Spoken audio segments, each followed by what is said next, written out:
Okay, let's get started. And this is chapter 38 of Pioneers of Athelaq. And what Demi was saying to Jackalot just before we started, I only caught the tail end of it, but I believe he has a good point. Jackalor, these are meant to be standard Imperial regiments. Not a random mismatch of crap requisitioned by a mad inquisitor. So, Imperial regiments are specialized. So they're gonna have a main type of unit that they focus on, and then various attachments to, provide support. So if it's an infantry regiment, more than half of the units in there should be infantry, for example. I have no idea what you guys are complaining about. I honestly don't. We're not making random Hoi 4 templates of divisions where you have six. No, I'm not. We have 6 infantry divisions, 2 rocket artillery, 1 heavy tank, and 1 heavy tank destroyer. Don't worry, Jackal. I trust you to make something good.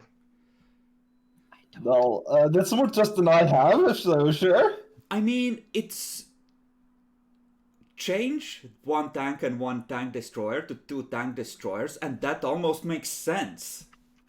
Honestly. I mean, Demi, Look, I never underestimate. I know Jackler's gonna make something good. Don't get me wrong. but it's Maybe gonna be cancerous. Yes. He's gonna have Excel sheets open. Excel sheets? Do you think I care about Excel sheets? Guys, technically according to the mechanics as the SD has outlined, the way to go is Valkyries. Valkyries everywhere. We only need 1,000 ground troops or so, and the rest should be Air Force. Jackalor, I'm not sure if you want to take this as a compliment or an offense, but you remind me of a Roomba. Oof. So, I mean, at least Chakalar's passionate about his work. So, we are gonna begin this when we are preparing to exit the warp near Limax's Finis. Naxi. Muhammado's stomach itches. In 2 distinct spots on both sides. I guess I have to go to my quarters or something. You go to your quarters, check it. You think you might be having tumors. There's 2 bulges at the front of your stomach. Well, that's not good, huh? You're also strangely hungry. Like, ravenous.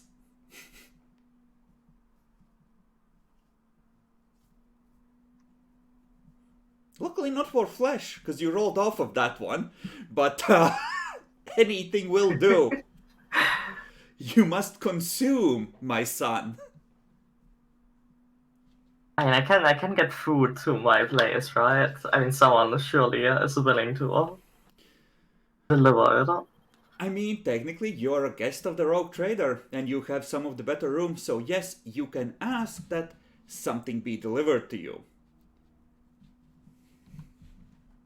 Sure that I'll have a shitload of food delivered. Okay.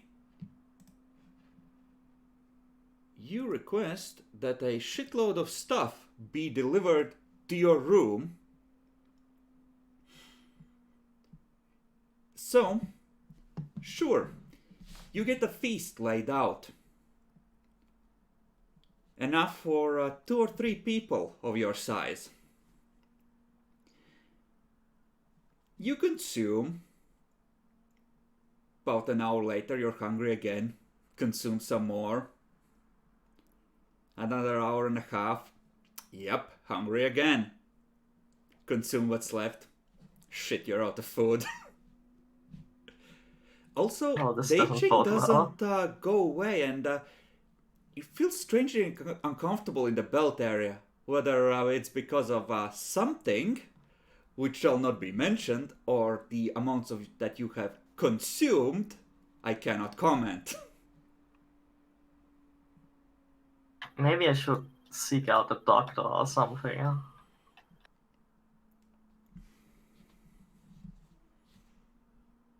Yes, the savaged, branded body that is now twisting in strange ways will surely benefit from the attentions of a doctor. So assuming that you're not completely suicidal, you seek out Regal, who has quarters of his own. And you tell him that you don't feel so good.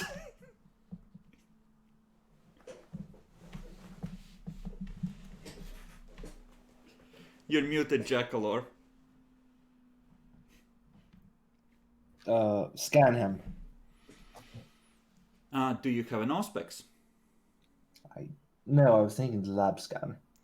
See, it's funny you should say that because you're still on board the Obsidian Medusa, and you don't have access to whatever labs they have on board. Does Nia have an auspex? I do. I'll use that one then. Okay. Make a perception Medicaid check, please. Yes, where I'm a Viking.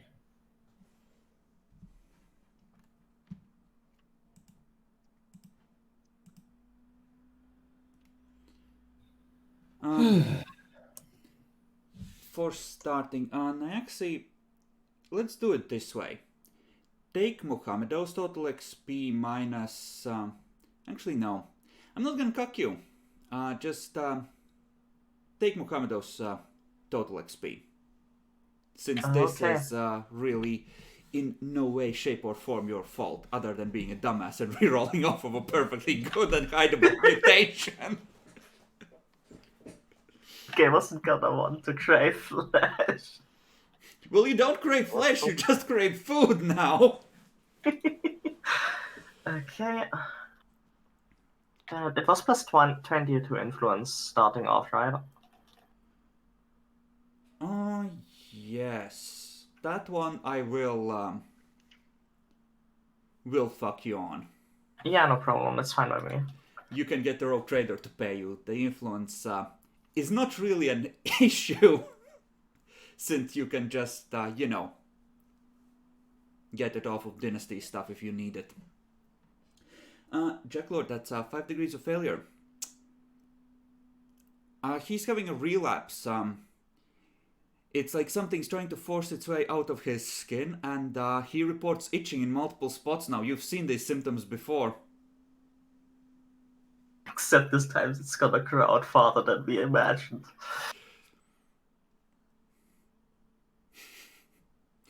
You're gonna be a glorious Mantower, Nyaxi. Yeah, for the half an hour fight with the Inquisition. Oh yeah, and I can't die, can I? That's actually kind of... Oh, right, you just keep concerning, going up in fucking corruption. I mean, they're gonna shoot you from Valkyries from the air, just drop napalm on you at that point. I'm going to... Okay. Regan looks concerned. You may wish to relieve yourself of command. And you're like, here, take this bolt pistol. Yeah, I mean, if I'm sick, I should probably do that. And I can retire comfortably or something. It's probably not Mohammed or things. Just when we get to port, maybe you should, not be there when we leave. For your own good. Thank you for your wise words, Rhaegar. I'm sure Lord Megadeth will happily take him in and keep him safe. And I will just, try and retire, I don't know. Sure. So, over the next couple of days, you realize that whatever's forcing out of your skin is taking on definition, and you can start to wiggle your toes. Also, your body seems to be shifting and your center of mass is altering, so you're starting to be a bit clumsy while this is going on, and you must consume more. I just stay in my quarters. How would you like to go about just stay in your quarters, try to conceal it that way? Yeah, essentially. Give me a deceive roll with, I'll give you a plus 40, because you just staying in your quarters is not that suspicious necessarily. I'll reroll that. Mm-hmm.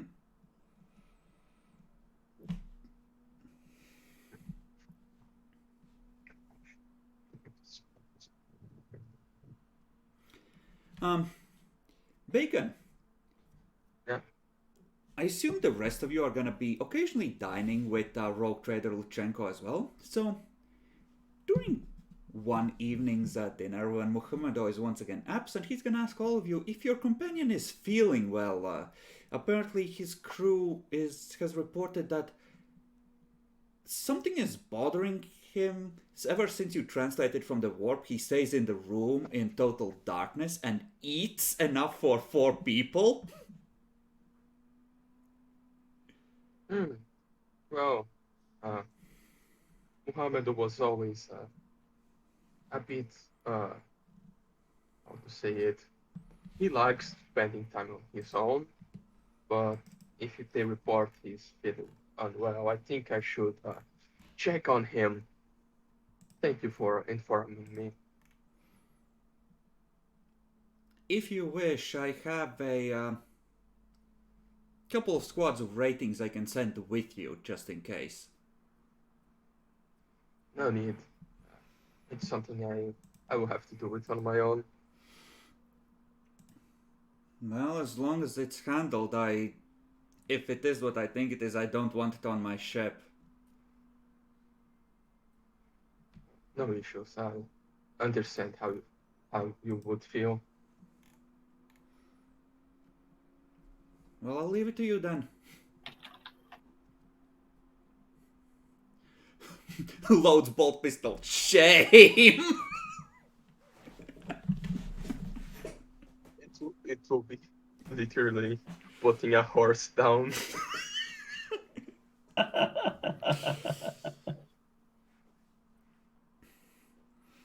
So, the dinner, Demi, you're muted.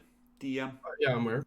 the dinner concludes. He doesn't mention it again, but the feeling you're all getting is that he's gonna keep a close eye on it. And if you don't deal with this in some way in the next couple of days, he might try something himself. Yeah. Oh yeah, it's not her anymore. It's a guy. Mm-hmm. I will do this actually this night. I just with power armor, no helmet to look friendlier, obviously with my weapons. Mm-hmm. Just knock on Mohammed's door. Are you taking your psyker and your tech priest with you? Yeah, I would bring the tech priest. The psyker, I would say, stay just nearby, like when you hear us screaming. Oh, Like, which reminds me, the corruption points from last session, we didn't roll those for Demi, right? That yeah. was a 1d10, I think. And what was it on insanity? It's like, what was it, like 1d10 on each? Yeah, I think it was 1 on each. It's in the chat somewhere if you scroll up high enough. So, Yeah, 1d10 each. I rolled for corruption first and then the insanity. So I passed the threshold On of corruption? corruption. Okay. Yep, I'm at 12 now. Then it's willpower flat to see if you resist the malignancy. You're fine. You're in control. You push it away. Nice. Actually, I'll reduce that gain by 1. For Because of crit. crit? Yeah. Alright. You were in the Geller field, you caught a glimpse of the Astronomicon shining faintly in the distance. You're good. So 11, not 12. Mm-hmm. Okay, so the Psyker presses him up against the wall. Regal just hangs behind. I would ask on the way, Rego, did Mohammed check on you or something? Well, making sure there's nobody hurt. Two bulges at the front. I don't think he's long for this world. Not with us. I suggested he'd take a leave of our company permanently, but it seems that is no longer an option. Oh no, he's going to a better place. We're going to bring him to a farm. Please be smart about it this time, and like. I think he can just lie to you. Okay, just through that airlock, you're gonna board the shuttle that's gonna take you to a farm where you can live out the rest of your days. Door yeah, closes. please do something like this and not like, okay, I gotta shoot you now. No. But yeah, he would ask, do you have any strong like tranquilizers or something? Like, Not on board. All of it is back in my laboratory. If you have a basic medkit, there would be some essentially morphine there. But if it's enough to actually immediately knock him out, that's like borderline also likely to kill him. So you would getting the dose right is, I think, really, really tricky on that. What if I just do it until he dies? Don't care. Just put everything. Depends on if. Yeah. I have a plan. Don't worry. As I said, I'm literally going to put the hurt animal down in the best way possible. And then he just knocks on Muhammad's door. Muhammedo, there's a knock on the door. At this point, the new legs are about the length of your forearm and sticking out of the front, and you have gained a maybe a half a meter of length, and your spine is sort of curving forward, and you're having real trouble walking. So you sort of centipede style crawl around the room a lot of the time when getting food. And you keep...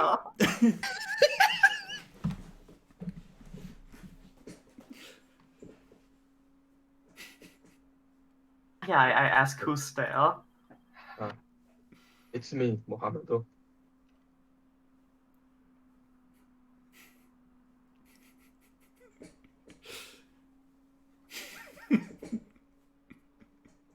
Well, just let yourself live. Mohammedo just enters, see the figure, and Oh, tries it's to not completely show... dark. He is in the shadows when you go inside. Yeah, he just enters. So, I heard from Rachel and the people on the ship, they started noticing. So, if you want to escape, we will need to have a plan to fake your death.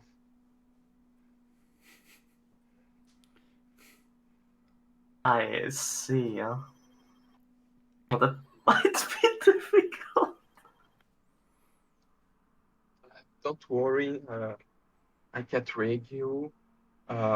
We put a bunch of drugs on you, make your body look like it was like shot or something, and we just carry you to a hidden place on the ship, or maybe, we are going to personally throw him out of the airlock, and we just hide you somewhere, find a place on the ship to hide you, and until we get in our place, you can stay hidden.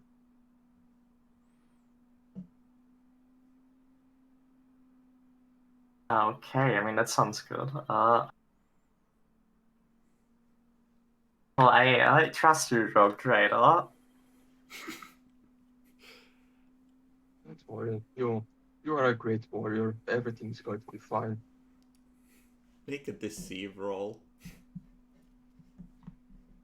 Going to spend a fate point on that for +10. Hey, worry not, I have like no scrutiny.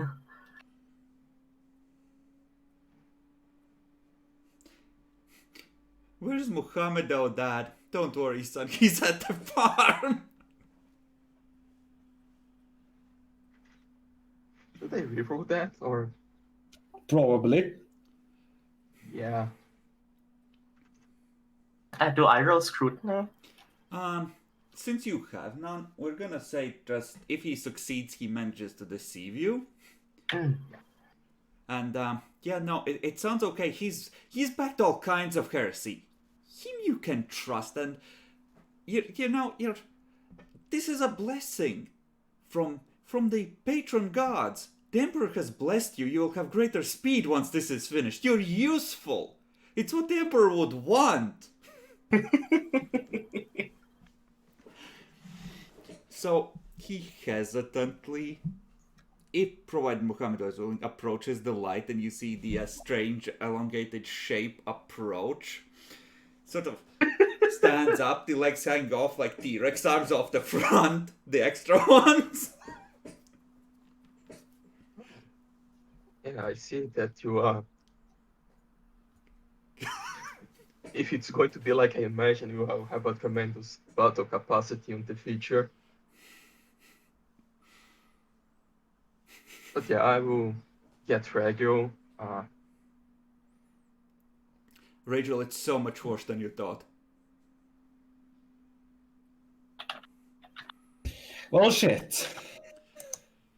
The human form So is the not only supposed. thing I was this my internet died for a bit, so I didn't hear anything you said.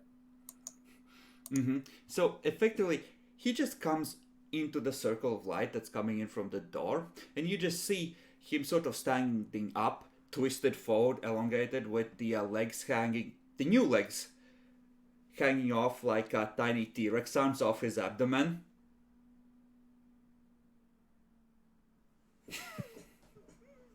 Yeah, I think we will have to increase the dose a little bit. He seems to be getting larger, so what would be normally allowed to fake that, just go just a little bit beyond that to make sure. Retro. I put all data into it. Okay. So, Rachel approaches you, holding up 3 syringes from the medkit. Well, I mean, trucks haven't worked very well on me in the past, so Rachel must have done a lot of difficult math to figure out the appropriate dose. Sure. Jackalord 3 syringes is all there is in the standard medkit for morphine, so Oof. hopefully it will be That's enough. not enough, I'm pretty sure. So do I need to roll Medicaid? No, if he lets you inject, if your goal is to just put him out permanently, you don't need to roll, you're just applying everything you have. Yeah, it is. So, Sure, but he has a... Nexi, if you would, roll Muhammado's toughness with -20. Okay.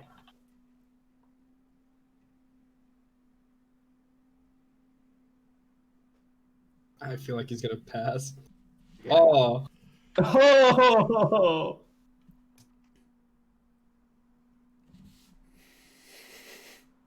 Do you still roll that? It's fine by me. Okay.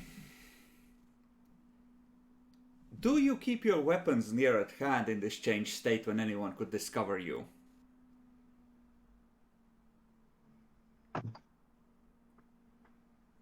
I mean, maybe.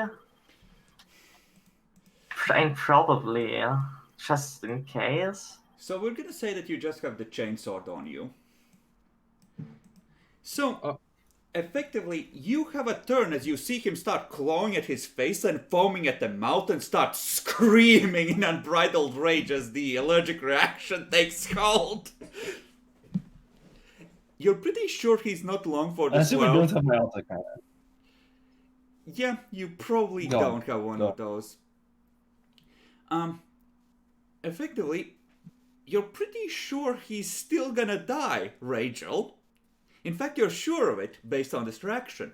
However, he's not just gonna go quietly to sleep with that crit fail. So, you're gonna be up for 3 turns.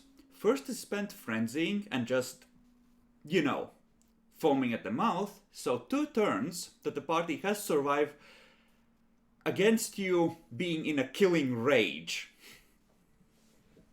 Okay, like the good news, guys, is that I don't have as much armor anymore.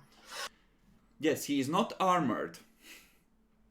Okay, so So, I'm not- Rachel, you all have time to step back or get into the room in Demi's case and ready your weapons. Oh, okay.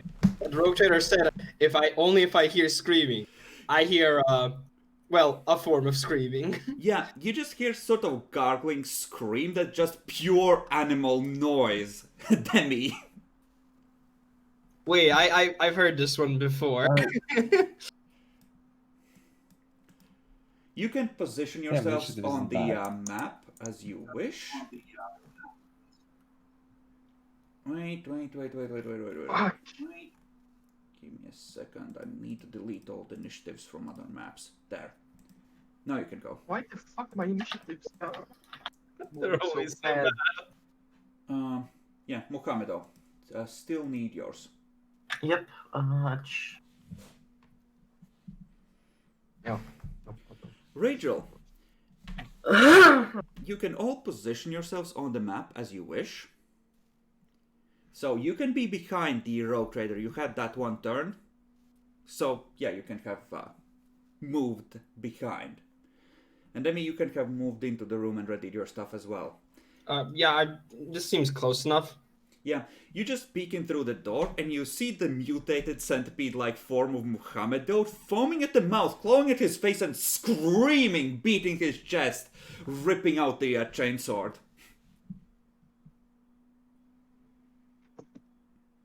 Nice.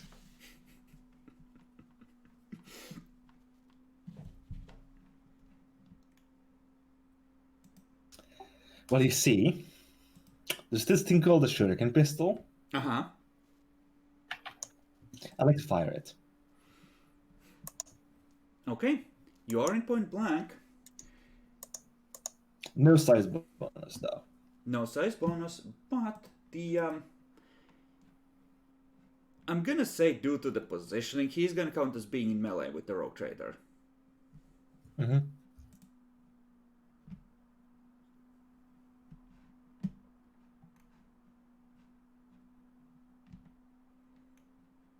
Miata, of course. I'd like to re-roll that. You just hear a shriek and plink! Oh, that just went through the barrel. Oops. This is so sad. I mean, it's Jackalor. Let me put him down, gun jams. What the fuck? I mean, it is reliable. Then it doesn't jam. Roll damage once.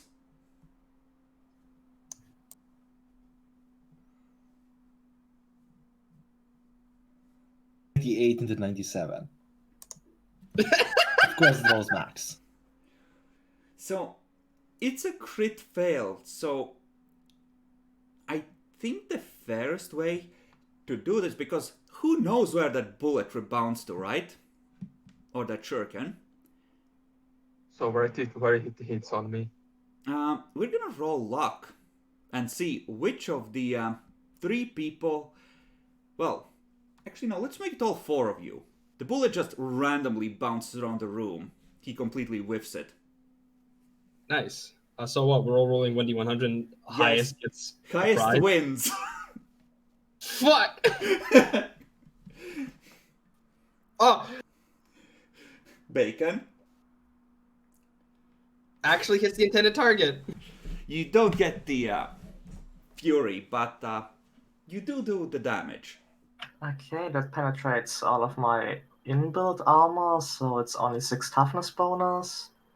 You have So I inbuilt take- armor from like implants here, right? Yeah, so I take 8, I think. Okay. Kazar, you just saw the tech priest just pull the trigger, start hitting the pistol, then shot goes up. Yeah, I was going to get close initially, but without ricocheting and well, really big guy really angry, I'm gonna keep my distance and just use my long glass to half aim shoot. Okay. There are 2 people in the way. If you miss, you're hitting one of those 2. Don't worry about it. I'm not worried, I'm warning you in advance. I'm warning you in advance.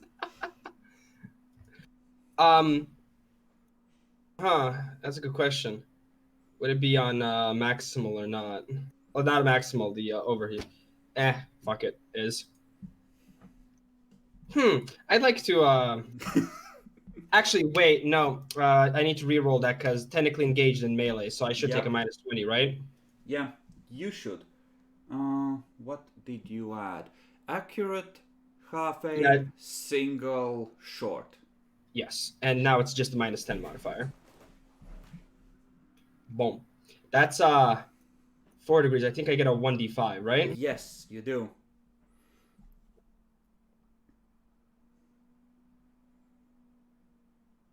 Respectable. Felling 4 in case that matters. It bypasses up to 4 natural toughness Nyaxi. I only have 1 unnatural toughness, so I only suck 5 then. Let's see, because it also pierces 2 points of armor. Or, no, 3 points of armor. Yeah, that was without my armor. My normal toughness bonus is 5. Then, yeah, you soak 5. 12 minus 5 is 7. Not a demon yet, right? Not yet. He might have gone too far and gained too many useful mutations to ever be stopped by me.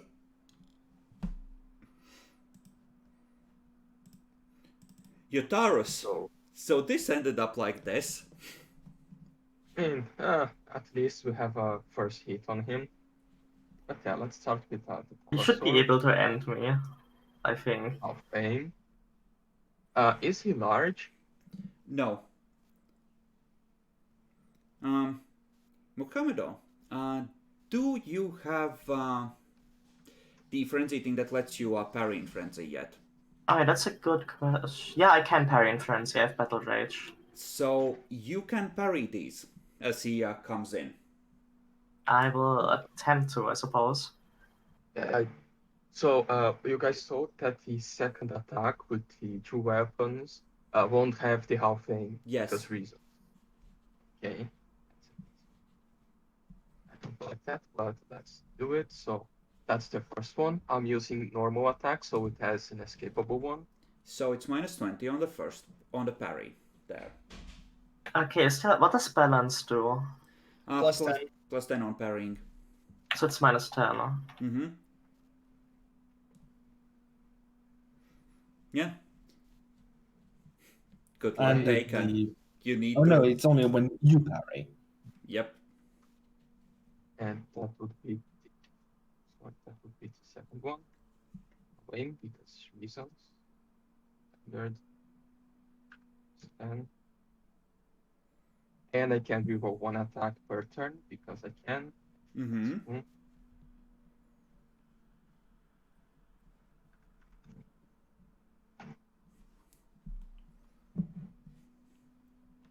Okay. So that's a single hit. I don't And think it's 10, Mukamedo... so I roll twice. Okay. Naxi, where does that put you? I only... Do I suck 6 or 5? Is it like This anything isn't felling. special? Okay, then this 12 damage, it takes me to 7 into critical. Okay, let's check what 7 into criticals on one of your 4 legs does.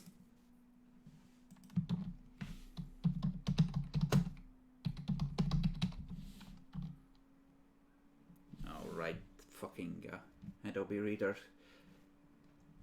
Does anyone remember what page the criticals were on? Nope. Of course not. Use the right thing. Instead of criticals. Rending criticals. Leg 7. The target is stunned for 1 round, is knocked prone, and suffers blood loss. The leg is useless until the target receives medical attention. Are you immune to stunning Nyaxi during frenzy? Yes, you are. They are. Okay, I guess I am. Okay. Roll a luck die. Above 50, it was one of the useless legs. Nope. Just chops into your leg, you're on the ground.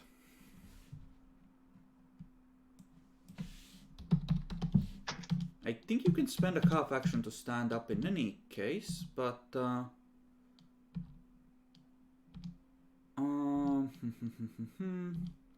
what does prone actually do, pray tell? Easier for melee weapons to hit, I think. Harder for ranged, I remember that. But does it affect his ability to chop at people? Maybe. Bruh.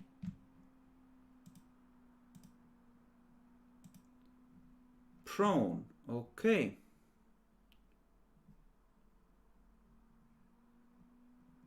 Okay, a character who is prone suffers a -10 penalty to weapon skill tests and -20 penalty to evasion tests. So you can just all-out attack him from the ground. You just take a -10. Okay, so -10 to all out.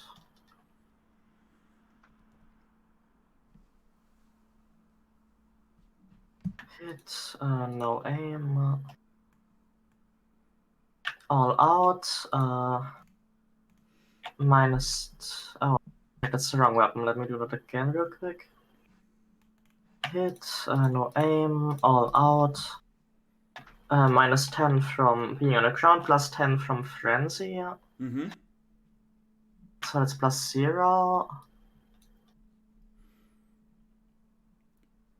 So you chop at him, knock him down, and he just keeps coming at you. Oof. You can Yeah, attempt to like parry this.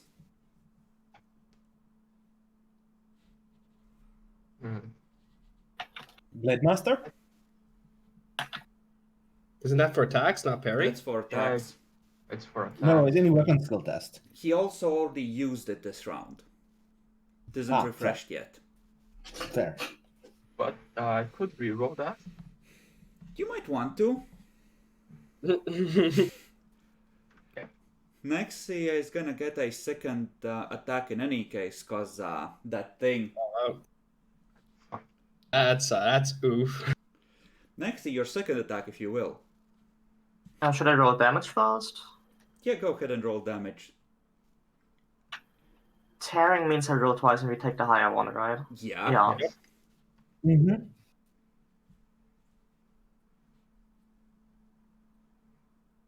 Okay. How is it that high a pen? Do you get bonuses to that from something? Yeah, from Hammer Claw. Oh, that's cursed. Yeah, I know. Okay, Bacon. The first damage, it's on the bod. No, it's on my left leg. No, it's Right. it's my one right. of the arms.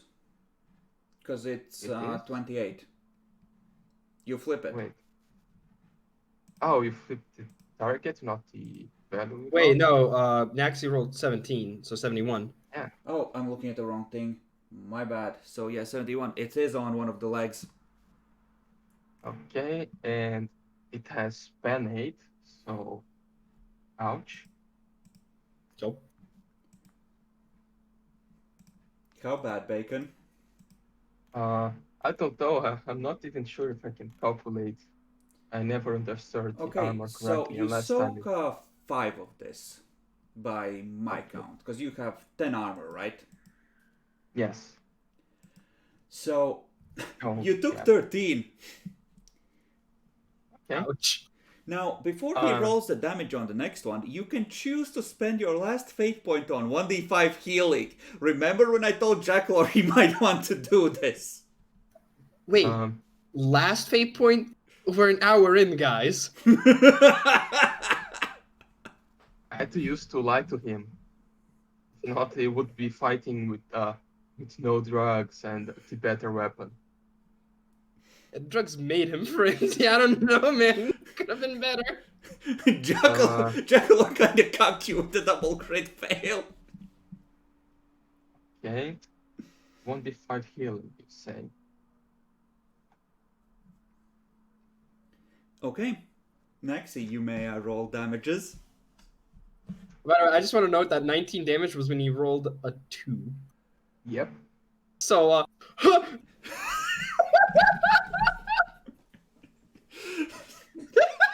Roll to confirm. I'm not gonna say it's the Emperor, but something is backing your efforts. It did. 25. 25. So I don't think he's in melee anymore. 1d10. Mm-hmm. Left. That's 34. Let's see. It has been 8, so I go 5, so 24. Minus 5, so that's 29. So I am on how many on criticals? I think this would instantly yeet him, even if he Yeah, was I at would be full on- health. I would be on 11 on criticals. Or more. Uh-oh. So 25. That is left arm. Yep. So Bacon, you used to have a left arm. Or can I just burn my fate point now to survive on the corner? And we can replace the fate point you have to burn now with the one we got from last session we haven't assigned yet. Yeah, exactly. I think we said that was gonna go to Jacklor most likely because he's down to 2. No, I'm not. We already gave him one. Yeah. I thought we did assign it to him. That was from No, I only got. that's from even earlier than last session. Huh?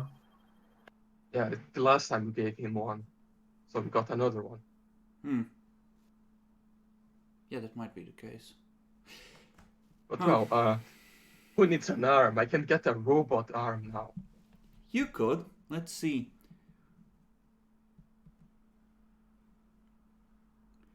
As above, but as the arm falls to the ground, its fingers spasm uncontrollably, pulling the trigger of any held weapon. If the target was carrying a ranged weapon, roll 1d100. Okay. So, you had the chainsword in the severed arm, right? So, Yep. Bacon, you fall to the ground, you're bleeding heavily, and the arm goes flying. Roll a luck die. If you roll a crit success, it hits Muhammedo. If you roll crit fail, it hits Regal as it goes yeeting across the room. It just sort of lands there. Sparks flying from the power armor where the power conduits were severed. And you have to burn a fate point.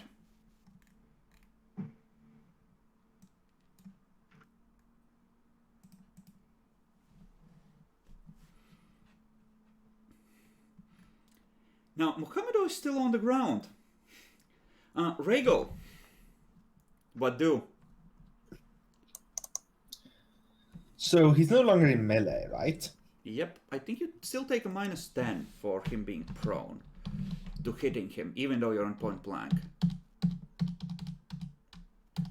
I can try and find it again and double check, but I thought that was the case. But ballistic skills made to hit prone targets suffer a -10 penalty unless the attacker is at never point mind. blank range. then yeah, you can just hit him normally, and he's not in melee currently. I think I'm supposed to do a click hit, but whatever. Point blank, standard, flat, for no modifier. Mm-hmm. Okay. Is that semi-auto, Jackalor? You said standard. Oh yes. Oh yes. What standard? No, it's semi-auto.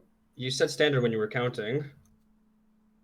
No, I Okay. do I need to Half aim, roll that. point blank. Yeah, this is a standard Yeah, because it's you have plus supposed to be 50. semi-auto. Fair enough. I'll switch it over.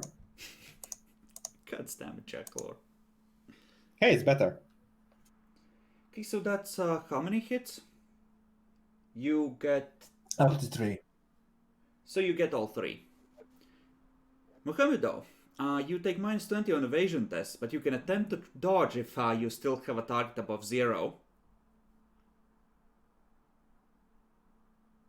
It's minus 20, right? Yeah, and if you don't have dodge, you need to have like 41 agility to even attempt this. I have dodge. I will try. Okay. Okay. Go ahead, Jackalor.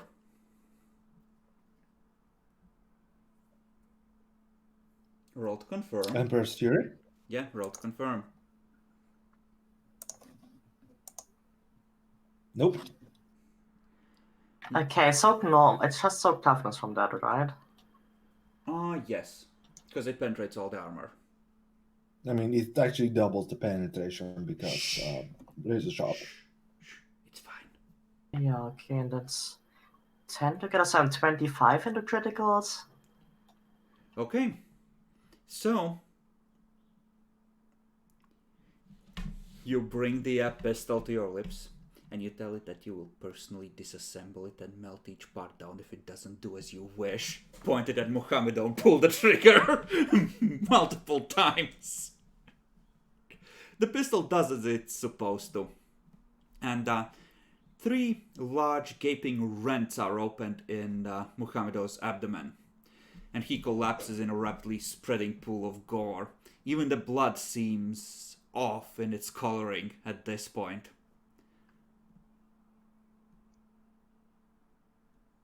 It seems to be over. I'll attempt to medicate on the rotator. Mm-hmm. You can apply first aid. He burned a fate point. You don't need to roll. He's gonna be fine. Yeah, I'm going to, seeing, the fuckery and the dead body with limbs and rogue trader down without an arm, and regular instantly going to do action.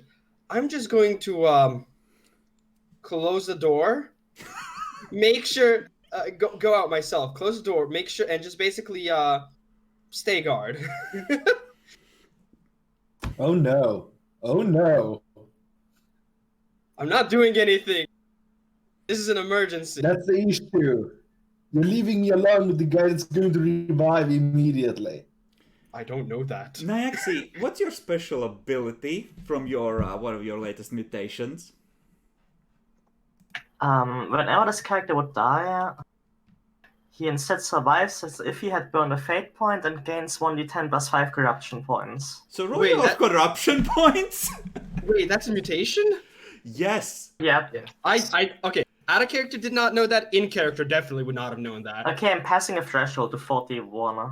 I assume you would choose a new mutation and to auto-fail? Yes.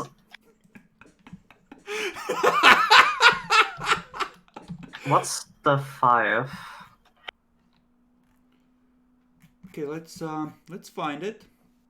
Bestial hide. You gain 2 more natural armor on top of your implants.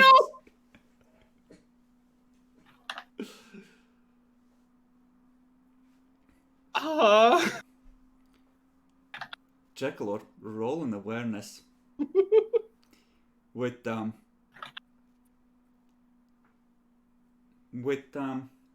you're busy. I'll give you a -10.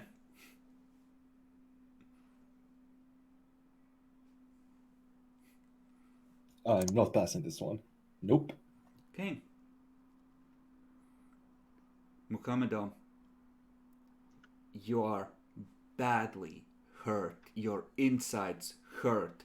Everything hurts. You have one choice. You can see the vent in the corner. I would crawl towards her though. You must make a willpower roll.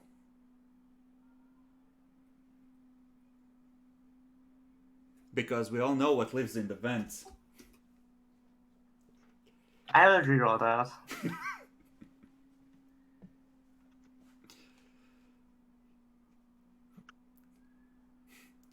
No, you can't bring yourself to do it. You pass out again.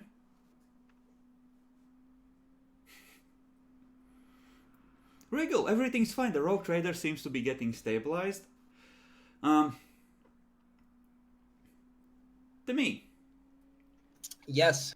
one of the lieutenants, along with a squad of ratings, heads down the corridor and just holds out a microbead towards you.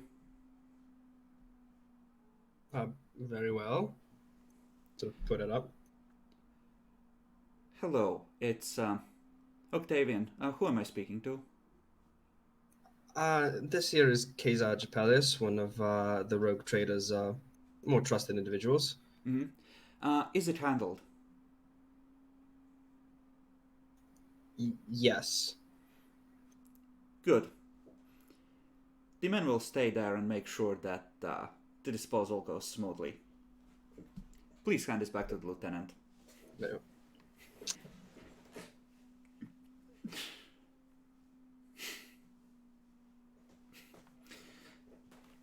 They're just scrub rating shotguns, you know, look a bit more at attention and professional than yours, but other than that, the same fucking thing.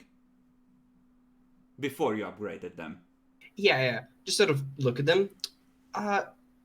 Gentlemen, just before you, 1 second. And I'll just quickly re-enter the door and shut it before it can actually fully open. Okay? Peek in, go inside. Regal, He's currently, you see the utility mechadendrite with a plasma torch, just slowly approaching the stump of the rogue trader's arm. He looks up, yes? Wait, why did you say yes? Well, I'm setting the scene. So rude. I know, horrible. Regal, I wasn't aware before, but some men from Octavian have come to clean up with the situation. Can you make it at least seem like the rogue trader has enough? You could sort of shove the, arm next to the body and put like a sheet over him, but Unlikely. the gash is like yay wide. The entire shoulder has been obliterated. Right. Well, I'll try to do my best for them to not quite enter yet. Try and get the rogue trader as fixed as possible, since I don't think it would be a good idea if others saw that the rogue trader was missing an arm. I think that looks bad. They're gonna notice anyway. You're still a week out from Teodoro, and he's gonna need medical care. Yeah, it's not happening. Logic dictates this is not possible. Fuck. Should I let them in then? We'll have to burn the body. I think that's why they arrived here in the first place, yes? Before they see it. It would be a stain on the rogue trader's house if they knew. Right. I have a long glass with me. No promethium at hand, though. You would have trouble breathing in here. If you set off a fire large enough to incinerate the body, you would have to also incinerate the bones. Even if you had sufficient fuel, crematoriums have to run for several hours before they can reduce bones to dust. And if we, exit the room, the lieutenant is gonna think we were just in a hot box. Airlock then. Well, they're right outside. Ask for a body bag. That'll be It's about 50 or 60 meters to the nearest airlock. right. Escorts aren't that large, but you're, near the bridge, in the officers' quarters, effectively. So, I'll exit the room. Close the door again. Gentlemen, there would be some things that we've yet to ourselves maintain. So if you could just be a bit patient, that would be we would be very, very grateful. Sir, say no more. We're just here to provide a bit of extra firepower if things go horribly wrong. Perfect then. Do any of you have a body bag on you? Not currently, sir. I can call for one to be delivered. Please do. Okay. I call out extra large. Extra large. Yes. Deliver the largest body bag you have in storage to. And he rattles off the that junction. Right. Get it? Go back in. Close door. This. How big is the biggest body bag we have? The biggest body bag that they have is about 2 meters 10, 2 meters 20. So you're either gonna have to fold him very creatively or cut some bits off and rearrange them. Also, bits off. Yes. Do that. Okay. So, yeah, you do that. You rearrange them and manage to stick him in the body bag somehow. I would also ask, since while Regal's doing that, and I have forbidden lore heresy, and well, this is fucking heresy. I'd like to use Synesians if I could, just to see if there's anything. If that's okay. Okay. Roll Senescience. Flat, right? Yeah.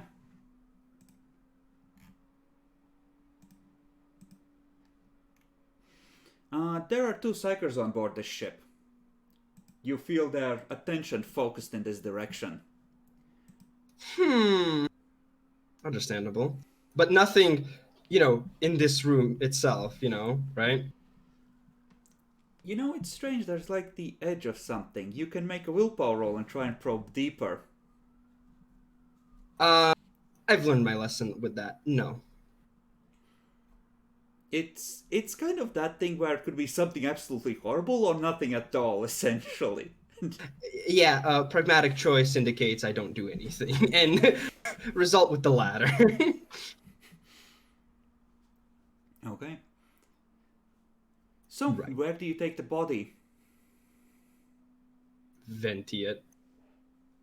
First airlock and vent it out. Okay. Nexi, Yes. I will require a luck roll to see what happens. Low is you somehow stay on the ship. High is you end up being picked up by something else. So, Mohamedo, Yes. you come to ravenously hungry. You're in some sort of dark enclosed space. For a moment, your mind drifts to thinking about vents and you think you're in a vent, but no. No, surely not. Surely not, right? Did you guys get rid of his weapons and equipment as well? No. Why would we? They could be tainted. Yeah, haven't that's what you studied go into that. the rogue trader. Wow. Okay. It's hard to breathe in here. So you forced your way out of the body bag. You are a skeletal horse boy now. The legs they cut off have fused back to your body in a more appropriate configuration, and your height has thickened, but you're badly emaciated. You need sustenance. The air stinks down here, you have no idea where you are. Surrounding you are several boxes and various trash heaps that you don't recognize. You may, if you wish, try to scavenge for something appropriate. I shall do that. If you wish, you can simply pick up an improvised weapon. Or otherwise, you can make me a scrutiny check to look for something more usable. I don't have scrutiny, so I will just use an improvised weapon on my fists. Okay. Looking around a bit,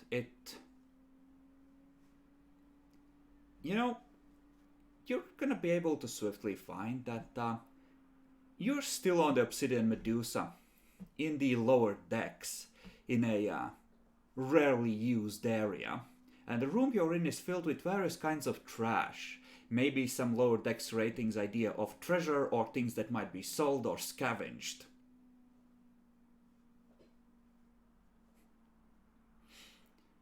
How will you go about finding food? I'll just dig through the stuff here and see if I can find something edible. The only thing you find is another dead body. I guess that will have to do. This one seems to have been here for a couple of days, which is part of the reason the air is the way it is. And this one seems to have been halfway stripped of its effects. And the other stuff, apparently whoever did this hasn't gotten around to sorting through yet.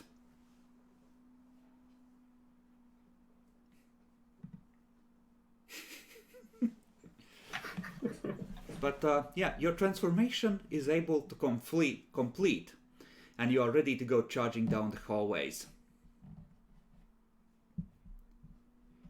The rest of you, well, Muhammedo gets disposed of, and you personally watch his body get yeeted out of the airlock, and all seems to be well in the world.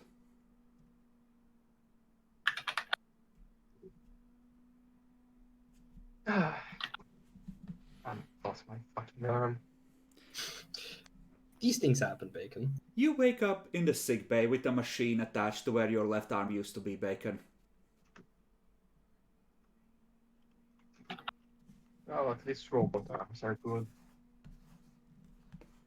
Problem is they're usually uncomfortable unless you have a high quality one. At Yeah, least but I'm until you get fucking used to rogue them. trader.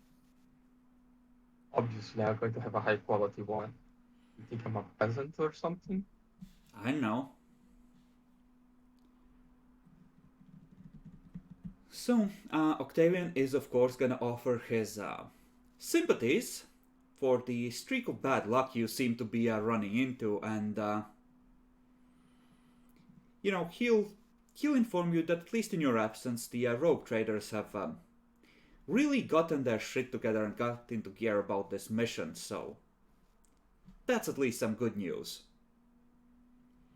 Apparently, many of them have already. All of them have at least started refitting their ships. Some of them are already done, with more facilities for holding and transporting troops. Oh, that's good.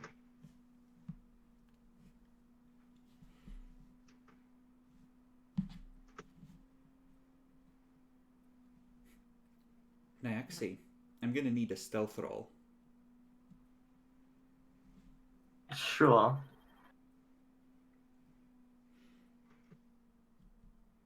Any modifiers?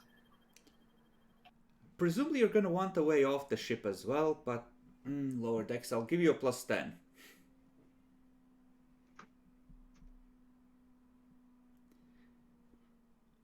Okay. What would be your plan for getting off the ship once you're in orbit? Because Teodoro doesn't necessarily have extensive enough space docks to hold all the ships that are currently attempting to call here. Most of that was happening at Achaea. Maybe I can hide in a crate or something that looks like it would be brought off. Okay. Sure. That's a decentish plan. They might not check. Give me an give me a flat intelligence check. It would be essentially logic with plus 20 to pick an appropriate thing.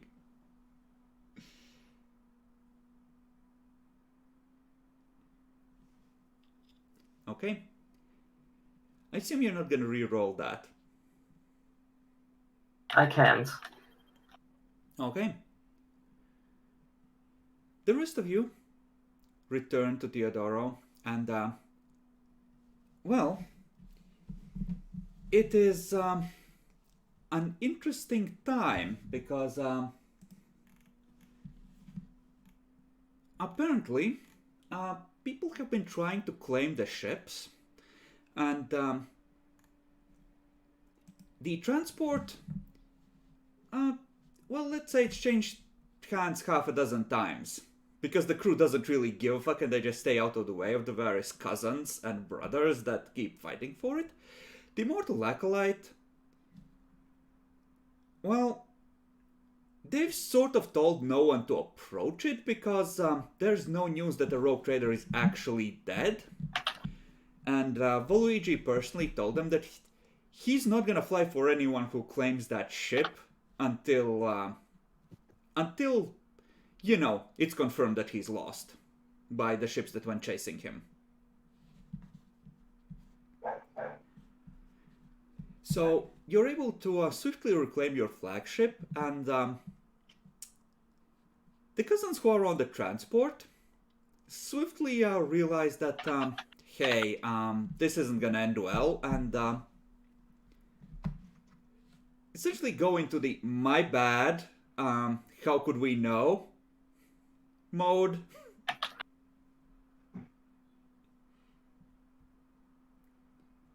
So, if you wish to do anything specific with any rebels or traitors, you can, but they're gonna be too scared to cause any more trouble, essentially. So you needn't worry about that. Now, what I will need is a roll against profit factor for maintaining your fleets. Because I think you are coming in with depleted supplies and repair parts. And actually, no, this time you weren't. But we're gonna count having to replenish Soldier's Respite as part of this little expedition out to the, you know, pirate cruiser. So this is just gonna be... this is gonna be versus profit factor with plus 15, let's say. Actually, no, it would be more than that, or less than that, but call it a plus 10, because you need to replenish a bunch of crew on Soldier's Respite as well. Wait, it's a profit factor plus? We'll go with plus 10 as the target. Okay, that's kind of harsh.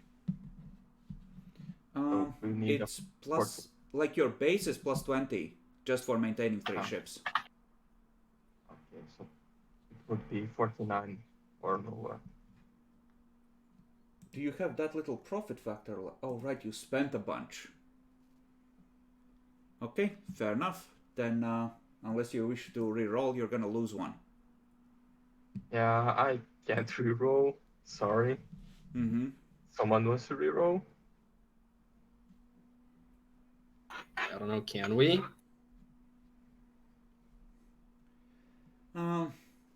Unless you're personally running the finances. You know what? If you really want to, sure, I'll let you. Sure, I'll spend a fate point for you, Bacon. Yeah. Yotarus wouldn't be actually working directly because he's at the hospital for a while, so it would be one of those fuckers that is helping out. I'm not a finance guy. Okay. Yeah. No. Doesn't Still. help. Okay. So we lose one property factor. Yeah.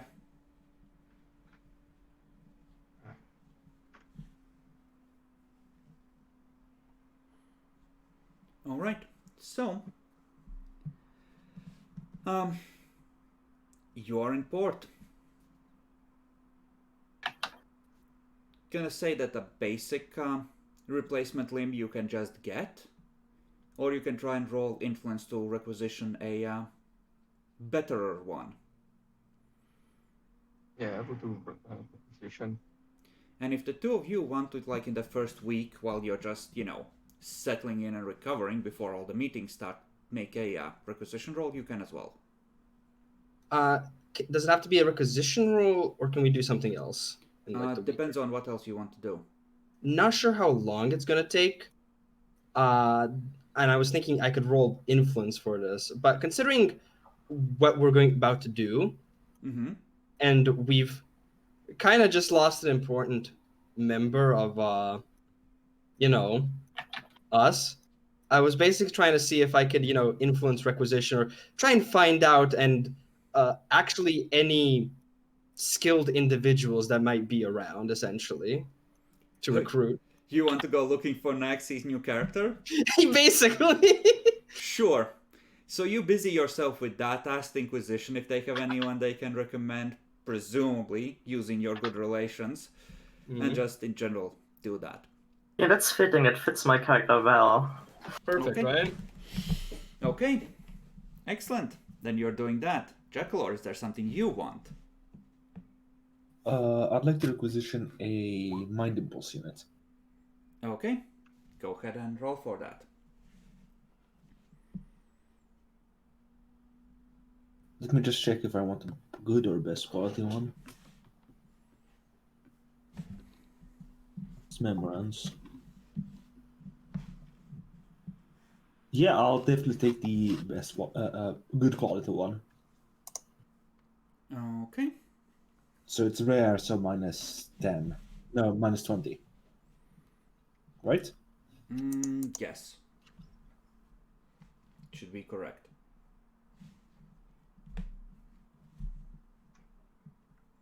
I get one.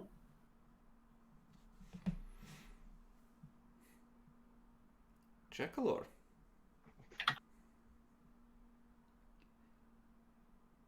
Your old friend, the one that asked you for a favor, is gonna ask you to come to a meeting. Anything for a friend. So, you go there, meet him in private. He tells you, you understand that the sector is changing, yes? Naturally. It is always changing, but especially now. Yes, it is a chaotic time indeed. I wish for you to repay the favor you owe me to mutual profit. Oh, do go on. I have a piece of archaeotech I wish you to install aboard the Immortal Acolyte. It will boost the functioning of a system of your choice.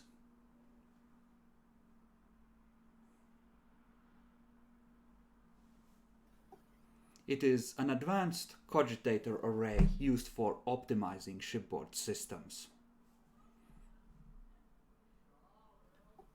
How wonderful. I must thank you for this gift.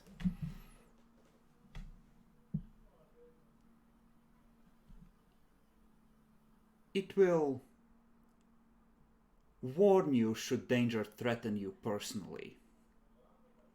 I suggest you listen to it should such a warning come.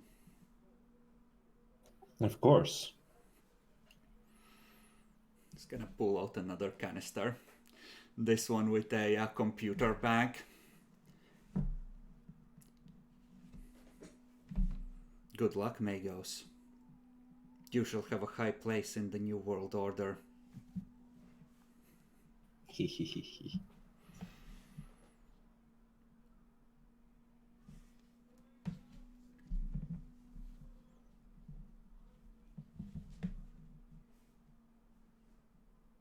And yes, you have a special cogitator array for upgrading the ship.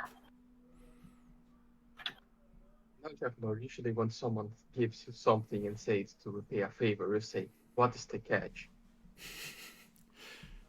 He's too intelligent and logical for that. Tech priests work together. Apes together, strong bacon! No, it's more of a thing where I don't want to know. Okay. For a best quality, it increases the difficulty by +20 or +30. Plus 30. Best quality is +30. Good is And plus 1. good quality is plus. Good will be good enough to not be uncomfortable. Best, it can look like your natural arm. Like synthetic skin, the whole thing. The thing says I get +10 with strength to test that use that arm. Would that apply to my damage? Yes. For the weapon that you hold in that arm. So your left-handed one. Yes, so my would get because I add my strength as Or is it just strength tests or to all strength? a strength test. Let me check. If it's Strength test. then it wouldn't. It's things like climbing. So yeah, fuck it. I would just get the good quality. Okay. So that would be -30. Do I get any bonus for being friendly with the tech priest? Or Yes. local production? They have a forge world in the area and you have contacts, so +20 for that. So -10. Yeah, you can have your arm. Jackalor, I have a question. Which system do you install your prize in? What's it do? It'll give you a +5 to appropriate tests. You could install it, for example, in the gunnery control on the bridge.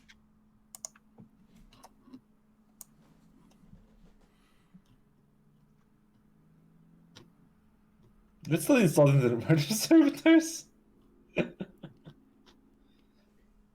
But sure, let's do the gunnery control. Okay. Jackalor, I roll would 1d. do them. Yeah. Yeah. Roll 1d5 corruption points for me.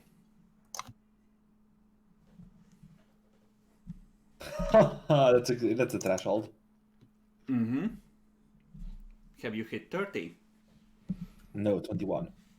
Good. Willpower, flat.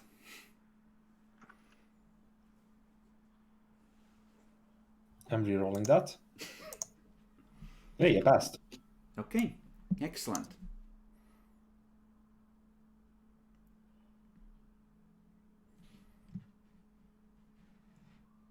Good. Then no one is the wiser as you have installed the thing in the ship.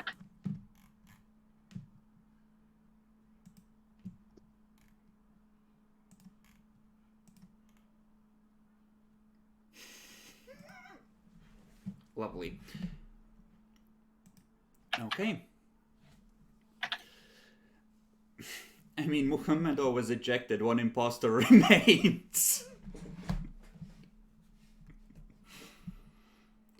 Naxi. Yes. Muhammedo opens his eyes to the bright light of day after a bumpy trip and meets the eyes of a customs official who is looking at him like, what the fuck? I guess I gotta kill that guy, huh? Okay.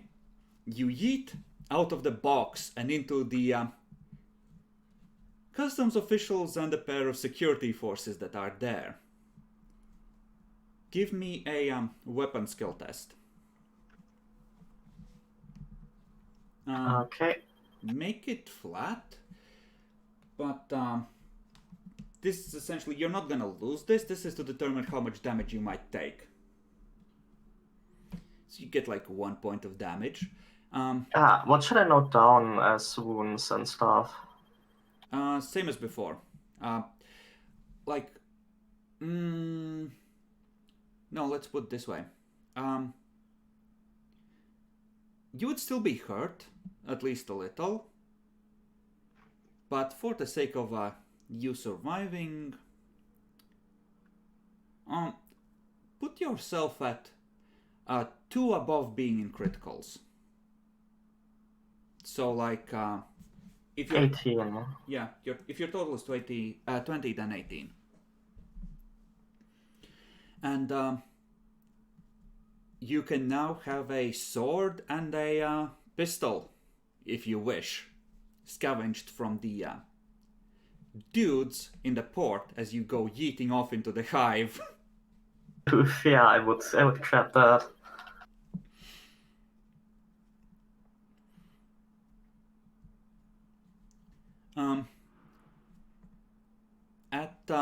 As the week draws to a close, you start noticing a lot of posters, even in the good parts of town, about mutant on the loose, 4-legged, deadly, master of weaponry apparently, based on how he fought through the customs officials and a random police patrol, and extremely dangerous.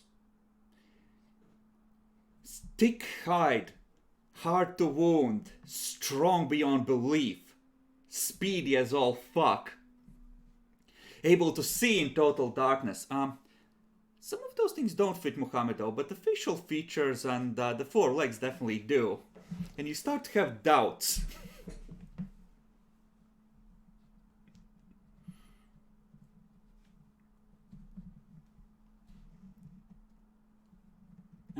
Bacon, if you would, give me a 2d10 minus toughness bonus.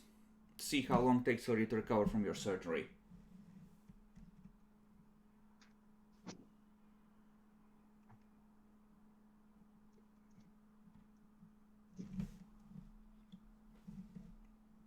Okay, so you're gonna be out for next week.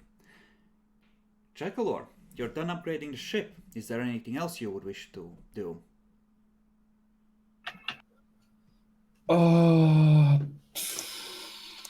Can I buy more implants? Also need to do the roll for the implant installment. Yes, actually roll that for me.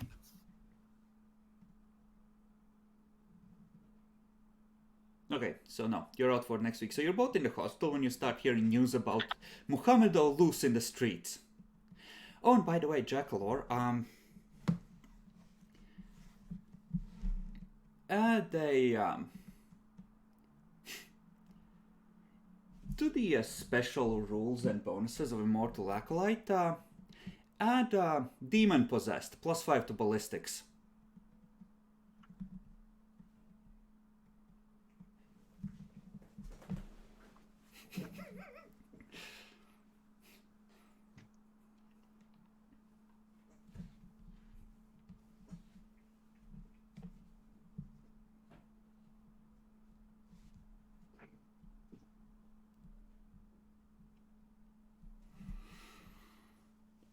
Okay, but yeah, Muhammedo, you eventually start healing. Do you go back to your old buddies?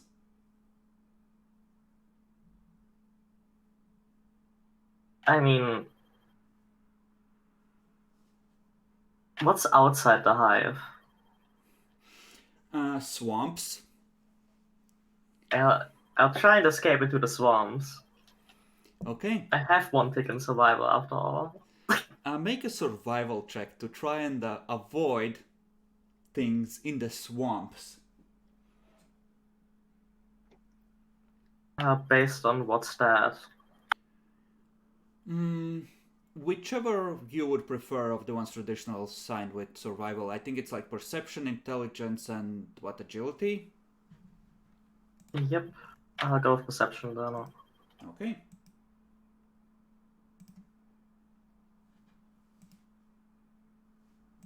Okay. yeah, you're able to avoid the dangers for now. And you are now the swamp monster, living in the swamps. Apparently, they did wise up to you, having escaped this way, because a couple of times you had to hide in the muck from Valkyries with the Big Inquisition sigil on the side, looking for something in the area that you escaped into. Oof.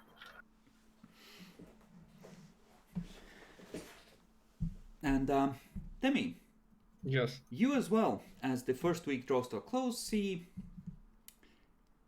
a fair bit of signage about a four-legged centaur man with tough hide and great skill at weaponry, having escaped from the port control and yeeted into the city.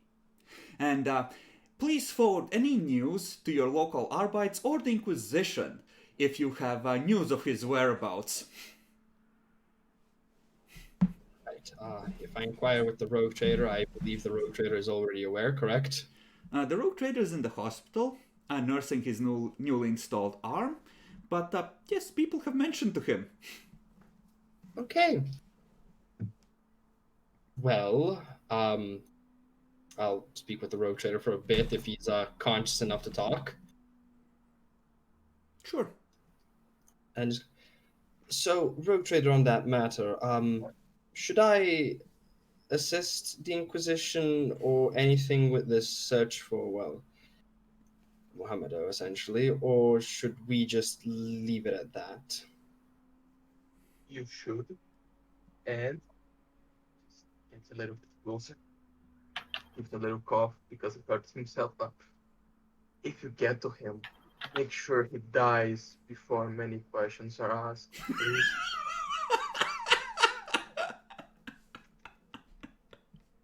Very well. And rogue trader, if I may also mention, this might have been done without your previous approval, but I'm simply gathering a list currently. I am also inquiring with various factions and people for some skilled individuals that might assist with the upcoming war, considering now that Mohammedo is, well, running rampant. Yes, good that you're already doing that. Send the list you already have to me. I will start checking on them, but yes, we need to get new officers to replace the ones we lost, and we need to either promote or hire new higher ranking ones. Well, I'll try and juggle both tasks to the best of my ability. Quick recovery, rogue trader. If you want to get new people, you don't need to do it yourself. Leonatus could help you on that. Just delegate most to him. And I'll get a bit closer this time. Well, you see, rogue trader, one of the things where I feel like we might find quite skilled individuals that have a, how should I say, a more confirmed background. I've been trying to see with the approval of the Inquisition for any individuals that might be of higher standing. I don't believe Leonidas the Hate could possibly assist where I could in that matter. That's true. That's a good idea. I think someone with backgrounds in the Inquisition will be a bit more safe than the random big guy we find on the streets. Yes, I believe so too. Back off now. Anyways, rogue trader, as I mentioned, a quick recovery, and well, if there's anything else, simply inform somebody, and I will come immediately. No problem. Do your job, Panzer. And I go. Okay. Demi, Yes. as you hunt for Mohammed over the next week or two, helping scan the swamps for any sign of where he escaped to after it's reported that he was last seen ripping his way past, any border guards around the city and into the wilderness. Do you at any point return to the Mortal Acolyte? Don't know. I feel like I wouldn't really have a lot of time considering the whole chasing and going around the swamp and also trying to look for people, unless it kind of ends up being convenient for me to sleep there in my own quarters. Otherwise, probably not. It's like heading into orbit is like a half-hour trip up and half-hour trip down in a shuttle. It's not a long trip. It's heading back to the spaceport that's been massive, but you're mostly sitting in a Valkyrie and scanning things with your mind, so you just get dropped off at the Inquisition base anyway, so... In that case, then if it's no easy then for me to return, then yeah, I'll return. Okay, Demi, make me 2 Senescence rolls, please. Alright. Flat? Mm-hmm. First one. Barely. Okay, nothing seems wrong. Okay. Jekyll over there being like, what have I done? I go We're just going to be an AI, not demon possessed. What did you think this guy was? A normal heretic? Wait, I go and do get my fucking laundry out, and all I hear is like, what, AI got possessed? What the fuck, Jackalor? The tech priest gave him orbits before gave him a canister and told him to install it on the Immortal Acolyte as repayment of that favor. And Jackalor did. You didn't take the precaution of checking? I'm a psyker. I can't check those things. He was told it would improve a system of his choosing, so he was like, gunnery control. Sticks it in. You literally fell for the easiest scam on the internet. Nigerian prince offers you improvement for Immortal Acolyte. Have this. Just click on this link. Just give your credit card number so we can transfer it to you. Send me bitcoins and I will send double back to you. God damn it, Jack. Okay. God bless. You're muted, we can't hear you making excuses, you fucking heretic. I'm gullible, what can I say? You know what I could say, Jackalor? All those ticks and logic really don't suit you, huh? Oof.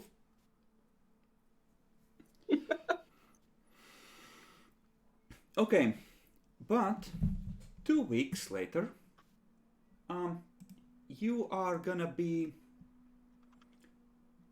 invited to a meeting with the Inquisition and the other rogue trader families. Effectively, you're told that, Bacon, that you can bring a couple of trusted advisors along, but they must all be trustworthy and sworn to secrecy about this. Okay. People that I can really trust. I think he would just be Caesar. Because if he lies to him, at least he will be lying to the Inquisition, and the Inquisition is already there. Mm-hmm. So Rhaegal stays behind? Yeah, he Please, heard about make me stay behind. he learned about Mohammed though, and didn't tell me immediately, so I don't trust him completely now. So yeah, he stays behind. Okay. So it's gonna be 2 or 3 people from every family. And the 3 Inquisitors.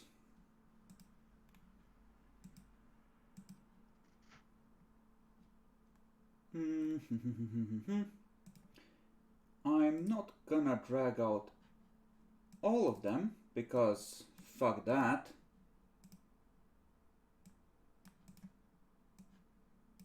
As in the rogue traders, but effectively all of them are there.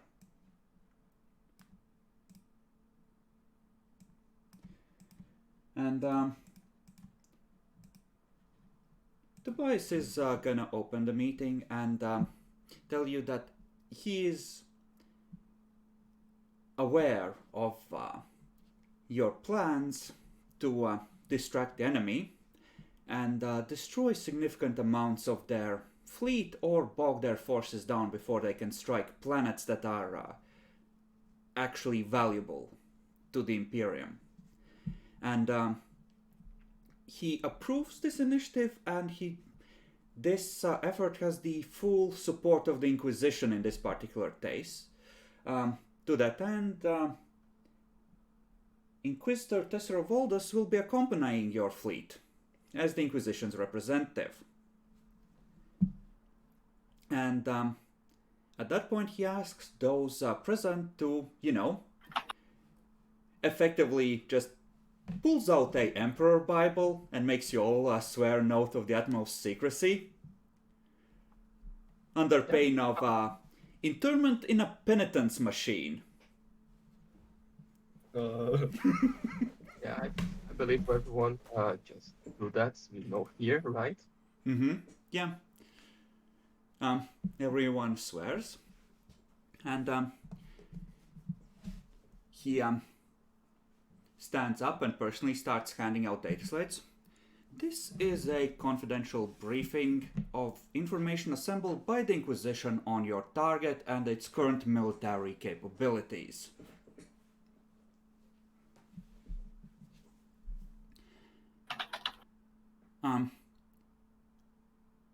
Part of what we are intending, and this in particular does not leave this room, is that the Navy light cruiser which you have requested have a load of cyclonic torpedoes on board to be deployed as a last resort once the enemy forces are on the ground and if the situation becomes untenable. 2 campaigns and 60 sessions later, we finally witness an exterminatus. I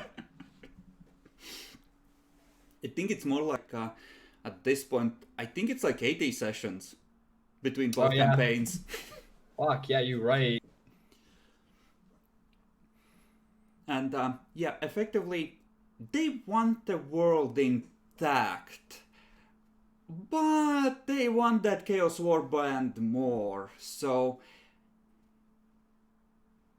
if you can't hold on to control around space there, if you can't destroy their fleet, and if the Astartes are landed and, just yeet the whole planet along with the fucking heretics. That is indeed very good to know, Inquisitor, but let's all work that we don't need to use them and we succeed in our mission. Certainly. Now, the system is heavily fortified at this point, since the last invasion attempt by Lord Santiago, the previous Lord Santiago, that is, they have rebuilt the defense platforms around their planets and have further fortified their hive cities. Their fleet remains small. By our count, it's somewhere between 6 and 12 escort vessels. It is difficult for our agents to determine since they keep the movements of their ships in particular extremely secret. But they should have, you should have no problem defeating it with the kind of armada you are assembling. And it's just lists of stuff. There are 2 gas giants. Each of those have 2 planets of interest, if I recall correctly, from the data I generated. So there are 2 planets in the outer reaches, effectively, or moons rather, that have orbital habitation. And that means that there's a pair of small stations there, small by Imperial standards, that will need to be either disabled or defeated, so their ships hopefully can't resupply there. Furthermore, there are 2 colonized planets there, both of which have small hives on them that provide shelter against the inhospitable environment and are equipped with basic void shields and batteries. Again, they can be taken or bombarded with relative ease. And there's no risk of destroying an environment on those planets because there frankly isn't one. The main planet, however, is a different matter. There are 6 orbital stations around it, forming a ring of defenses, and 6 hives on the surface with triple-layered void shields and a large amount of fighter craft and surface-to-orbit batteries. So it will be difficult to control the space around the planet entirely. Their suggestion is to pick a hive that's somewhat isolated from the others, and pummel its defenses first and then expand to the other ones from the ground, rather than risking your fleet stripping the defenses entirely. And then, well, then it's up to you to maneuver around any stations that remain and the hive's defenses to prevent their fleet from the local fleet, to try and trap the local fleet and destroy it, essentially. In terms of regiments, they have a strong fighter presence, though a lot of those are meant for battling ships before they can land, which are based in the hives, and large amounts of infantry. They don't have a lot of ground armor, mostly because they don't need it. It's mostly infantry and militias, including several penal regiments, or their equivalent of penal regiments, where they essentially stick anyone who gets too mutated by the forces they dabble with to be allowed in civilized society. They do make a basic effort to keep the mutants separated, but there is no strict law against, shall we say, dabbling with darker forces, and Emperor worship is outlawed, which is a big no-no. So effectively, yeah, a lot of the lower castes are essentially subservient, either via capitalism or direct thraldom, and elites, they say that chaos is dangerous, but behind closed doors they dabble heavily. So the world it's recoverable for the Emperor, but it's not exactly clean and will be in need of heavy purging to be made safe, as you might expect. It's just not to the point where they would just say, fuck it, nuke it from orbit.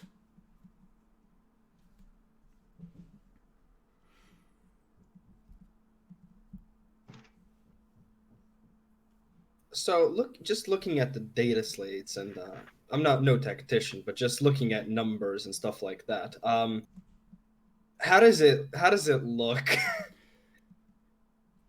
Like from what we have versus what they have?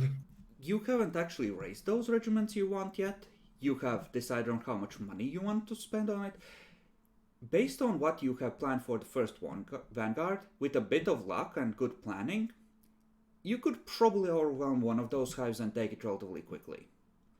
Okay, that's After that, well, it becomes a ground slog as planned. So yeah, it's not like it's just gonna bounce off one fortress city. No, you definitely can take one of the major continental capitals, right? But if you fuck it up, those troops could themselves become bogged down outside those cities and require reinforcements to actually take the first one. It depends. And triple layered void shields, that's a lot. That's the kind of stuff they have on Grand Cruisers. That can take a lot of punishment. Yeah. Basically ignores lances if not paired with large amounts of macro cannons.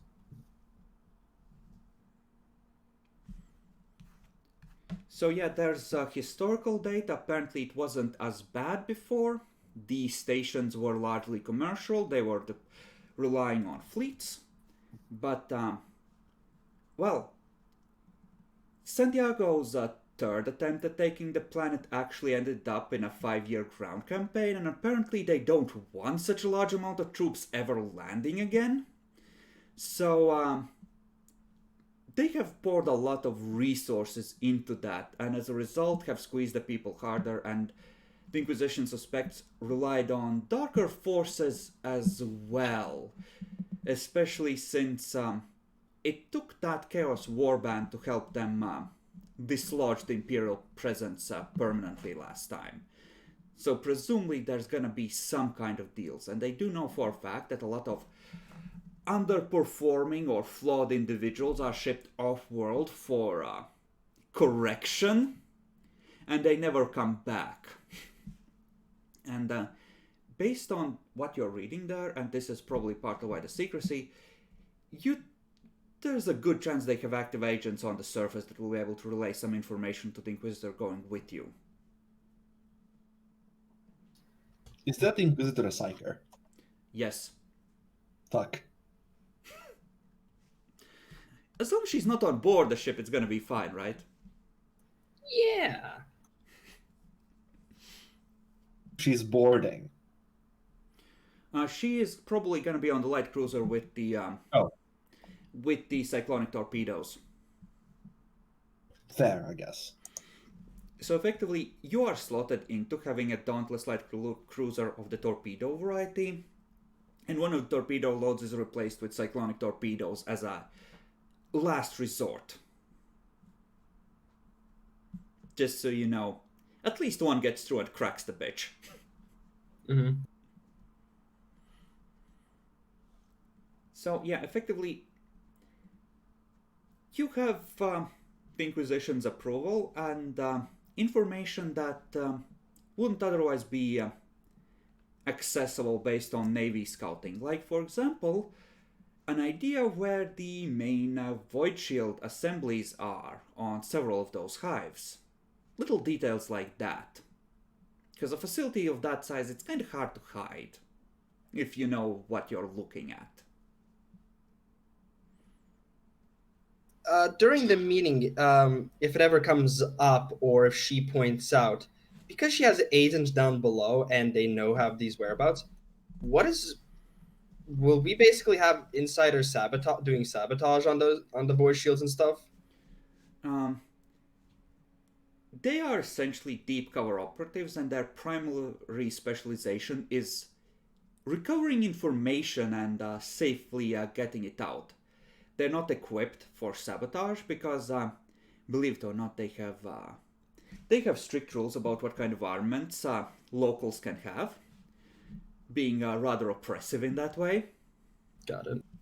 But as a last resort, it could be attempted, but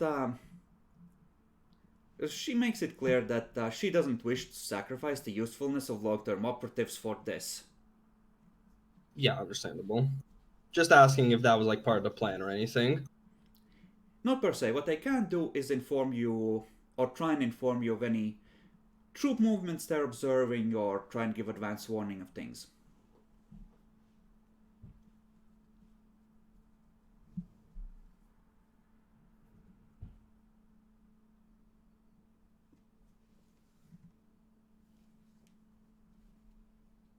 So if the locals start transmitting messages to the Chaos Warband that they're arriving, they tell us that. They're not highly placed enough for that. What you get Okay. is these are people that are the privileged working class that can actually afford a living, like, you know, dock workers, skilled factory specialists, that kind of thing. So they have like maybe a dozen or 2 dozen operatives spread over the planet with ways to contact off-world that are placed, you know, like, oh, I'm looking at the main road, I'm seeing tanks heading out in that direction, that level of info. Okay. You're back. All right.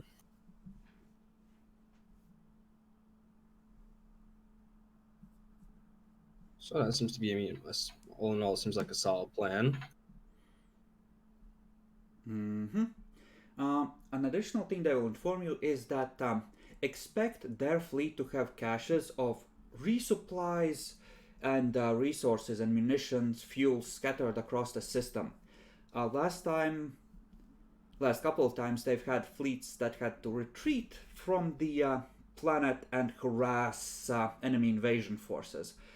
So last time in Santiago, they had hidden caches for resupplying, and as far as they know, more supplies than before have been shipped off-world to prepare even more of those. Yeah, for a second I was gonna be like, wait, did they place minefields around? No, not minefields, but so they don't need to go into the station, at least immediately, if they decide to use like a secret hidden supply vaults. Got it. So they're prepared to do a defense in depth of the whole system and just envelop and harass your forces. I have the memeiest idea ever. Yeah. Not saying this in character, but hear me out. Okay, they have supplies, resources, blah blah, right? Mm-hmm. Our logistics are going to be a bit away. So, what if we take a ship that is expedited for colonial stuff and colonize one of the planets in system and use it as a quick base? If you take one of their hives in the outer system, you could try and use that for this kind of thing. You would have to commit regiments to it, and depending on how it goes, you might have to deal with them attempting to sabotage it, your resupply efforts. But yes, you could just take one of their bases and use it for resupplying or coordinating. Yeah, my plan would be while we are dealing with the stations and everything and trying to do some time of bombardment, we would get a few regiments to try to get one of the auxiliary colonies, because we would need them, and just having them could be very problematic for just helping the enemy fleet repair. We can just completely bombard one, the other we can try to take, or just kill both of them. That does flip the situation around, where you have to then defend it if you want to maintain use of it. Yeah, that's why there's a possibility of just nuking it. Yeah, the Inquisition has no problem with it. It's the homeworld that's the issue, because it's a planet that's more ideally suited to colonizing and exploiting than Lemax's Finis, or I think anything that's colonized to date in this sector.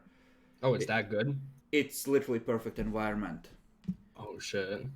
It's small, normal gravity, moderate atmosphere, pure, temperate, and verdant. Ooh, that is perfect. Holy shit. Could be bigger, but it's a small, tiny jewel that you can see why Santiago didn't just go, turn the batteries on this bitch, level it. Nah, I get it. Though the small really does hurt. It's like he should. Santiago was stupid. He should throw a lance at the volcano.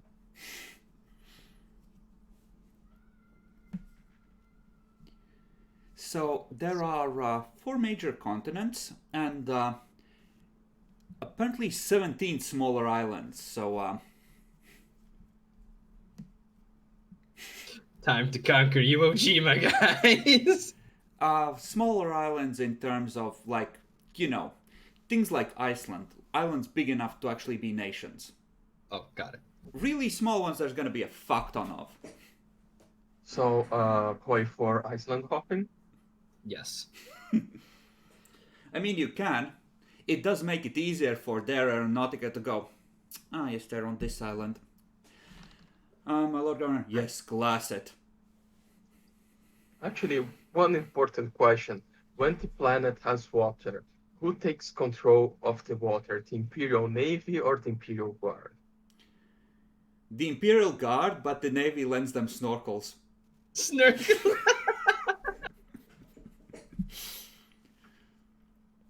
I mean, technically, every aircraft that goes with the Imperial Guard belongs to the Navy and is piloted by Navy pilots that just seconded to the Guard command structure. All right. So, with that, shall we see what kind of units we want, or what we need, rather? Mm-hmm. That would be like the next day's meeting, where it's rogue traders and their extended retinues, essentially. This is just, the secret briefing and sharing this information with the troops, or they just inform you, authorization from this point onwards if you want to add anyone to either part or all of this. True Inquisitor Tessera Voldus.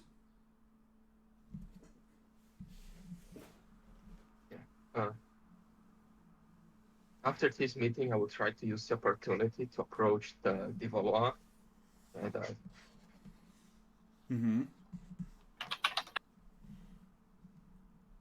and I will give the new offer of the thing that we just discovered.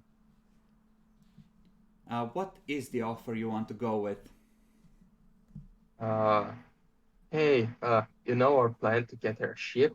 So in that direction, I just bought this knowledge of a really good thing that could give us a lot of prestige. That offer. We're rather busy at the moment. No, it's something for later after we deal with these issues, but it's something that your ship would be very good at getting. And you want to sell this opportunity to me in turn. Well, I was thinking we are already working together. We just work together on that. Mm-hmm. I'm not even going to ask you to cover part of the expenses to getting the information. Just getting out of your way to help me on that. It's fine for me. It's more of a security of the sector project. All right, I'm interested. What are we trying to actually get? One of my trader contacts found abandoned Astarte ships. They seem to fight against a very dangerous enemy, and they decided to kill themselves with radiation, and they're just empty ships or floating in a secret part of space. And I just showed that slate with information. It's going to be risky to investigate. The radiation is mostly gone, but we need to She check just if anything. quickly scrolls through it. Yeah, I'm interested. After we are done with this, definitely. I think if with that, the planet that I'm going to get, and maybe a little bit of help of the rogue traders, we for sure can get an Astartes group on this sector, and they will be indebted to us. Good. Okay. Excellent. Well, I will see you tomorrow. We should catch up. It's been a while.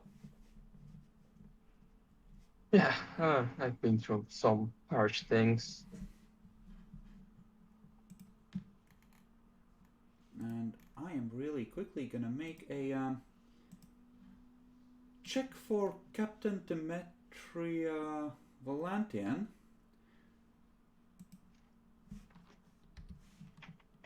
No, this would be charm. Okay, that's nearly a success. Would there be any way to push it over? She wouldn't be able to do it on her own. Someone would have to help her.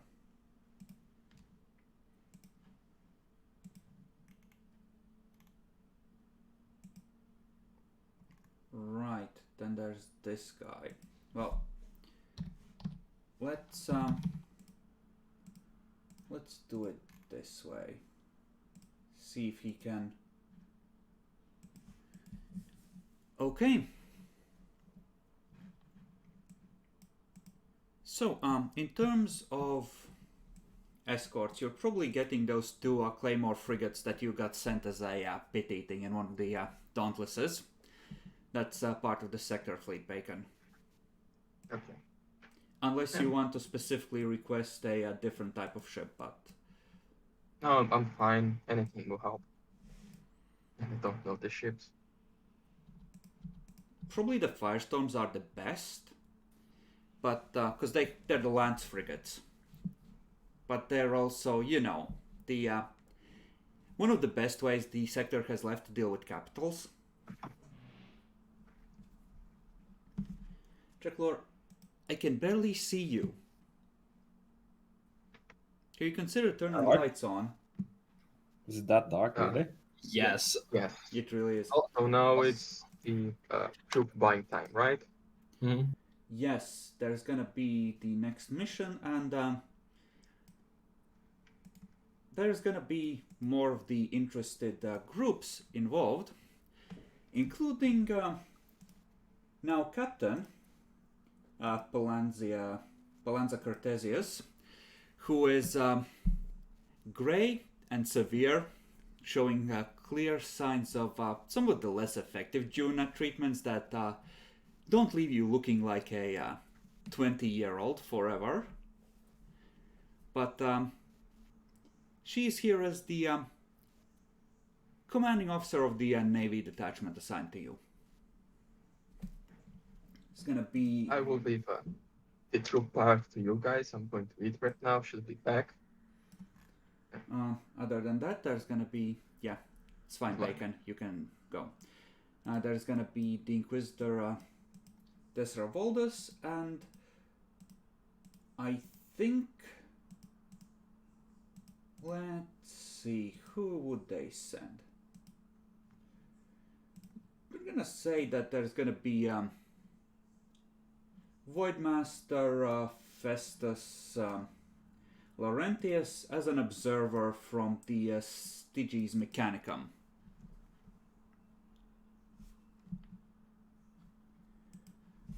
Anyone else that I can think of? Also, that's disgusting. And other than that, it's gonna be the dynasties and their various advisors and retinues. And presumably, the two of your representatives that are here, in system that is, can be part of this.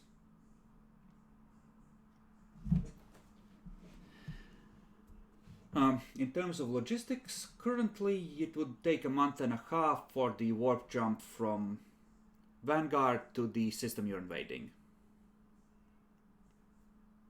At least it was either a month and a half or 2 months, because Santiago has mapped a warp route for part of the way. So what level is it if it's known? I'm gonna check. It was either 4 or 5 for the first stage. Oh. He's done a good job. He's been mapping that route, heading Nice. towards the west. So he's been working on that baby. He was gonna plant a planet at the end of that route and be like, bitches. As you do. Yeah, as you do. Okay. Anything else I'm forgetting? Yes, the route. Star charts. It is currently a level 4. Nice. But presumably it's gonna get rapidly improved. It is run, however, by House Faustus, so at least I believe it's Faustus that he has with him. Yes, House Faustus. So, Luigi doesn't get to use that route unless his house buys it from them, and they're not interested in selling just yet. So you're gonna be either led by Santiago's navigator as part of a fleet, or you're gonna need a Faustus bitch boy navigator to take advantage of it. I feel like we're all going in as a fleet anyways, so... For the initial attack, that's probably a good idea. Mm-hmm. Because you don't want to arrive separately.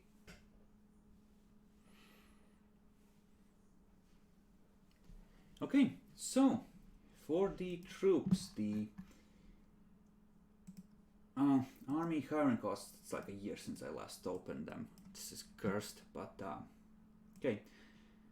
So you have 40 profit factor to play with for the first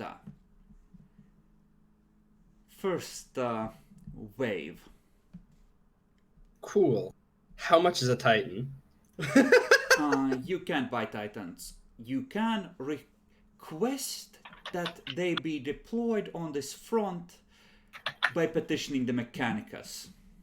Well, yes. So, when I mean buy, I mean rent out. So, how much would that be? I need to check just how good they were, but we're talking at least a prestige factor for per Warhound Titan. Considering how worth one Titan is, even having just one is good. It depends, because the Mechanicus are gonna be just your Regal would immediately know that the Mechanicus are just they're gonna take requests, but they're not gonna follow the chain of command. Not if they're Titan pilots. See, that's the thing.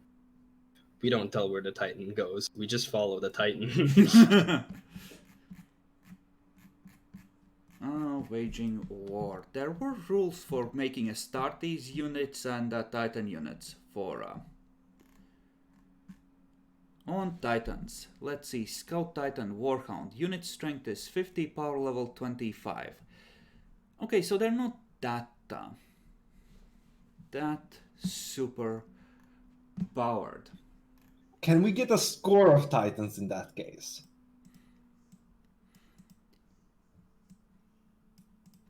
We'll see. It depends on the case you can make to the Mechanicus. I will say that they wouldn't have anything bigger than like a pair of medium Titans here. So no Warlords. They would just mostly have Scout Titans and a pair of Reavers. It's not a big Titan Legion, and it's a miracle it has them at all. Still, having them is a good asset. Mm-hmm. So we do want some. So Scout Titan is strength 50, power level 25, and medium Titan is strength 75 and power level 35. I'm trying to remember some of the old units. Strength 75 sounds a lot. Yes, because we would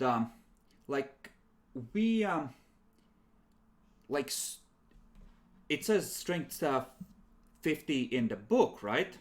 So that's like the hit points. But when we played with companies, we multiplied it by 4 to make the combat go in a saner way. So that would be like as much hit points as an entire battalion, and more power, so, you know, more soak, more damage, more everything. Yeah, I think we go for the medium ones. That'll help. That'll basically be the best way of how we actually enter these hives. They can deal damage, they can take damage, and the rest can actually just swarm.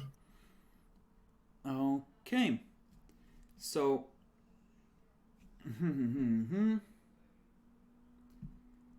well, someone needs to make the case to the Mechanicum that these should be deployed there. Because god machines are precious, and the Forge World needs protecting. The question is that just going to be like the prestige role, or? No, that's a roleplay thing. Someone has to actually approach the representative and convince him that, like, yo, you have a Titan Legion, we need a Titan Legion.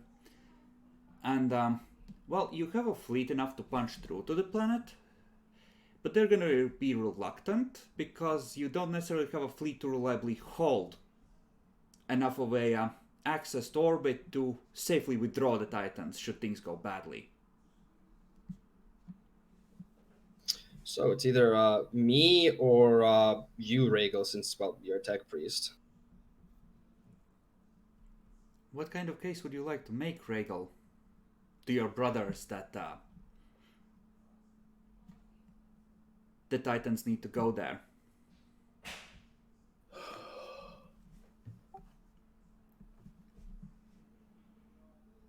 Dude, is it common knowledge that Heretic Astartes there?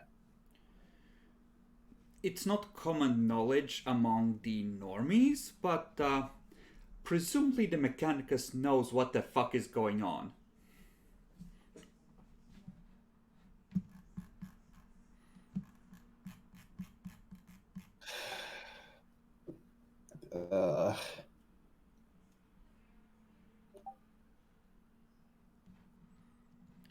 Actually, let me calculate this out. A Space Marine unit's unit strength is equal to 5 times the normal number of Space Marines in the unit.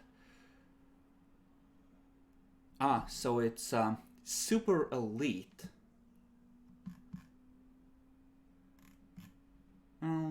Yeah, that kind of makes sense because they're kind of hard to hit with the heavy shit.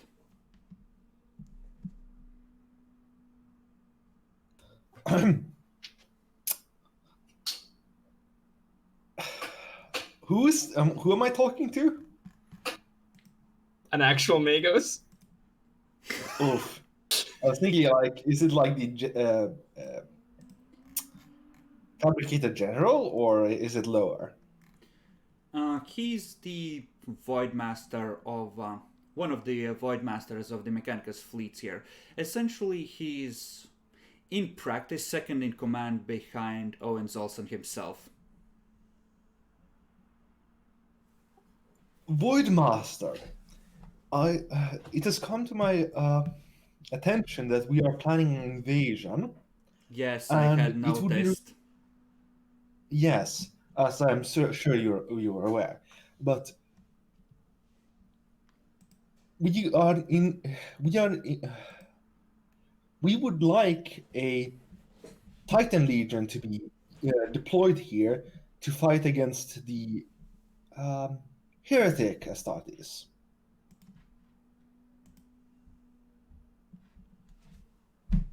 Interesting. I am certain that some of those might be able to come into your hands at some point without further knowledge, and a lot of status to be gained from deploying one, as you would be obviously be the most glorified members of the army and only be deployed at anything you decided would be worthy of your interest.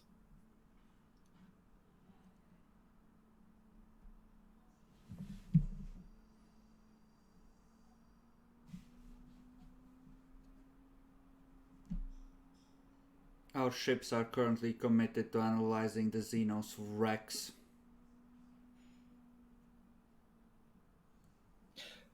Ships are not the issue. The Titan legions will go nowhere without Mechanicus ships to guard them.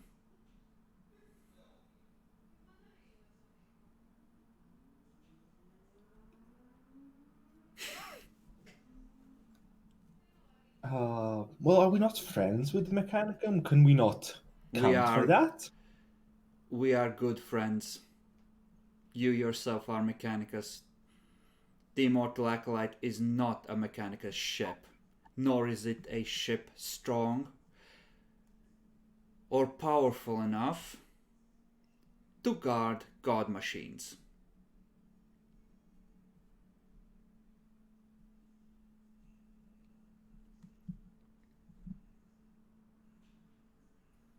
Is there some way I could convince you that to send those Mechanicus vessels or otherwise support the effort? Yes, you can. Secure the aid of at least 2 cruisers from friendly Mechanicus forces, and I will support your petition.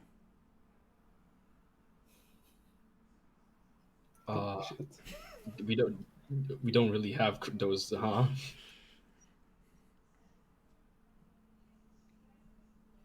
Do the Mechanicum even have 2 cruisers in the area?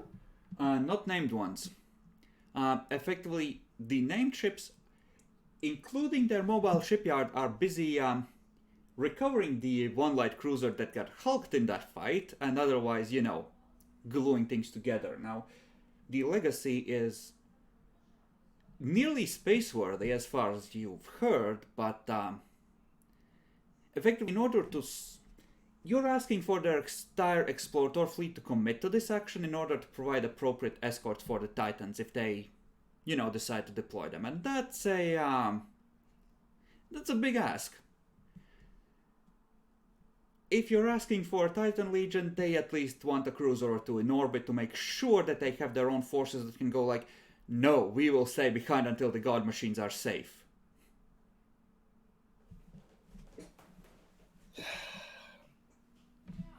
I assume I can't bargain it down to like one cruiser.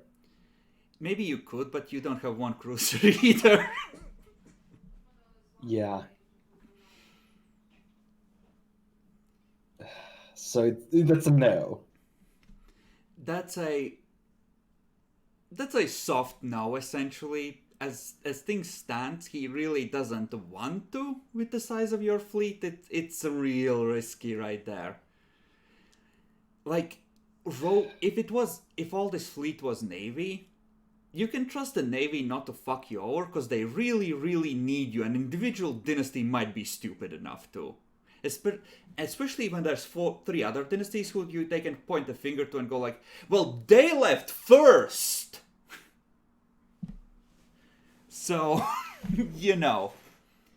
I have an out-of-character question just to sort of see if that might assist Jackler in any sense or capacity. So I know we all did a vow of secrecy and like, but considering we're, having the idea of Titans, I feel like that would be said to the meetings in the War Council, right? That would be mentioned. Like, this is discussed, right?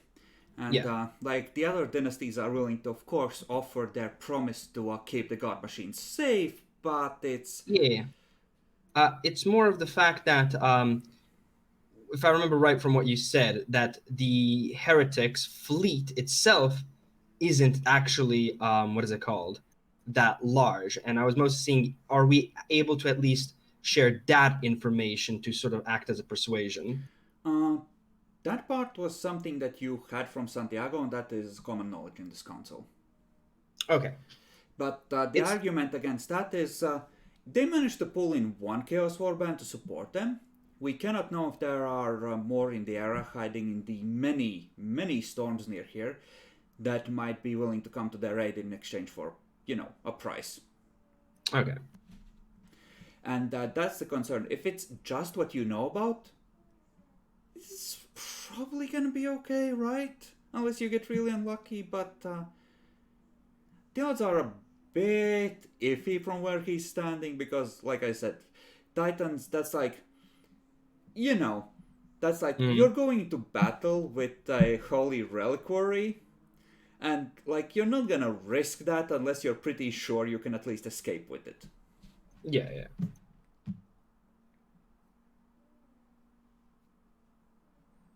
Good luck, Jackler. Keep at it. Mm-hmm. Where did I put the troop stuff for, like the generic troop templates? Anybody remember? The troop templates? Yeah. Oh, they're down at generic troops, Redgate. Generic troops, all the way down near trash. I'm mostly looking for Mordian Iron Guard because I want to look at the power. So, medium mechanized was a power of 8 and tanks were a power of 10. And what did you soak, like twice your power rating? Yeah, a medium Titan with what, a power of, I think you said 75? No. A medium Titan is strength 75, so that's the hit points, and power 35. Those things have void shields. Yeah, so 70, essentially, so... Which, yeah, I don't think anything out of... Unless you have something stated heavy, I don't think it's doing damage. That's, like, heavy bombers could maybe fuck them up given enough time. Exactly of why it's so... Why it would be such a huge help. Space Marines? What do Space Marines... Space Marines have a power of 20, and it suggests giving a 10-man squad essentially the 50 strength, which is a bit retarded. But given the stats that they have on the battlefield, but we'll adjust the strength downwards and keep the power level, I think. So they could, in theory, maybe. In theory, yes, but that's the thing. That they wouldn't engage it at range. They would, Space Marine run up to the legs and start climbing up and shoot it in the head. Or just jam power swords through vulnerable joints. Yeah, basically. That's how you take a Titan out as a Space Marine. You rush it. And, bring some melta bombs just in case. Like, as it stands, he might be convinced to give you, like, 1 or 2 Scout Titans, but he's definitely not deploying any significant... he's not recommending deploying any significant part of the Legion. It's like, a token force so they're represented, so they can be seen to be aiding, is the best you can hope for. Two Scout Titans would still be a good vanguard, though. They would. Yeah, definitely. So I'll guess I'll stick with that then.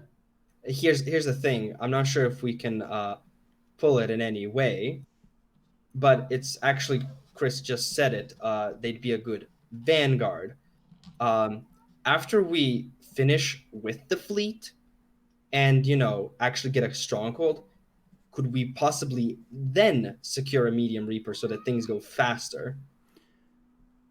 He would be willing to recommend it at that point, mostly because at that point also their ship should be free up, so yeah, he would be willing to consider a second wave, but yeah, given the situation, I think, and given just how insanely good they are based on how the math works out, I would say 2 prestige points per Scout Titan that you want.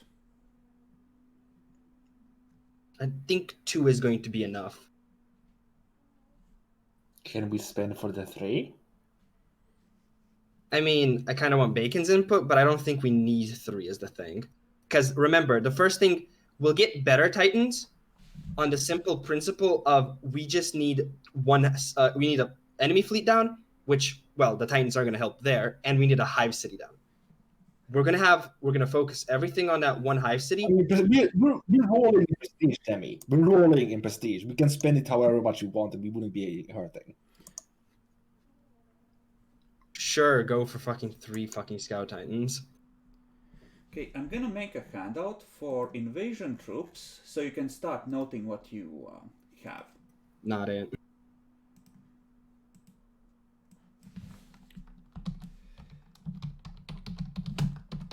Not it. Not it. I find it with and I have something to do. Hopefully we'll do a character intro this session. We should be able to. Where will the handout be? In which subfolder? Oh, there, I found it. So we have 12,000 points overall. From 40 profit factor. Yes. Yeah, that's the war treasury, right? Yeah. I suggest just deciding on how, like, couple types of regiments and just assigning, let's say 2 profit factor per regiment or 3, and just figuring out what the base, troop formation is. So if we get Titans, are they gonna go into this 12k somehow? No. That's a separate thing. So at the top, add that you have 4 Navy transports, 2 Navy frigates, and 1 Navy light cruiser. And under that, add 3 Scout Titans.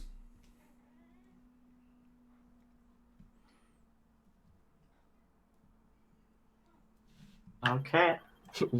we drop the Scout Titans in a triangle formation and just say this is the Bermuda Triangle now. This hive is about to disappear. Generally speaking, it's gonna be larger formations fighting in this case, and it's gonna be a max of 1 regiment per tile. Except I think with a Scout Titan, I would let the Titan just be combined with a regiment and march alongside it. So you could really just put it on the vanguard, maybe with some tanks or something, and just punch through. Mm. And as far as reports go, those fuckers don't have Titans. Not unless they somehow get Dark Mechanicus to come in and help, but... And even then. So, okay. After that, we're gonna need to we need two elements of this entire thing. One is obviously the road to a hive city, and one is the inside the hive city itself, right? Mm-hmm. So we should definitely have, some tanks and stuff like that. That's always heavy armor is always fucking good.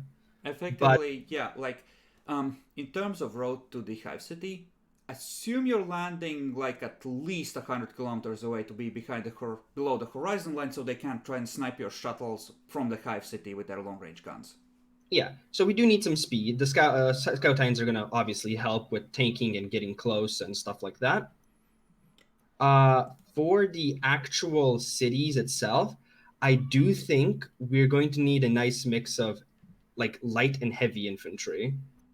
Some for speed and some for, holding up a place and being really tanky and, clearing out. But infantry sucks for speed. They're gonna have in a hive city. It's not gonna matter, and they're gonna have an easier time maneuvering through all the smaller passageways.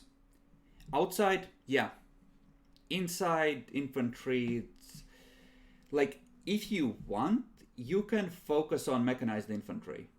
Honestly, because they can always dismount, and they have the chimeras for support. Okay then.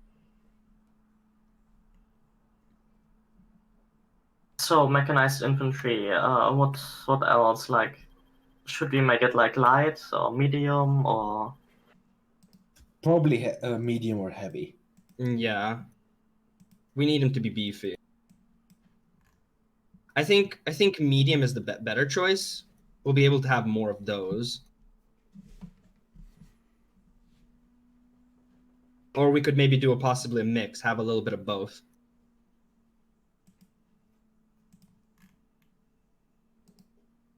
Okay, let's do it this way.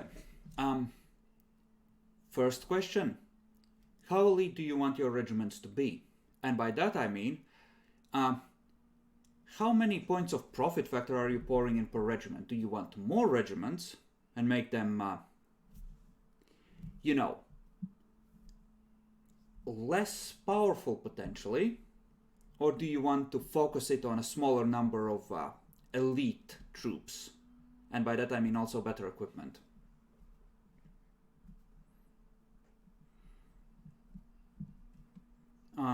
The way I'm thinking of it, we should have like a soft cap on the battalions in a regiment. So let's say like 30 battalions.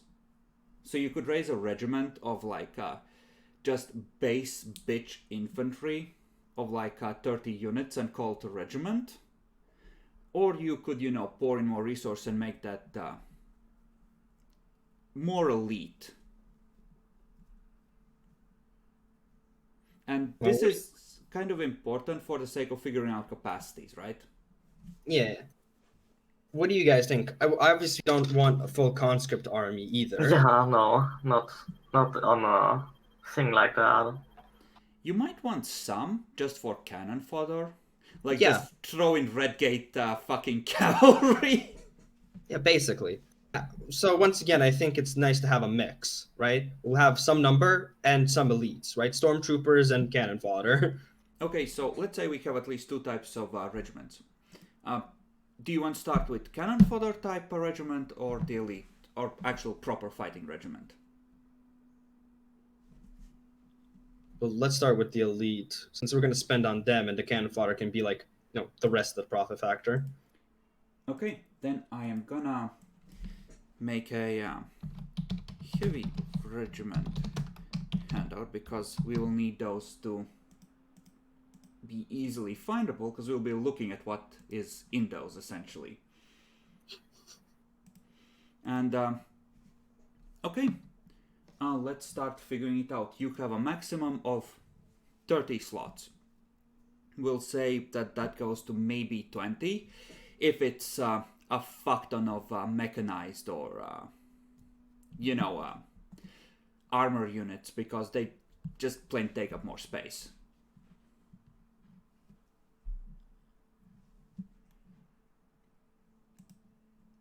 So 30 units, and now we can like split them how we want to, right?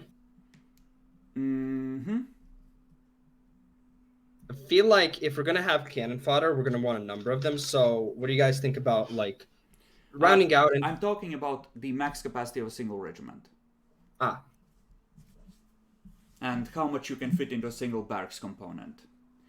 Like in theory, you could build a 40 with armored regiment, but it would just take 2 barracks components to fully transport because it's too fucking large.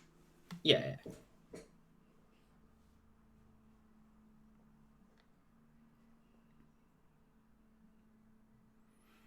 Also the question of where it's coming from, like which world are you raising these from, just for flavor's sake? Well, we have good veterans on, I think decent officers even from Theodoro itself.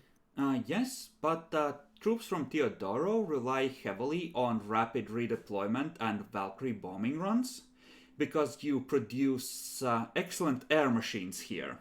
Tanks, not so much. True. So do they have mechanized, or is it just infantry with Valkyries? I think it's mostly infantry with Valkyries.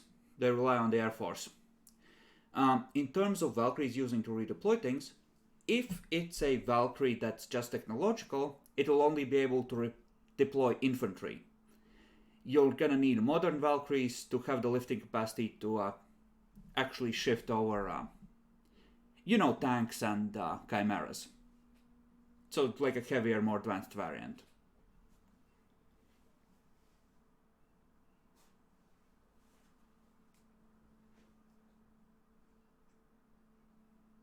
Okay, clearly you are all busy thinking, so main fighting unit of the heavy regiment. You have effectively 2 choices, tanks or mechanized. Mechanized. Yeah, I think mechanized too. Okay, good. Mechanized. Let's take a look at the costs. Open them up.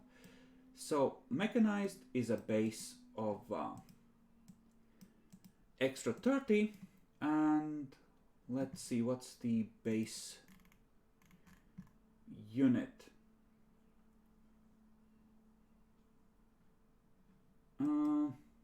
Let's see. So mechanized, and I assume you want it to be at least technological in terms of advancement.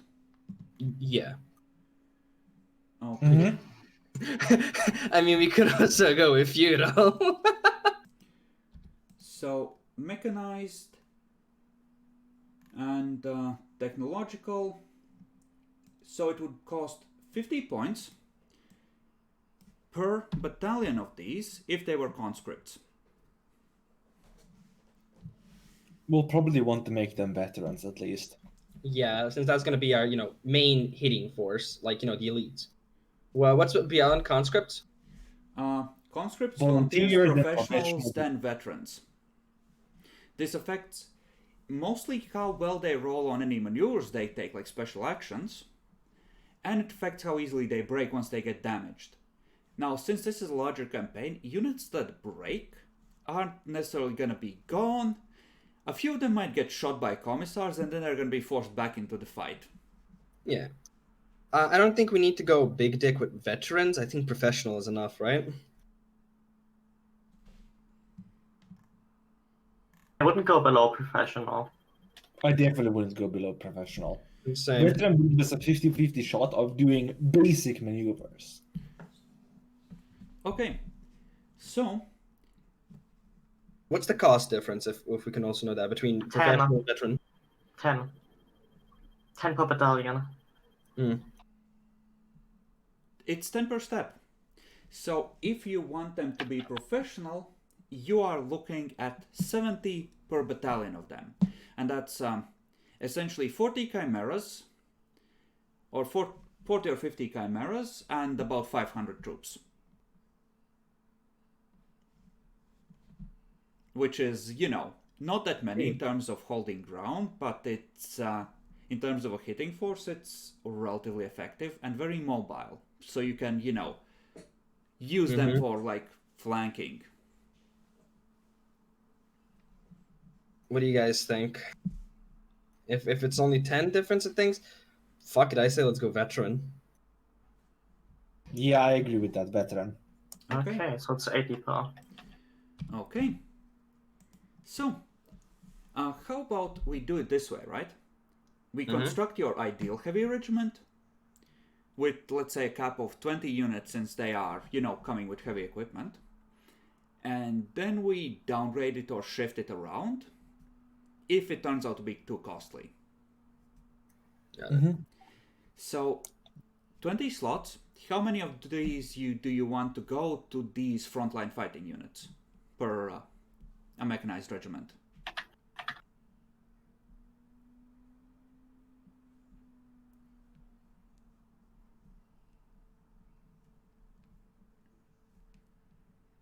I'm thinking, hell, if they're gonna be in like our main force and stuff, why don't we just go 10? I agree with that. 10 battalions. Okay, so 10 battalions for frontline, that's 800 points. And this is veteran, I think we said technological. Yep. And mechanized. So it's basic bitch configuration chimeras without the fancier attached weapons. So, like auto guns and heavy stubbers. That'll mow people down, yes.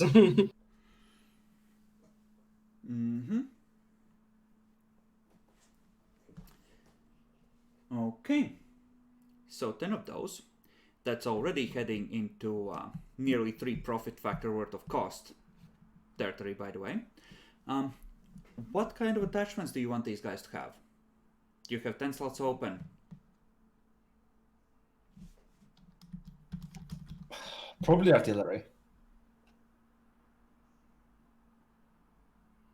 Yeah, we're probably gonna want some artillery in there. Not too much, though, I think.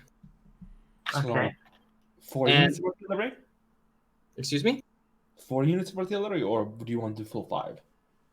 No, let's go with 4, because there's one thing that I think we should add on them, especially if they're gonna be mobile, moving around and stuff like that. Maybe having some anti-air on them as well. You have precious little ships with air support, so all the air you have is gonna have to come from the troops themselves. So let's... Okay, what kind of artillery? Medium, light, heavy? So if it's gonna be... let me check. So artillery, technological, probably medium. If you want them to be veteran, it's 70 points per artillery battalion. Artillery probably don't need veteran. Probably just make them volunteers. Yes, the mechanized elite troops are gonna be real happy that they have been attached with newbie artillery. I mean, what are the artillery going to do for their skill rolls? Okay, then we can bring it down to 50. Wait, what tech level? Technological. And Isn't it 60 then? Oh wait, I think I'm missing the 10 points for the base. Yeah, I believe so. Okay, so 60 per. And you have 4 of these? It's 240. Okay.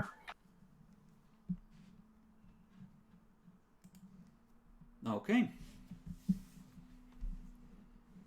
So 6 slots left open. what could we use in those?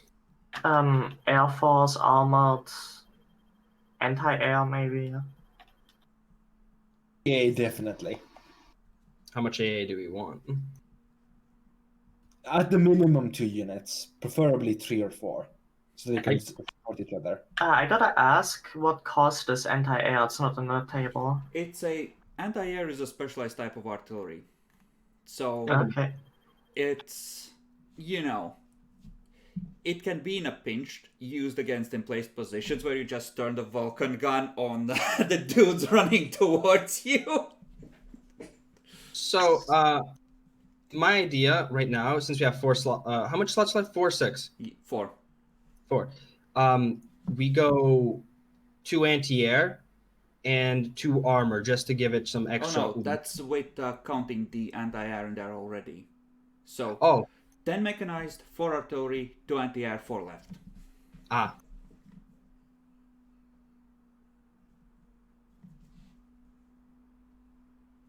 Possibly What- some cannon fodder, but Yeah, I mean, only 2 levels of cannon fodder is kind of eh.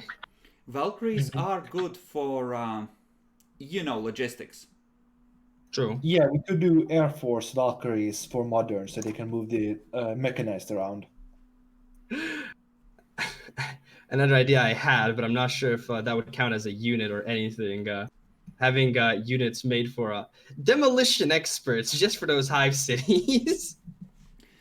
Veterans are gonna Trappers? have, like, veteran formations, like, each of those battalions is gonna have at least, like, 1 or 2 demolition squads. Okay. It's like, they're gonna have their own combat engineers and so on, we just don't go into specifics. So let's go with that then. What, 2 Valkyries and 2 armor then?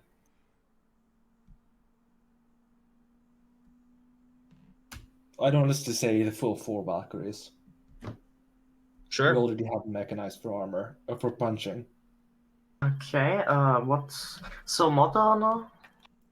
Modern Air Force, that's minus 80 already.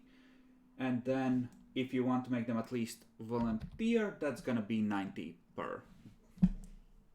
If we're gonna use the Valkyries, I think we need 1 step above volunteer. Professional, then it's 100 per. Yeah, 100 per, that's pretty expensive, but that's probably what we want. That's Okay. a lot of Valkyries, because previously we were just fighting at company level, and that's I think the numbers work out something like 160 Valkyries that each of these elite units will have. That's a lot of air. Mm-hmm. And well, since we're gonna have a lot of after the initial, bombardment, air is kind of great. I mean, Mhm. these will be very mobile forces. Mm-hmm. And besides, I also kind of makes more sense that the Valkyrie are professionals, and we can now justify having them at least from Theodoro and stuff for flavor. This will cost just north of 5 profit factor for a regiment like this. Godspeed. Now, That's you a lot. can't afford too many of those if you want to keep this configuration. I'm aware. That's We why. probably just want the 1 regiment of this, so that's main for punching through their lines.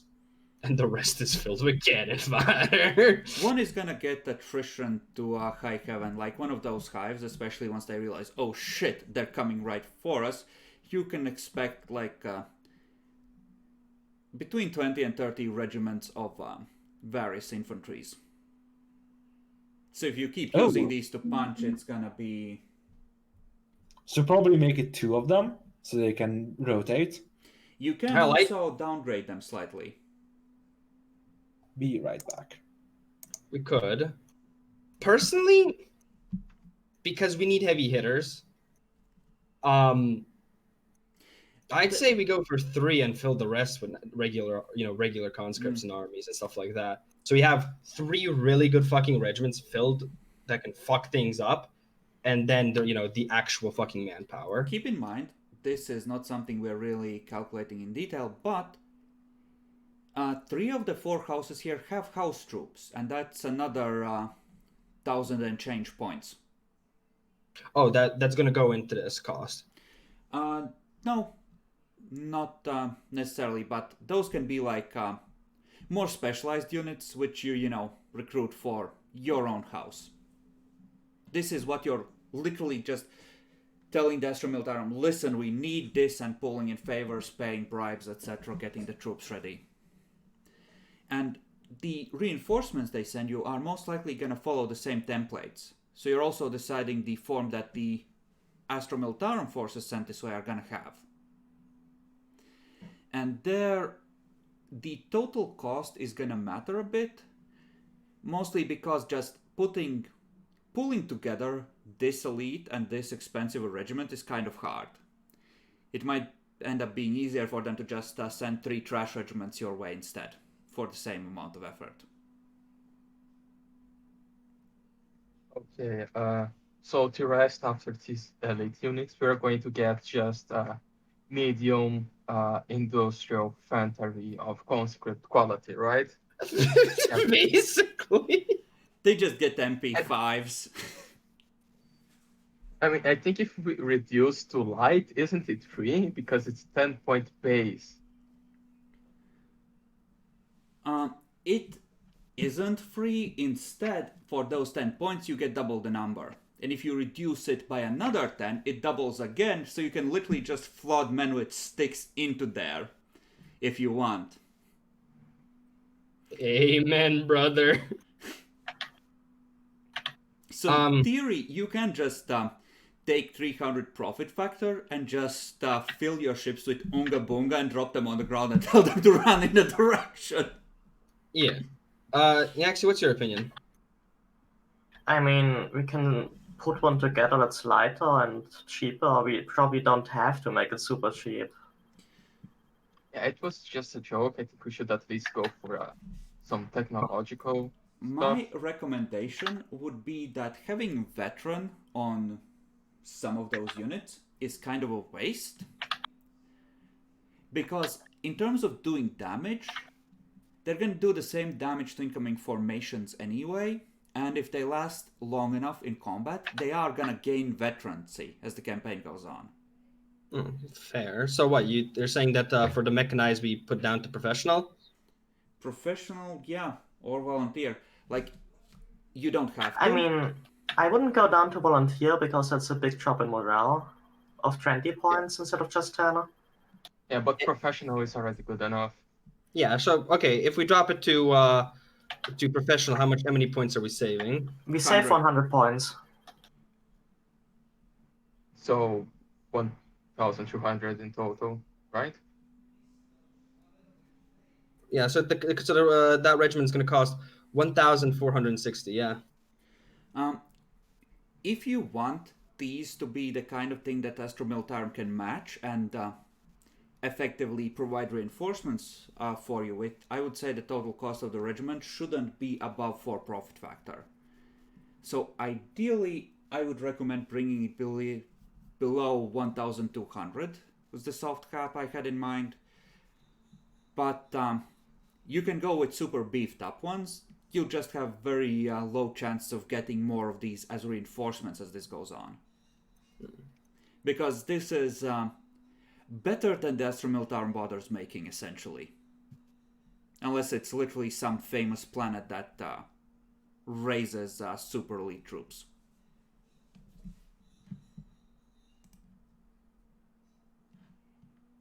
So, I don't know. I kind of like it because we do have it overpowering, and the idea is we do have it powerful so that, you know, it doesn't die as much. You don't need to fill all the slots. You could, especially given that you have Valkyries, you could drop some of the artillery. Or some of the anti-air, because you have a very beefy air force, and honestly I wouldn't sacrifice that because that's a huge advantage in any number of ways. But it does mean you don't need some of the other stuff as much. I do like having the idea of artillery, just in case we need to, you know, an additional way of hitting a bitch from a distance. Yeah, but if you drop the... how would the math work out? If you drop the anti-air... It's 120 less. So that would take it to... Okay, Jackalor. The idea here is that the Astro Militarum won't be able to easily raise regiments that cost more than 4 profit factor per regiment. So if you want to receive more of these, as a standard template that they provide for you, as reinforcements and from the portion that the Astro Militarum raises, you're going to need to downgrade them in some way. So actually, the minus 120. What did you That's remove? if we drop anti-air.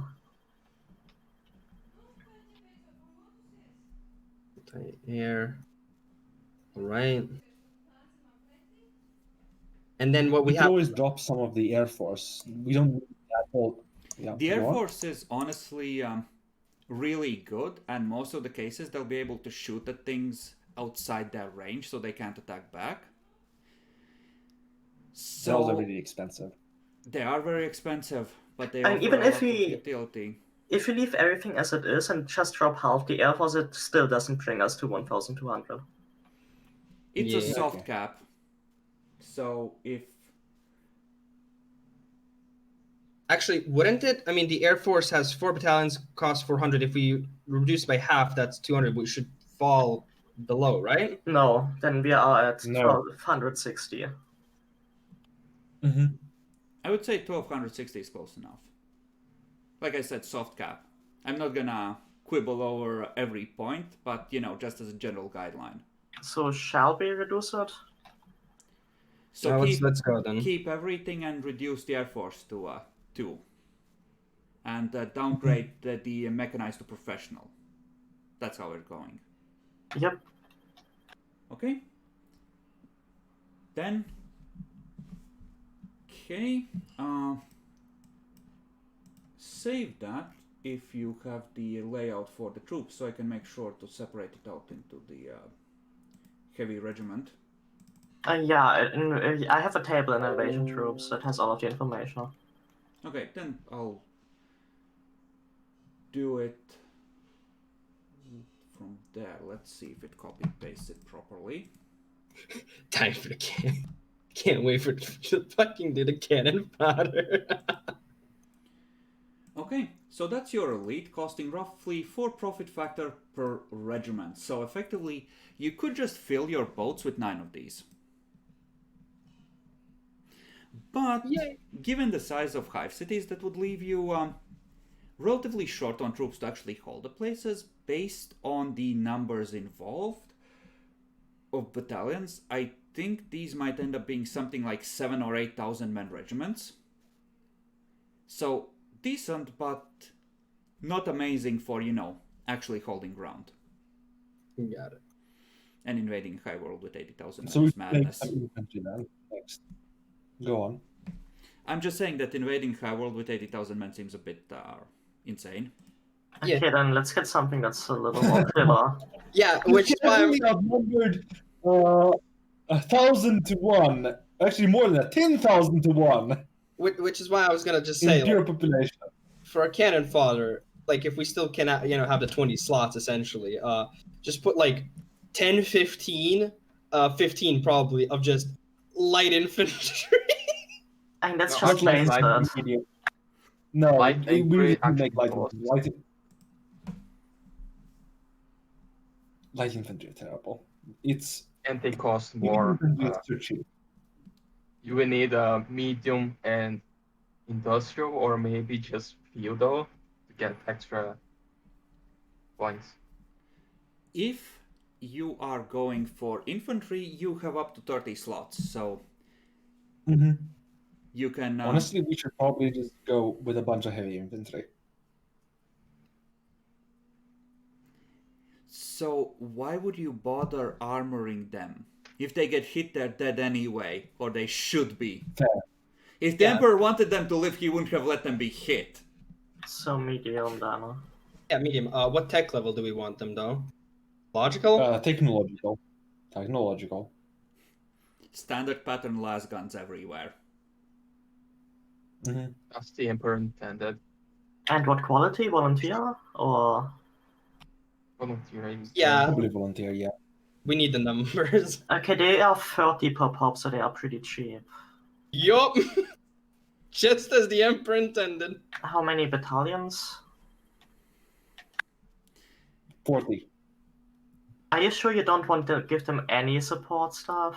We'll give I them think some you support. You can only It's fit still a joke. 30 in a single regiment Jackalor without them taking Oh, more than okay. one barracks component.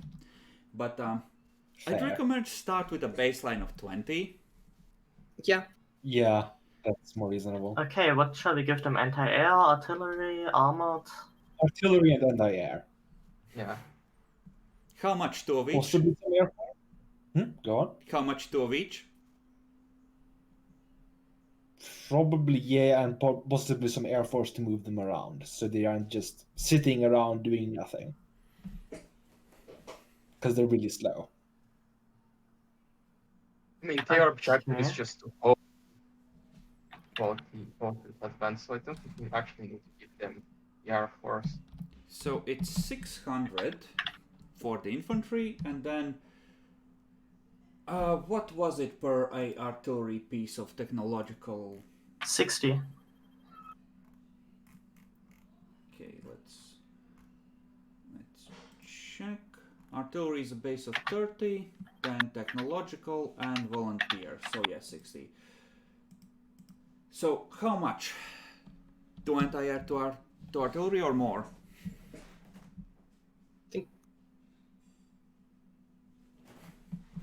I think Yeah, go on.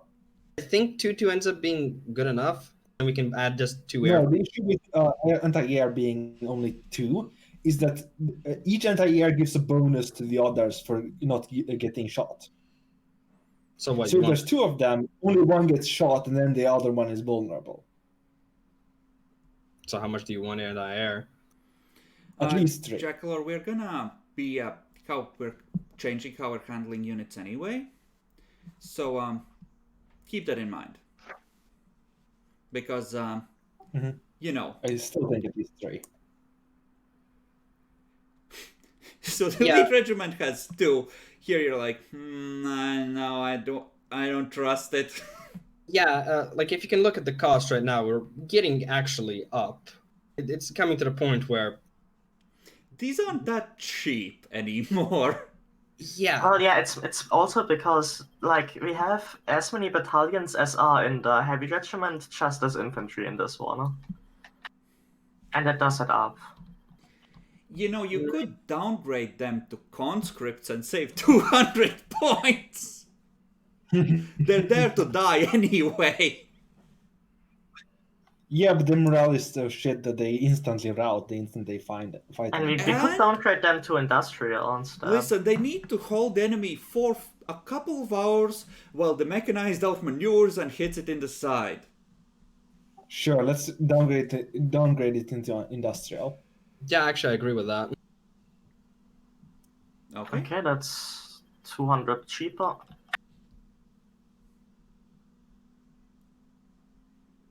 So 640. Yeah, unless you actually want 3 anti-air, then it's 700.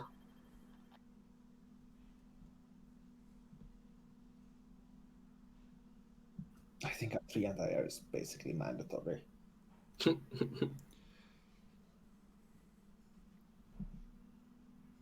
Sure, let's make a fucking even number. 700 sounds fun. Okay, 700. Okay. Then, I think with the budget you have left, you can afford 11 of those. So how many men is that approximately? How many spaces do we have to carry? Currently, I think enough still. You're not over yet. Wait, it's not 640, it's 700.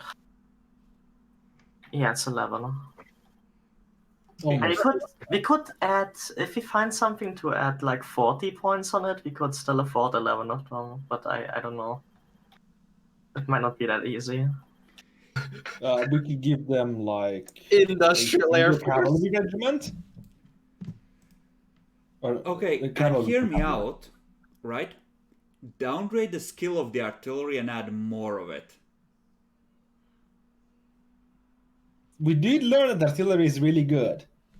I mean, yeah, we could do that. Just Yeah, that's a- don't So even what's the give current them artillery? 3 anti-air. You have the air force from the other regiments to cover them. Fuck that, right? Just do what needs to be done, right? And just give them at least 4 artillery. Okay, what do we downgrade? Technological to industrial or volunteer to conscript or both? Let's just go. Conscript. Yeah, let's just go to conscript. Okay, let me recalc. Engineer is honestly fine. Yeah, I still want my artillery to hit like a bitch, you know? And 4 of them, right? Mm-hmm. Amen, brother.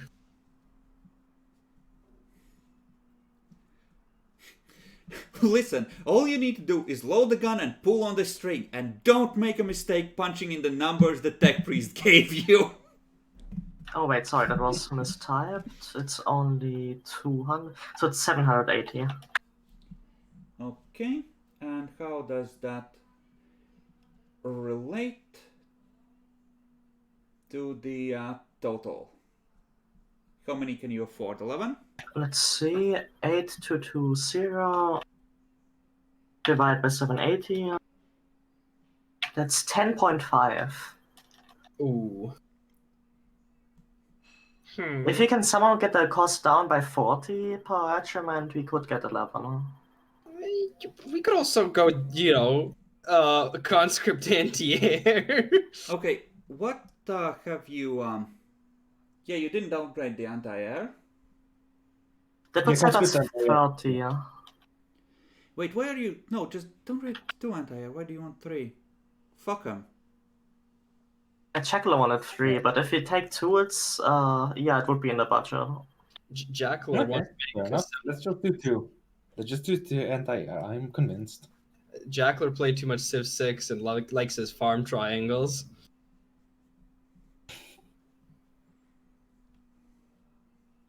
Yeah, now it's 11 is possible. Okay. But Perfect. now we have money left over.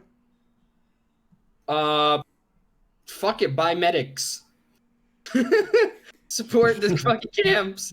No. Anti-air. Jacklor likes anti-air. Upgrade the anti-air to modern. Wait, Okay. isn't the anti-air technological already? It's technological, so another step will make it... It'll give it, I think, at least 1 more PowerPoint. Mhm. Oh, I thought technological was the top. No. Modern it's is modern. like a full Imperial tech. That's like... Troopers have bolt guns and the heavies have plasma guns. Ooh, Jesus. What you have is guys with flashlights. That's technological. Shit. Flak armor and flashlights versus carapace and bolters. Okay, there we go. And the rest goes to charity. Let's wait for the final verdict from Nyaxi. So, Yep, within budget. Alle is klar. We're 80 points off the max. As I said, excellent. Jackler goes to Can charity. Actually, we could upgrade the artillery to heavy. If you wish. Or to modern. Or to modern, yeah. Modern is probably... Well, actually, no, it depends, because heavy has longer range. Mhm. But I think it's also gonna be a lot slower, because that's like the big Imperial self-propelled artillery. That's like their grid coordinates level of heavy. Oh, here's the thing, though. Here's the thing. Hear me out. Uh-huh. We have 80 points, right? Yeah, we're spending on the campfire. What if we upgrade, you know, the anti-air on our own anti-air to modern on the heavy regiments? They're Why already do- past the limit. Yeah, fuck. I know the cannon fodder better. But you don't have 80 left over per regiment. You have 80 left overall, don't you? Overall, yeah. Yeah. Not fair. Okay, so get that. 11 Cavalry. regiments of... They're not cavalry. Fuck you, Bacon. You don't get cavalry. Just 1 unit of good cavalry, so the officers can hang out. You can... You know, the commissars and the officers will be on horses from all the regiments that have the infantry. That's fine. That's gonna be a thing, right? Just because it's an infantry regiment doesn't mean the HQ doesn't have a couple of chimeras for the officers to get out.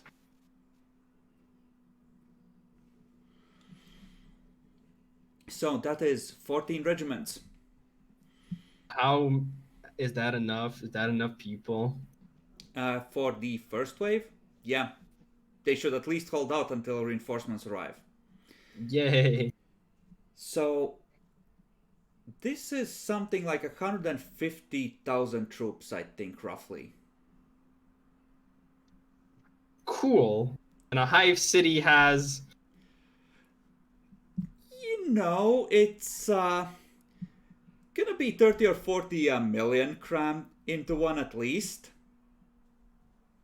But okay, a civilian with a gun is only a civilian with a gun.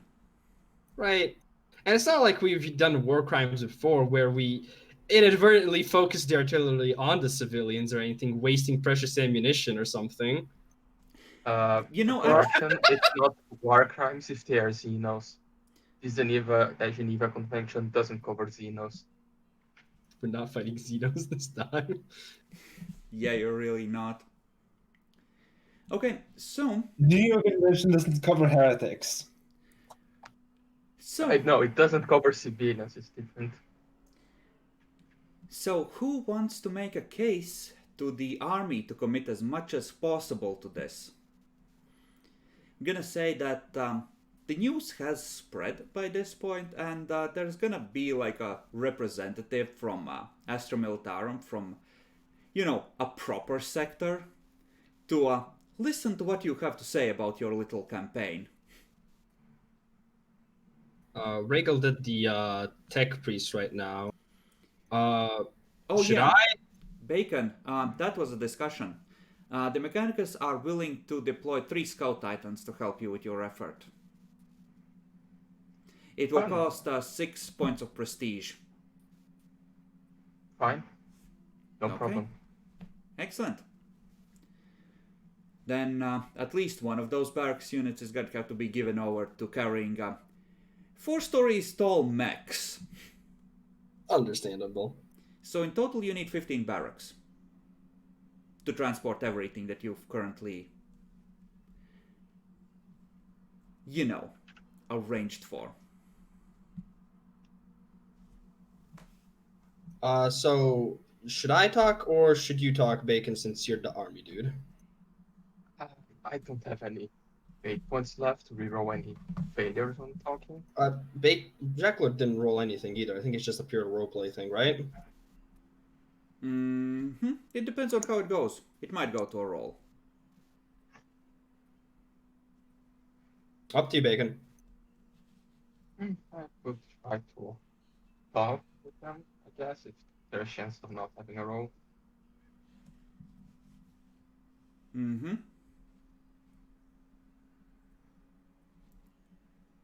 Okay.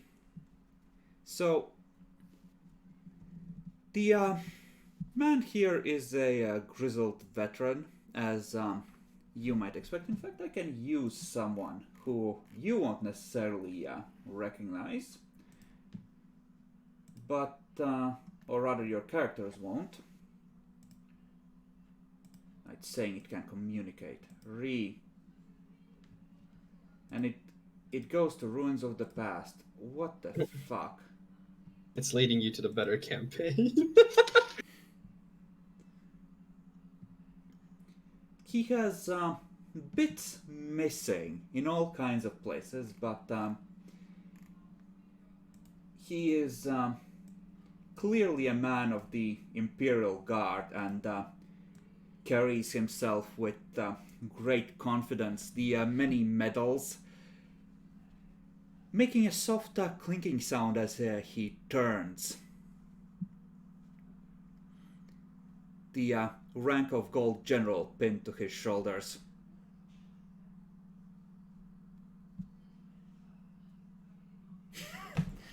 Bacon takes a drink.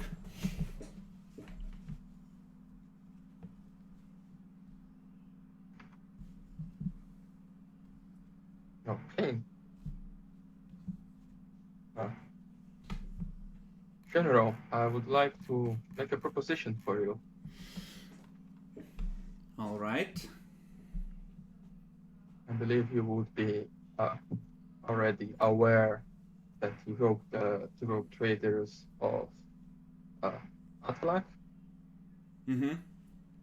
The rogue traders of Athelaq are starting an operation to capture a high-value planet on the sector, and we already, with our own funds, set it up a high-quality vanguard to take over the planet. I believe it would be the interest of the army to commit to this offensive and prepare to send reinforcements when we eventually land and take over part of the planet. He puts a hand on your shoulder. You realize that the fingers are made of metal. Come with me, son. Do you smoke? He pulls out a cigar, Sometimes. hands it to you, pulls out another one, takes a lighter, offers it to you. I approach my cigar to the lighter so he can Mm-hmm. light it. Kia lights his own as well, takes a deep drag. Do you know? You remind me of your great-grandfather.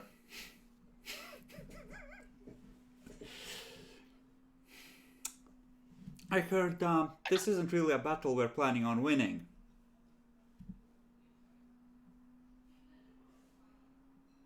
Main objective is to hopefully destroy the heretic fleets, but no, it's not the main goal. We hope to, but you know how it is. Indeed I do. Now here's the thing. I've been sending good men to their death for, it's soon gonna be 2 centuries. And let me tell you, it's not for the faint of heart. So, can you tell me, in all honesty, that this is worth it? I believe so.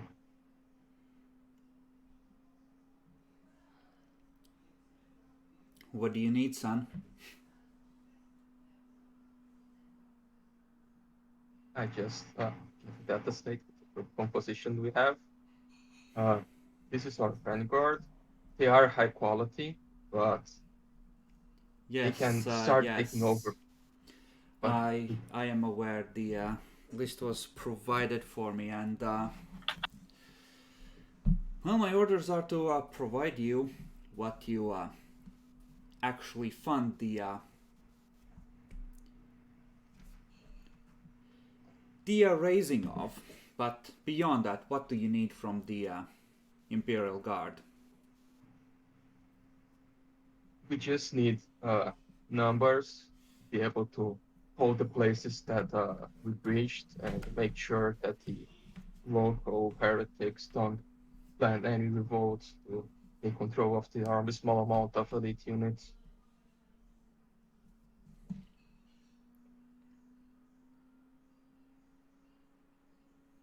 And these fuckers are gonna try and burn down the planets here if we don't do this. Yes, we believe that they may, if they don't get occupied now, they may plan to do something as the Astartes are leaving the sector or already left. They seem to be very willing to act. We need to deal with them now before they prepare. He just nods. Yeah, there were some Astartes that were helping us when we took this very planet.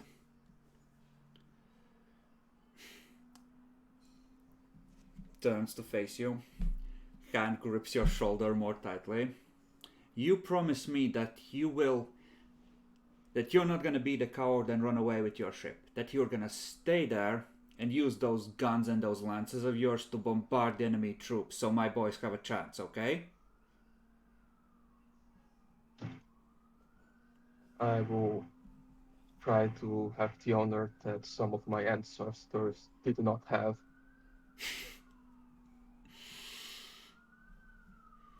Now, I know there's nasty things said about your great-grandfather, but he wasn't that bad. I don't think he was treated fairly. He was a good servant of the Imperium, you know? You remember that.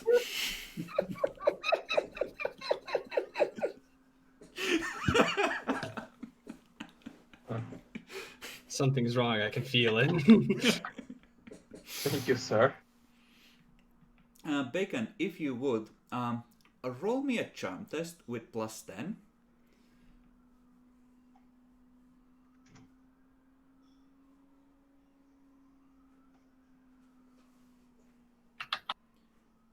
Okay, and that is a total of 4 degrees. Oh, you don't have fate points. You can't spend any. All right. Okay, the Lord General is gonna throw his backing behind you, and you're gonna get the numbers you need. With the Astra Militarum commitment, you are gonna have 3 times as many troops as you yourselves raised as potential reinforcements that you can just draw upon. Beyond, on top of anything else you might arrange in the future.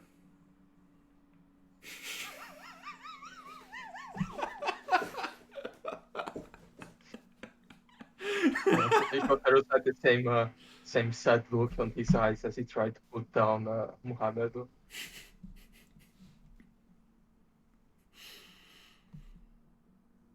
damn it. Yeah, based on the math, you will have nearly 500,000 men from the Imperial Guard available as reinforcements. Using similar templates to the ones you constructed. So you effectively have enough troops for 4 waves. Well, we either succeed or my character will die trying.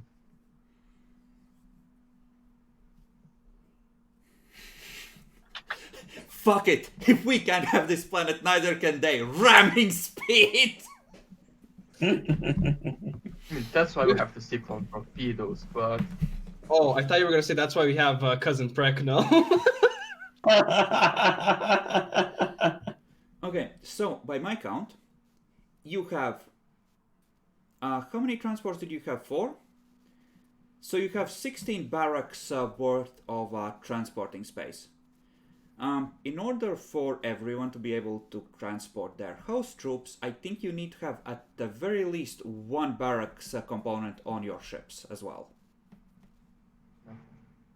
I think you were going to convert 2 of the main cargo holds on the transport originally. yes. Well, it seems we only need to convert 1. It's too late. The representative had orders to require 2 barracks components. I mean, we only convert the 1, but we have 1 in reserve in case we need it. You also need 1 for the Titans. Not that I think about it. Fair enough. Then we convert both of them then. Yeah, you have 8 on the other dynasties, 8 on the Navy, and you need a total of 18. 3 houses that have personal troops will be transporting them, and you need 1 for Titans as well. I will need the 2 of them.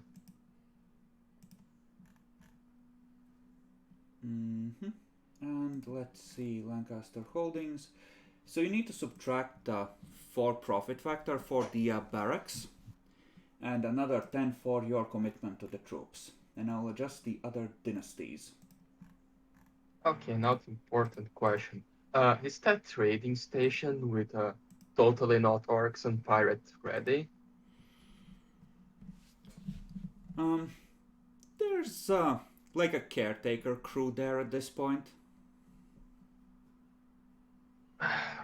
Yeah, because we need the profit factor and we have that Eldari ship ready to be sold. Just there, nearby that station. The station I think ends up being in F4, so it's a month's trip.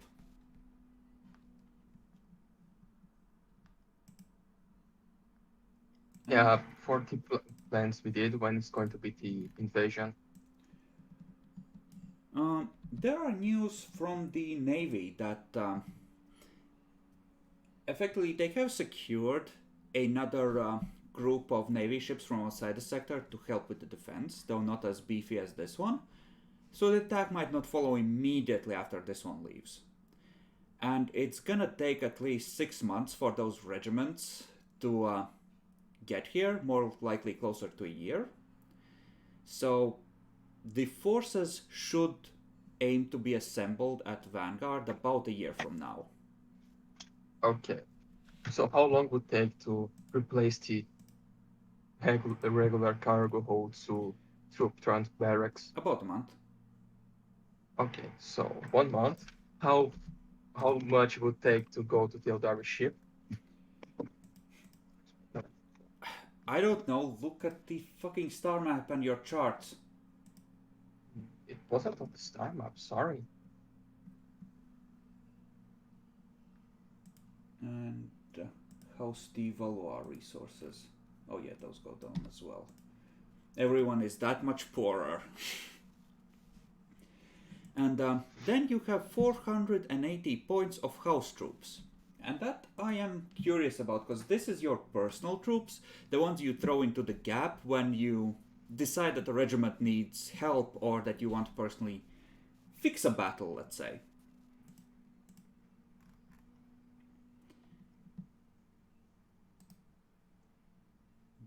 Do you have a preference for what those should be? Probably armored. Excuse me? Probably armored.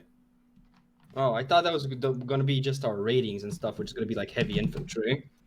No, the No, ratings no. are a separate thing and they don't get... No, this is like the retinues and troops of House Lancaster on Teodoro. It's a widespread noble family. Heavy cavalry. You could, or you could just say, hey, we have a couple of lead battalions of drop troops we can raise. And just have 2 units of Valkyries and 2 units of heavy infantry, or something like that. Fair. Bacon. What? Do you like the idea of our house troops being heavy infantry and, Valkyries to be drop troops? Or heavy cavalry? Please, heavy no. cavalry and Valkyries, because that's what we have. Like, we have planes to transport horses. You're But gonna if need... With a level 2 route, how long it would take to level go 2 one routes hex? don't get debuffs to time. Okay. And it's 1 month per hex? Yes. So, But, so it's 3 months to get out there, then 1 month to get into system. 3 weeks in, 3 weeks out of the gravity well. I think you might have time for 1 trip harvesting Xenotech and dropping it off at the trade station. yeah, I think it's on 1. But 1 trip, how much profit platter could we get from that? Depends on how well Jackalord rolls on harvesting it. If 3 heavy or 3 main cargo holds, plus the small cargo hold on the Soldier's Respite once it shows up, let's say 400 units of cargo. So, Christ, you're making me math.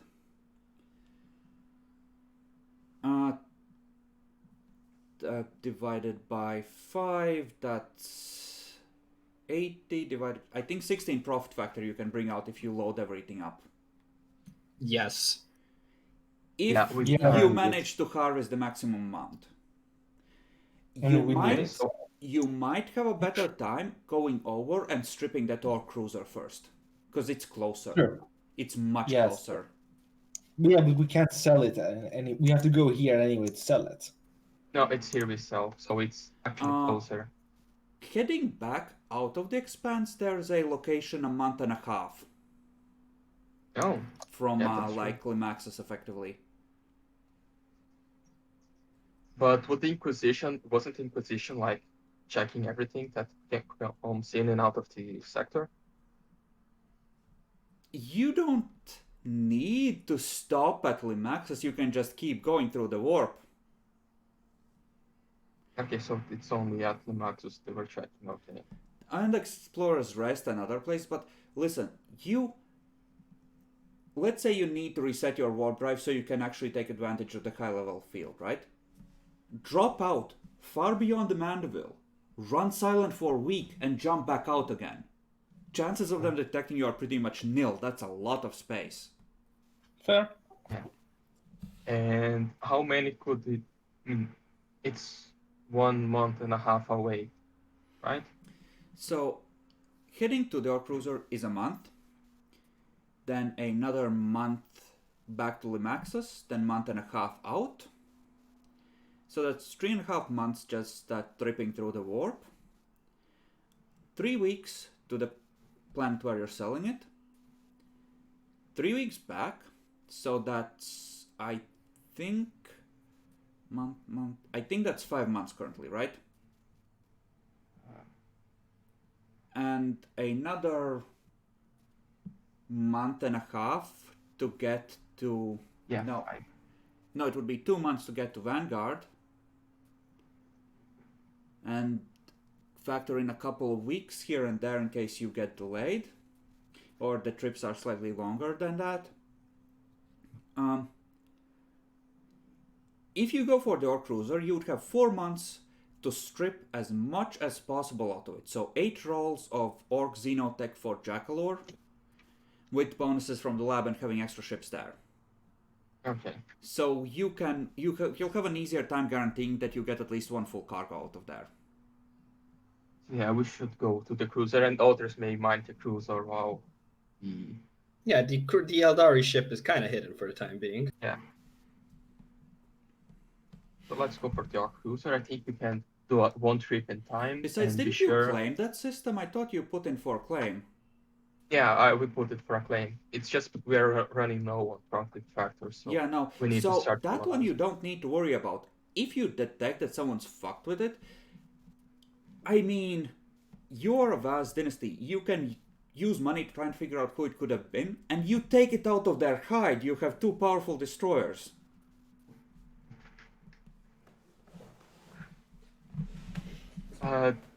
Was our holdings already updated to the usual loss that we just had? I didn't. I just updated the NPCs. Okay, so we are paying 10 for the troops, and how much more? I think I updated it for the... It should be 4 for the barracks and 10 for the troops. So, okay, so that's 14. So from 38 to 24. Yeah. Yeah, getting a bit of money at this point could be good. Yeah, we're running low. You're following the Lancaster tradition. But I could do this as well! For the future, I could secure this! I still can't believe we actually managed to fucking do that. Limaxus finish colonization.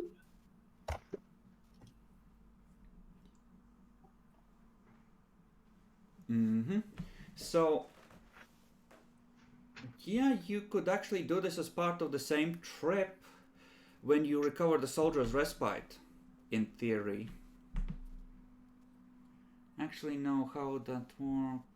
Yeah, you kind of would have to. But, yeah, like, this is the best way to go about this. Just the Orc Cruiser is the closest source of income you can get. Especially since you need to be back at Vanguard relatively quickly. And probably the others are gonna fuck off for that year to try and get some more cash themselves where possible. As you do.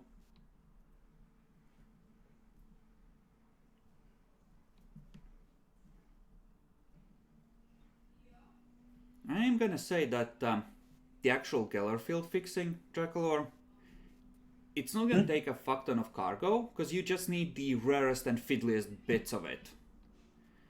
So Okay. you won't need to open up the hull. Most of the projectors and the like, you're gonna need to check them for corruption or twisting, but you know, other than that, it's gonna be okay. And with that being said, Nyaxi, Yep. what did you have in mind for your next character? Shrine World, Uh-huh. for the cycle. A psyker. Inquisitorial psyker. Yeah, that was the idea, so that I'm, a little bit less tempted to commit heresy. Okay, the war is human. Excellent. The Inquisition is most happy to send someone to the Lancaster crew with strict orders that you are to report back anything suspicious you see, and that does mean anything, even if it takes you writing a whole book to list everything. A whole book? They're underestimating us. That's more than a book. Maybe It's a I book. should have requisitioned the autoquill. So, you rolled that while we were talking for the wounds and the like, right? Yep, I rolled it earlier. If you scroll up high enough, you can probably find it again. Oh wait, let me take a... where was it? Okay, it's higher up, so a few all entries. Don't worry about it. If you rolled it, that's fine. Okay. In terms of powers, okay. What did Peer Inquisition? Yeah, no, that is acceptable. And psi rating 4. Okay. So, Bacon, your psyker is ready to present someone that comes highly recommended from the Inquisition and who he has personally worked with while hunting for Muhammadu.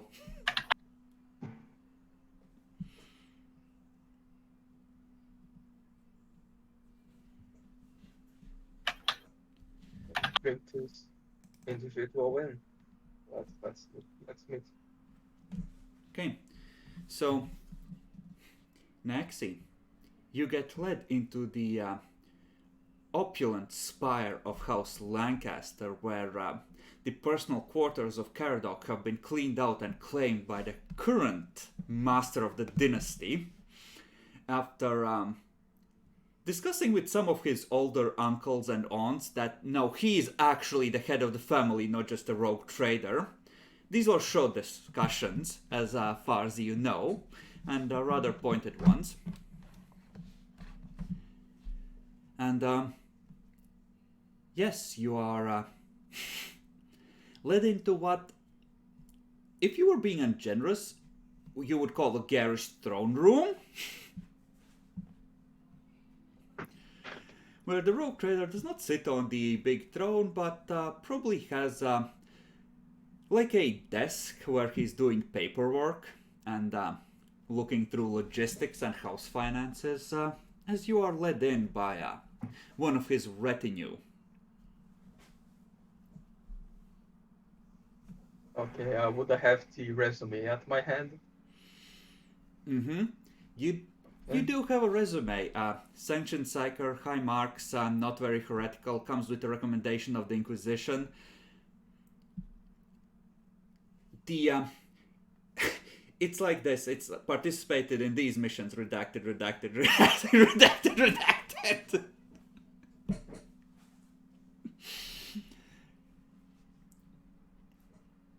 But you know, based on the parts that aren't redacted, apparently they did okay. Don't really just looks. Ah, so Cynthia, please come in, sit. Okay, that's it. You pull up a chair, sit. You have quite an interesting work history. Lots of important and redacted missions. That is true. You don't remember And most of them. recommended- They were be redacted. recommended- Be recommended by the physician. It's interesting that they would want another psyker with me. So, tell me, where do you see yourself in 20 years? It's not even 5 years. This is the Imperium. Where do you see yourself in 20?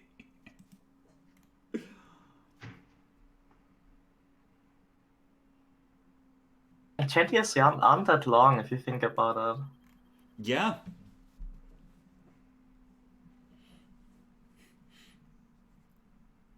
You know, like, I want to diversify my resume and pick up a little more practical experience on the frontier.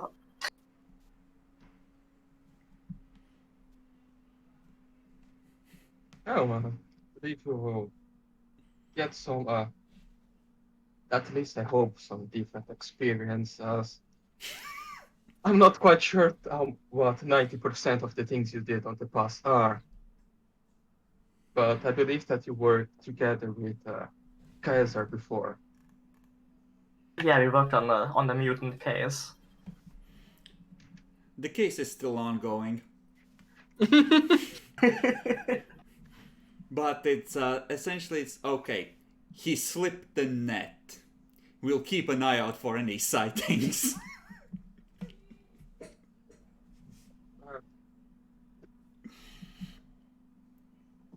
Well, what's your opinion on working with Kaiser? Kaiser starts sweating. I mean, he always did well with the Inquisition, didn't he? Mm-hmm. He's a perfect little traitor, in fact. I mean, an excellent infiltrator. He's very cooperative and easy to work with.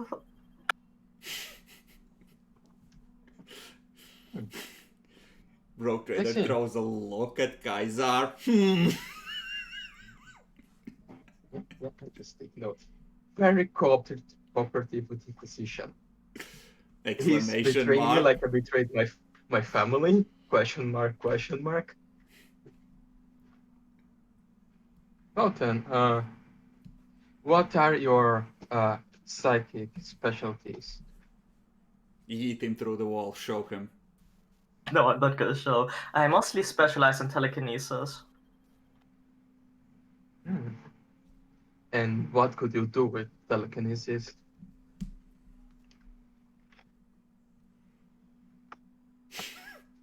Well, I can throw things, including people around, or erect energy barriers. Take some notes. How many times did anything weird happen while were you using your psychic abilities? Given your talents, you can just go, that's not supposed to happen around a skilled psyker. Such things are not supposed to happen without the educated psycho of the higher skill levels. And you are implying that you are but one of those. He looks at Kaiser again. Kaiser is visibly sweating now. I have my powers So- under control. I can assure you of that, Rogue Trader. So, I believe you will be able to pay for your own consecrated scrolls, in which you need to do anything dangerous. You know, I even have some with my starting requisitions. Okay, good. Yeah, of course, I'm familiar with the use of consecrated scrolls. So, we don't want any accident, even if they are not supposed to happen. With war powers, they could be very dangerous, don't you think? Of course not. Such accidents must be avoided. Okay. Now, last question. If you discover that someone that one of my officers, or even dare say myself, were a heretic, what would you do? Oh, surely you're not a heretic drug trader. You have been working closely with the Inquisition in the past. You say that, and yet that does not feel entirely like the truth. Like there's a part of your mind that's locked to be open when the situation is appropriate. There's a reason Okay. Rhaegar wasn't here. Dodging the answer. I see. It was a good Oh, dodge. If I discover heresy on your ship, drug trader, I will report it to you and to the Inquisition. Okay, that's better. After noticing that wasn't a half answer, okay, you would report it to the Inquisition. Okay, good to know. You speak the truth. Well then, I believe you could start your internship. You will be paid in 5 years if everything goes alright. Very well, drug trader. I mean, there is a stipend, right? But the real payment, the 5-year bonus that everyone signs up to get, that's in 5 years. Yeah, just the basic. You get enough money to survive on good comfort, and you get the luxuries of being an officer on the ship. Yeah, that is of course entirely acceptable. Okay, you may start now. Actually, just go meet the other officers. Okay. Very well, drug trader. So you head up to the ship to meet the other officers. Demi, do you go with her to show her around? Well, after, she leaves or something, just glance at the rotator. I believe I should show her around this ship. Make sure she knows her way around. Maybe Yes. dismiss rotator? Yes, do it. Do it. Both of you, roll senescence. Mm-hmm. Flat or? Yes, flat. Of course, it's fucking doubles too. As you are touring the bridge, Naxi, you pick up something off. Out of curiosity, can I meet with the rotator at some point? Yes, of course.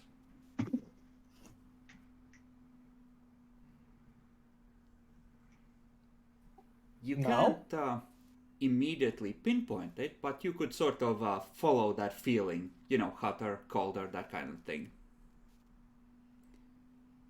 So, this is the bridge. This is where we culminate, I suppose. When things go down or when we're truly traveling. The usual. I will see if it gets me to the hotter place eventually if I follow the tour that Kesar's giving me. Okay. You it gets briefly hotter as you are going down the stairwell of the bridge, and then it starts getting colder again. Don't think it was actually on the bridge. It was on one of the levels below. That's something to keep in mind.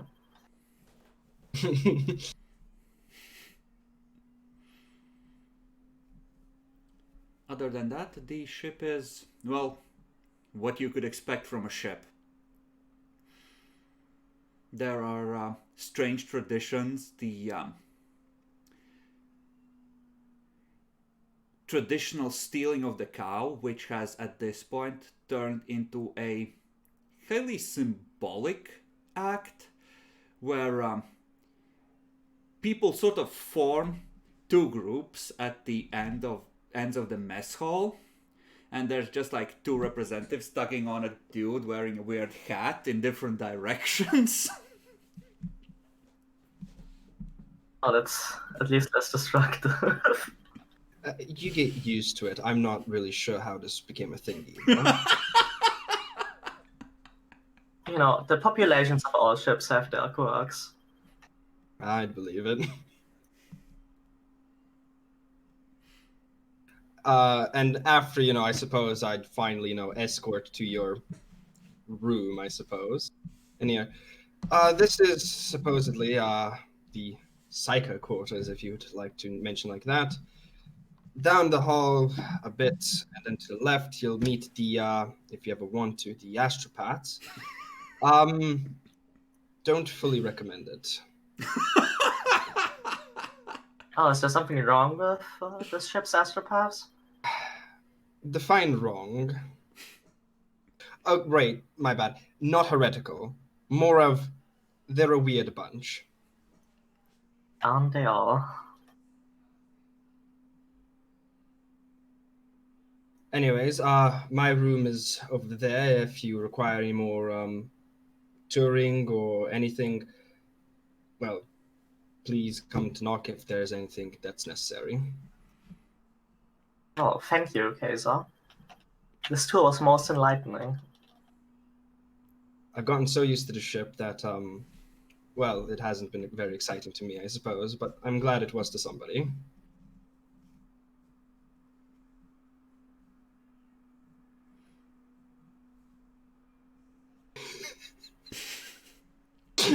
No, you don't know the meme I sent in fucking DMs.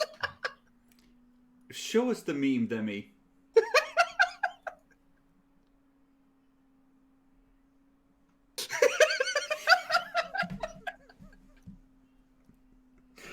Cursed, but so true. I just realized it's also a bird. That does not mean anything nice. Jackalor, you are admitted into the presence of the rogue trader.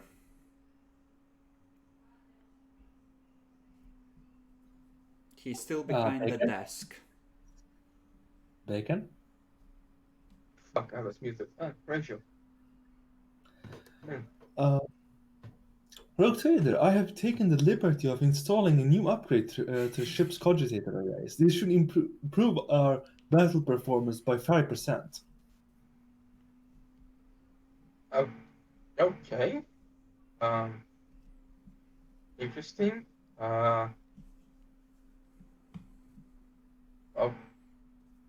Okay. Why? How?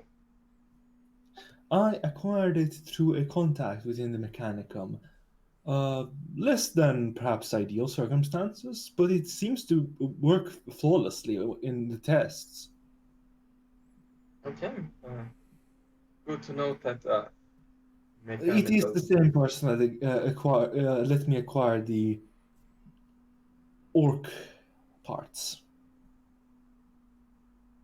In He case you're just, wondering. he was all relaxed and he just wait. Okay. I won't want to ask anymore. I'm just going to tell you. New officer we got, recommended by the Inquisition. Nice psyker she is. She's real nice. I will show you the list of missions she participated. You see, 90% of them are redacted. I believe those are the ones that they kill a bunch of heretics. So I will uninstall the upgrade immediately. Thank He you for starts informing. waving tentacles in a panic. You just make it that right there. yes, Yeah. I believe at least for a while we should stop with the plans. We don't even have the capabilities of actually working with that for now. Let's live for a few decades on the future. Yes, Rogue Trader. Good.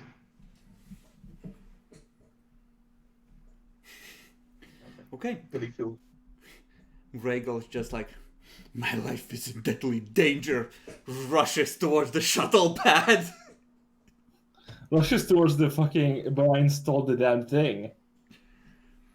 Oh, you are on the ground. That's where Bacon currently is. Oh, fair enough. So, you take a trip up to the ship and head towards where you installed the thing. What would you like to do? Uninstall it immediately and throw it out the airlock. Okay, how will you go about it? By myself? Okay. Do you take a plasma torch to it? Or do you just try and unplug it? How violently do you uninstall it? Violently enough that it should damage any connection between the ship and it, but not while trying to keep it. It doesn't look like someone just ripped something out of there. Okay, so you give it a firm tug. Contacts seem to be stuck. Plasma torch time.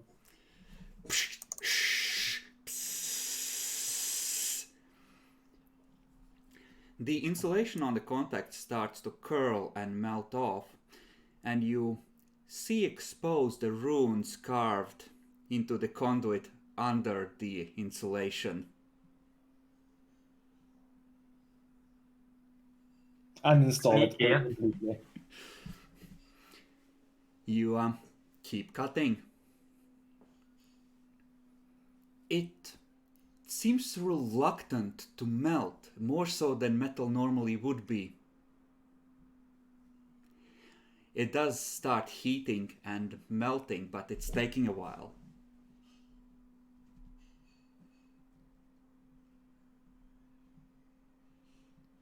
Keep cutting. Yes. Okay.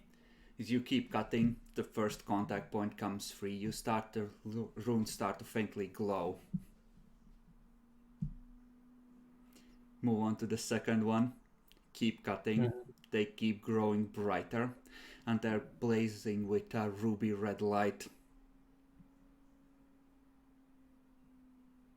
I'm removing That's this just high thing so hard. temperature. Don't worry. Remove the second contact point. Go to the third one. Checolor. Make me a willpower with -10, please.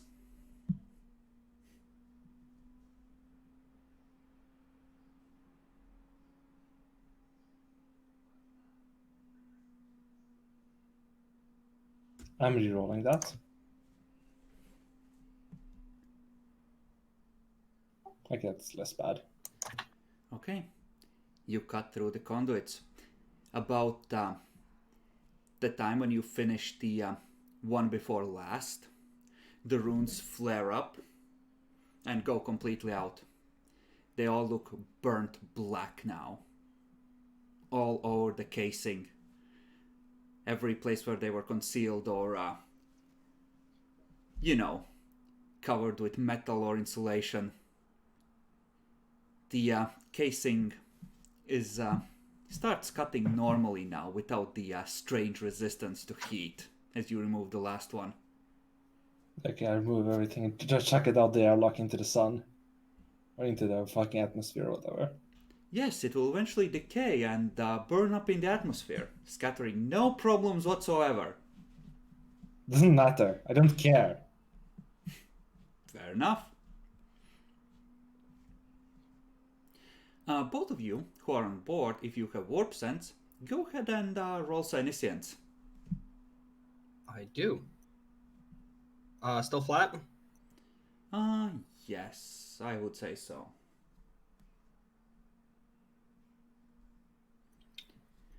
Okay. That's, 2 degrees. You just felt a flare of psychic activity pretty damn strong near the bridge. I'm gonna go. Gonna go check if Lucindia is in her fucking room or did she go into the bridge? Yeah. Would Lucindia have fucked off after being shown her room after the tour? No, I would have stayed in my room to rest a little and write down some things. Knock knock. Yeah? Oh, right. Was just seeing if you're in your room or not. How are you finding your room? It was definitely sufficient, a bit more luxurious than I'm used to. Perfect then. If you ever do need anything, we do have individuals who can probably procure something or whatnot. Also, to notify, I'll be heading off to the bridge and maybe see about contacting the rogue trader. So I will not be present in my room for the time being. Just to inform. I bet that's going in the book.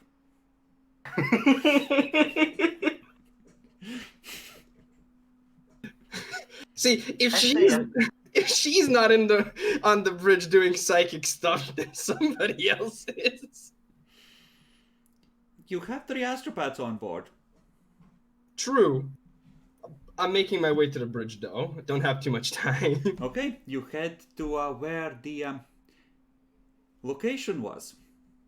Jackal, roll a luck die. Demi, roll luck die. Lower wins.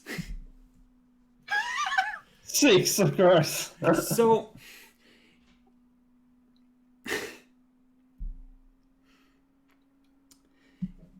you go into the room. There's a canister, which you don't get a clear look at because Rachel steps in front of it. The room smells of burnt insulation, and Rachel's holding a broom and just sweeping up debris that was left by something. You're in the main cogitator hall of the ship. This is where the ship's computers and server brains live. I'm gonna slowly come in, sort of just looking and just oh god, that smells. Rhaego, what are you doing? I could ask the same for you. You come rushing here after I discovered this rune-covered cylinder?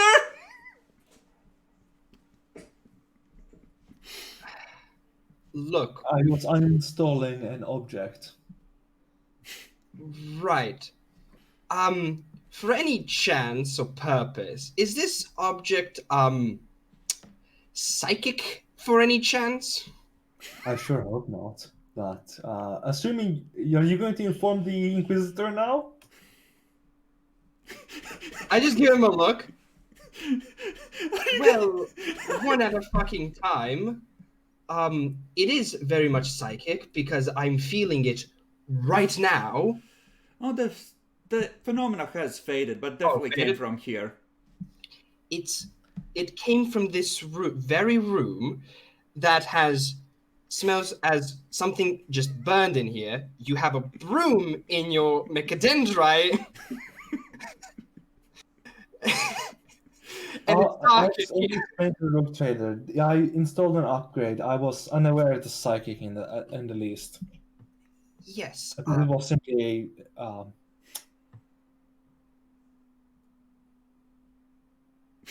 cogitator of advanced design. Now, did the Rogue Trader also inform you that we have a Inquisitor on board? Yes, in fact, he did. I wasn't. Wait a second, but she's not actually Inquisitor, right? Not as far as No, you know. but I'm just assuming it's an Inquisitor because who else would we go there? Yes. Something to note, by the way, is I'd hurry if I were you. He seems to be a psyker as well. Jaw drops. Oh, shut up. Can you please check that I removed everything properly? Since before, she arrives, maybe you can, sweep under the rug or something? The remaining... It can be our little secret, Demi. The Inquisition doesn't need to know. Rhaego, we've known each other for a while now in all of our travels and the like. I believe that you already know my answer. Better your ass than mine. Yes, right? Your answer is yes.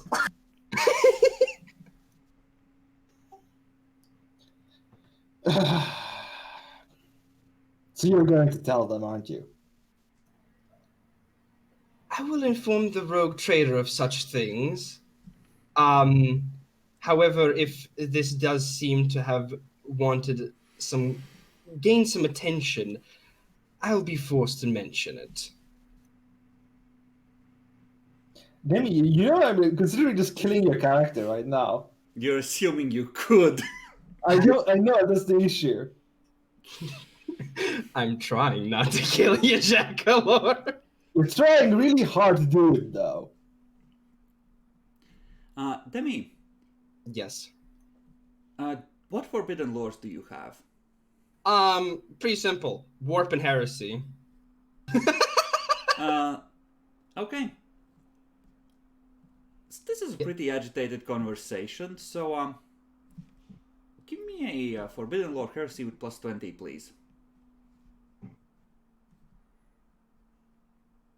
Oh, really? Another 77? Fuck me. Fuck it. I'll spend a fate point to reroll it. Mm-hmm. You get a glimpse of the canister. A psychic artifact that's covered in burnt-out runes is very bad news usually. Yeah, when I noticed that, I go, Rego, I know you're in a hurry. Step away from the canister. Now. Very well. A little bit more. There. How long have you been in contact with the canister? That thing? You're muted. I've just removed it. It's been like, what, 15 minutes? Very well. I presume you also installed it, correct? Yes, briefly.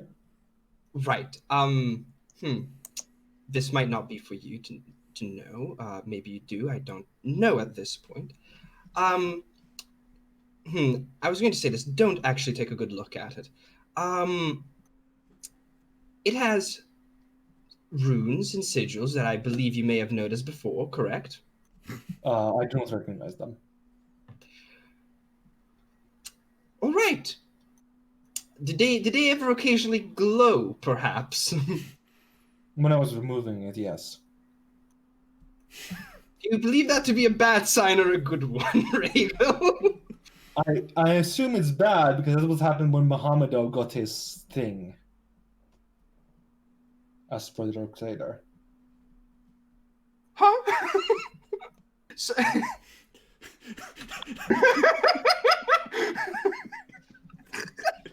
That does not help your case in the fucking slightest,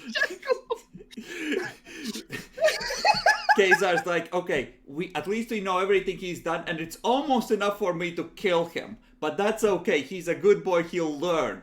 Wait, you mean tell me there's more? Right, here's the problem. You might not know how serious this is, hopefully you do. This is sorcery, essentially, I believe. I was completely unaware. If I had known the sorcery, I would never have installed in the first place. Right. How long has it been attached? About a week it's been in the ship at this point. About a week. Right. See, now I have to inform the rogue trader because... Rogue trader is already aware of this. I don't mind. That's... Right. It sounds like the rogue trader approved the upgrade, Demi! Here's the thing, Rego. You were not aware of what was on the canister. The runes. So, you probably don't actually fully know what you've told the rogue trader. This might, our ship might have to be cleansed quite heavily because of this now. You are not informing the Inquisition of this. I'm inquiring with the rogue trader to note that his ship might have, how to put this bluntly, very bad stuff in it now that might fuck, essentially, with various things and apparitions that it might do. I'm willing to help in any way, shape, or form to remove any taint from the ship, but you are not informing the Inquisition. My first... Let no one near the teleportarium. First and foremost, if this is warp-related, which is sorcery, and the teleportarium works using warp, you can see probably what kind of side effects it might have if it was attached or connected in any way possible. There are like 3 acolytes right now already licking the warp engine because it tastes funny.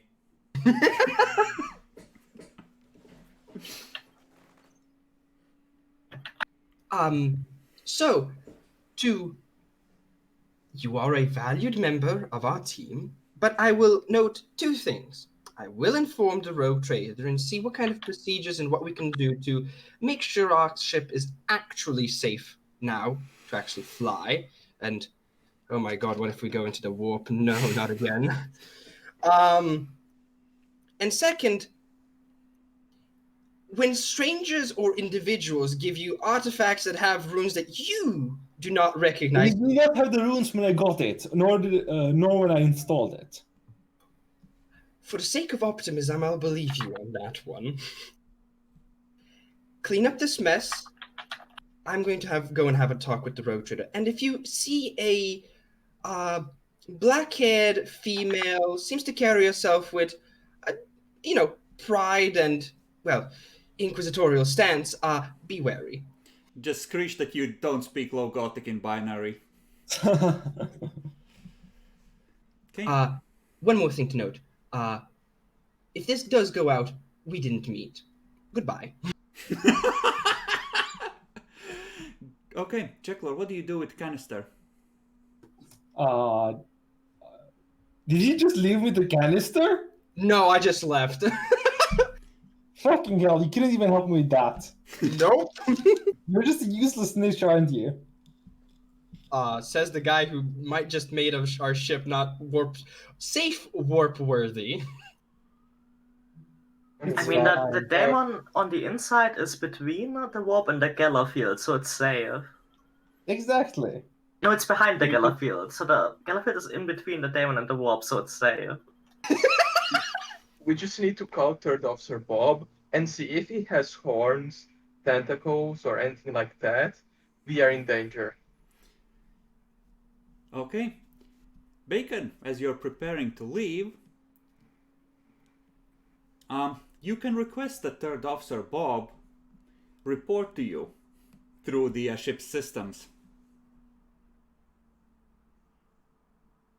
Yeah, I believe that it's been a long time with him on the family that the rogue traders kind of know what he is or in some form, He's right? like a folk tale, right? There's like an extra officer on the ship, right?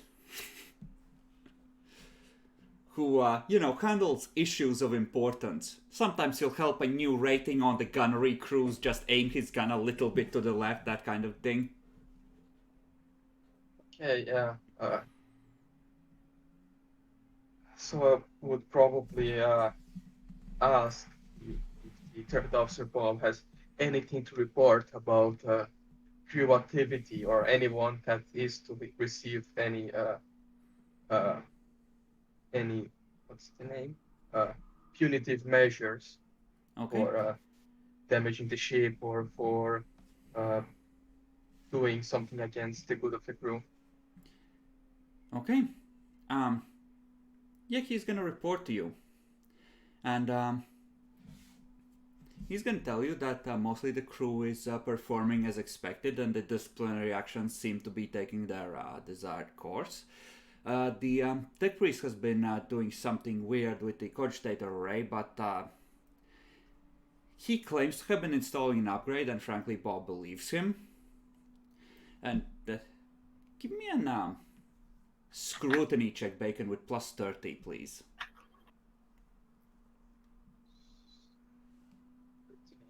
I believe I don't have that, so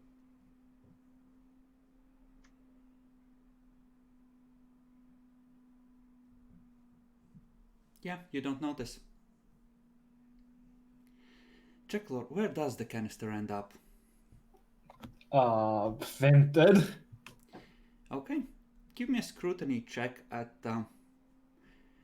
Well, do you speak Technolingua? I do. Okay, then plus 30. Or awareness, if you're avoiding looking at either or works. Auspex won't really help with this. I pass. Okay. Yeah, the binaric. Well, here's the thing: some of those sigils are just, you know, little pillars, right? Smaller and bigger ones are two uniform lengths, and as you're carrying it, you realize that that is binary code. Just repeating infinitely in a spiraling circle around the canister, be contained within. Then, yeah.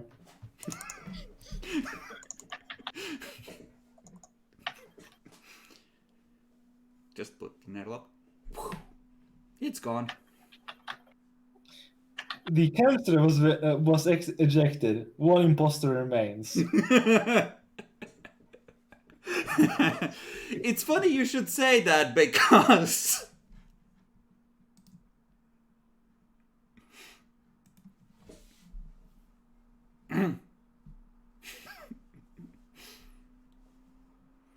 okay.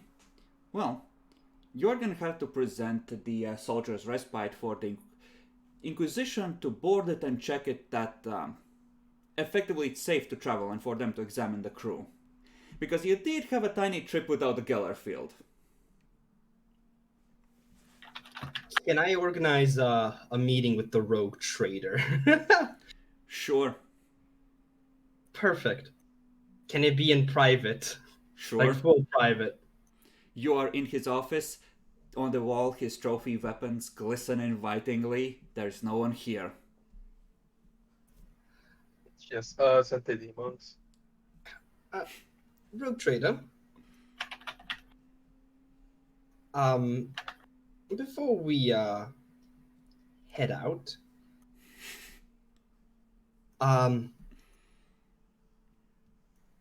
right.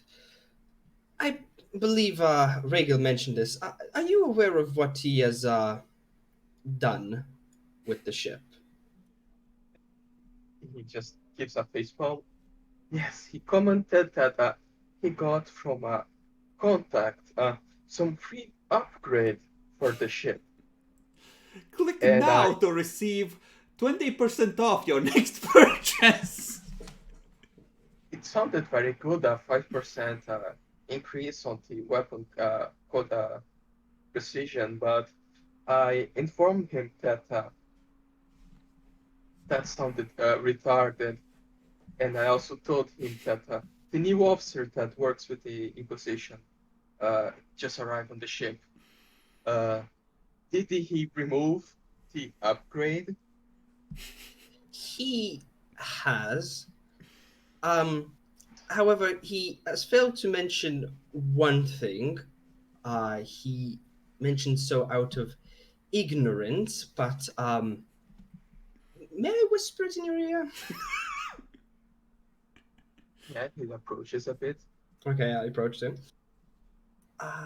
The canister that seemed to have harbored this upgrade was covered in runes that seemed to have glowed when he removed them, and I can, with guarantee, tell you that it is sorcery, and that was connected to our ship. Why wasn't just some piece of, I don't know, Eldari tech? Very fancy, technically not right. If we remove it, how was his look? How desperate was he when he was removing it? He became even more desperate when I informed him that the officer, our new part of the team, I suppose, was a psycho herself. But I believe she hadn't noticed the psychic signal coming from it.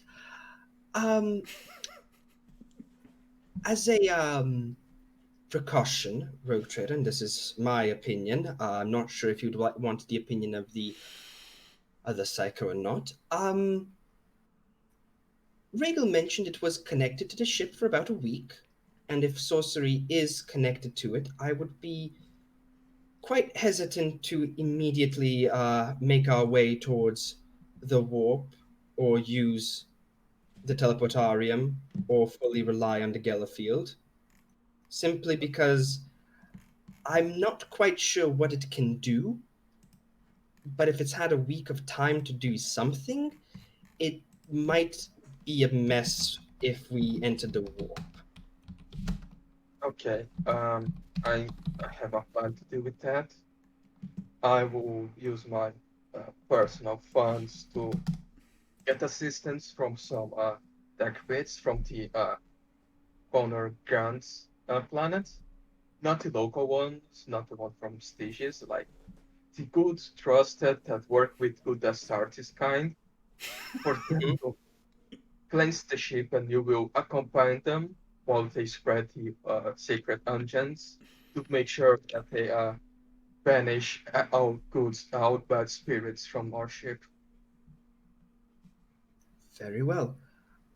Should there might be questions. I believe the Inquisition is dealing with the other ship, but should we make any form of cover story for our delay with our ship, or should we, for now, just keep it on the down low? The other ship still needs to be recovered and shown to the Inquisition. Ah, Yeah, just try to keep it down low. Their agents will probably notice the movement, but you're a smart guy. You can just say that uh, we are doing something, that we are going to start to do. Actually, that's a good idea. Just say that a new routine of repairs that we're going to do, at least every time we go to the dock, we will get a group of tech priests to do extra rituals to bless the ship. That should be enough. After selling your Xenotech, you'll be stopping at Explorer's Rest anyway to install the barracks, right? Yeah. You might want to have the Gans tech priests meet you at the end of that year there, if you're willing to wait that long.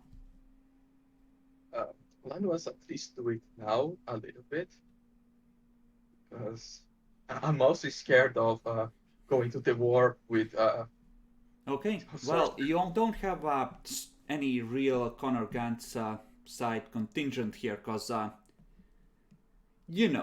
you fixed that last arc. Okay, we can get the local ones. I will just make. Actually, we have a representative. Yeah, no, Yeah, I'm going to talk with the representative, and he's going to Sure. get the ones that he thinks are most loyal to the Omnisaya in the Yeah, no, you ritual. get some extra tech priests to do an extra cleansing. They go through the ship. And, well, let's do it this way. They inform you that some of the harder get-to places, like certain connecting cabling near the bridge in particular, seems to be poorly maintained, and you should reprimand your tech priest for not applying enough unguents against rust. But the ship seems to be in good condition overall.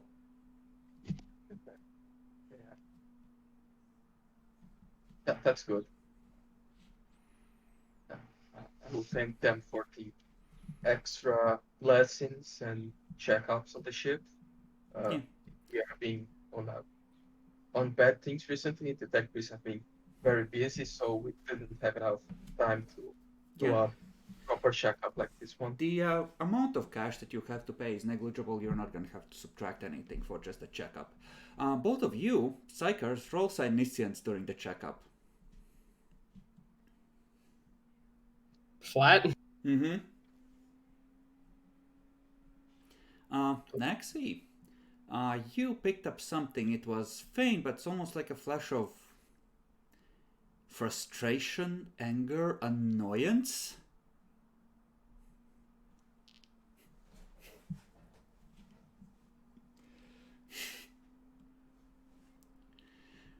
From a specific location or No, just a faint background noise, like that sometimes happens when crowds get pissed off or experience strong emotions. Just a weird shift in the background of the warp for a second. Oh, that is weird. I'm sure it's no cause for concern. I mean, are we docked? you're in orbit around Limaxus. You're not hard docked to anything, but the ship has 10,000 people. Enough that if a large amount of them got pissed at something at once, that could account for it. Maybe. Half rations. Or maybe if there's like a borderline psyker who's just short of being at the point where they would be sent on the black ships. I mean, you know, or maybe a latent. That could have caused it if they got suddenly pissed and there was a flash of something. It's hard to tell. Or it could be something completely sinister, but who knows? I'll go and see if Kesar is in his quarters. Kesar is in his quarters. Okay, actually, first I will check if the astropaths are looking okay. Just on the off chance. Two of them are sleeping. One of them is just probably has big ass headphones and is listening to a tape recorder. Okay, so none of them should have been connected to that. Okay, then I go to Kesar and knock. I open the door. Yes? Oh, hello there, Lucindia. Good day, Kesar. Have you perhaps felt that? Internally, what now? Cannot say I have. Maybe I simply wasn't keeping my senses correctly on. Is there a problem? Well, it was a brief flash of annoyance or anger. It's of course possible that that a significant part of the crew is just angry, but it's not impossible that there's a latent psycho on the ship. Huh. In terms of the crew, that on our ship can very well occur. But in terms of there is a latent psycho, shall we do some investigative work then, I suppose? A psyker who isn't trained could be very much a danger. That is very true. Perhaps we should. Okay, we'll do that next session as you hunt for the latent psyker throughout the ship.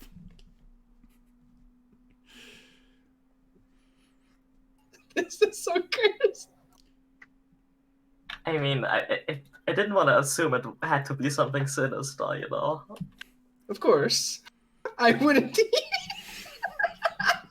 Unless you knew the ship. You know, I probably should start asking that question more often. So, you have a favorite animal? What's your opinion on birds? Okay, let's go through the group of players. 400 XP for everyone because Mohamedo nearly killed a bunch of people. Well, actually, technically killed a guy. Yeah. That's cursed. I had a customs guy, and yeah. That was big oof territory. Do I get the bonus fate point? Yes, the fate point that you still need to assign, I believe. Yeah, I Well, think Peyton should get a... yeah, let's just remedy that. Okay. And then, Naxi, any thoughts or comments about the happenings of this session? I mean, it was a good run for Mohammed, or maybe he can live for a while in the swamp. And, Eventually, he's gonna be taken in by few remaining slugs and humans who follow a religion Mohamedo is very familiar with, and hunt humans that venture into the swamps. And yeah, I mean, so far, and there's like some minor suspicious things on the ship, but nothing too major, just what you would expect, I suppose. Okay. Demi, what are your thoughts about the things that are happening? Well, Rhaegal's a fucking heretic, we know it, but it's getting to the point where it's like, look, Rogue Trader, I understand, he's skilled, he's useful, but he's starting to put devices into our fucking ship, and he also mentioned that that happened at the same time Muhammad was changing, so I'm just like, Okay, Bacon, your thoughts. Yeah, the section was good. I managed to skip the most of the boring part of calculating troops, so that's great. And on character, yeah, that's the point. Like, should I just give up the hopes of having a very cool genetic alterated family, uh, or continue with possible heresy? Because the authors has a perfect opportunity to purge his officer crew of all heretics. Like, the major one of them is already gone. Two of them already work for the Inquisition. The Inquisition likes him.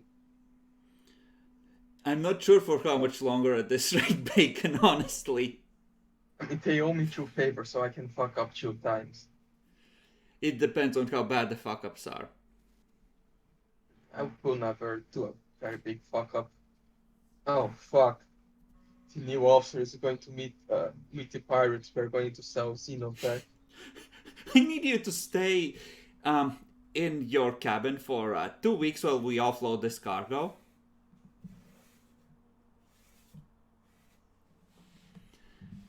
Okay. And maybe there's like Xenos at the pirate station, and you are allowed to sell Xenotech to Xenos. I would just tell her, oh, don't worry, these are actually Dark Eldari, disfranced as Imperial vessels. They're our good raider friends. We always trade with them. Totally legal.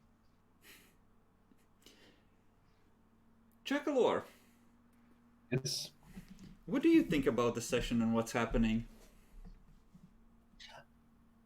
why did it have to be demons? Couldn't it just have been a fucking AI? read the fine print, bitch. I mean, the fine print was under the isolation, huh? I literally telegraphed that the Chaos Forces were laying plans for fucking this sector, and he's like, my good friend, fellow heretic! Well, anyway. Can I buy the flesh this week? Sure. There is one thing I would like to see about buying, but not sure if I've managed to get to that point. Can I buy the first level of Pure Inquisition?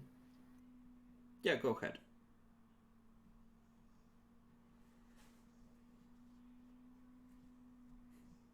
You're one of the good ones, Demi. When they start purging, they might not purge you. Honestly, cursed.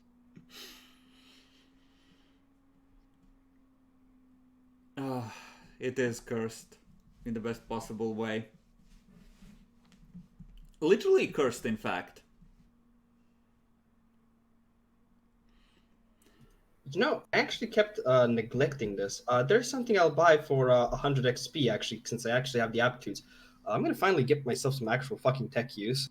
Okay. And since we sort of skipped past the house troops, but you can decide on that later if you give a fuck and want to draw upon them. I can tell you the other families will be taking their personal troops to show off.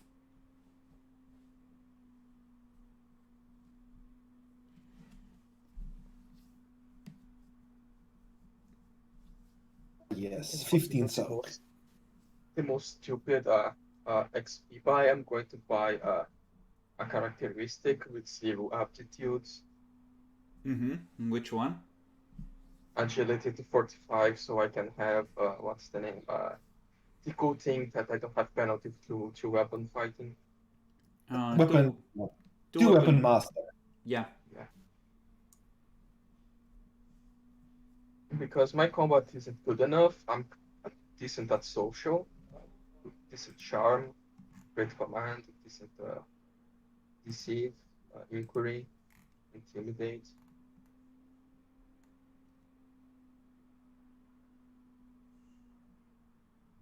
Do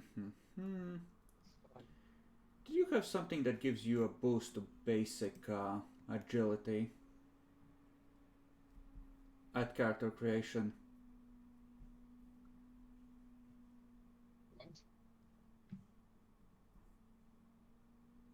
Just double checking. Like the base is what when point buying? It's like 25, right? Yeah, and I put everything on agility. I got maximum at this 40. Oh, right, I'm reading it wrong. Okay, yeah, no, that makes sense. Excellent. Well, any bets on how many of the other ships got gifts delivered to their tech priests?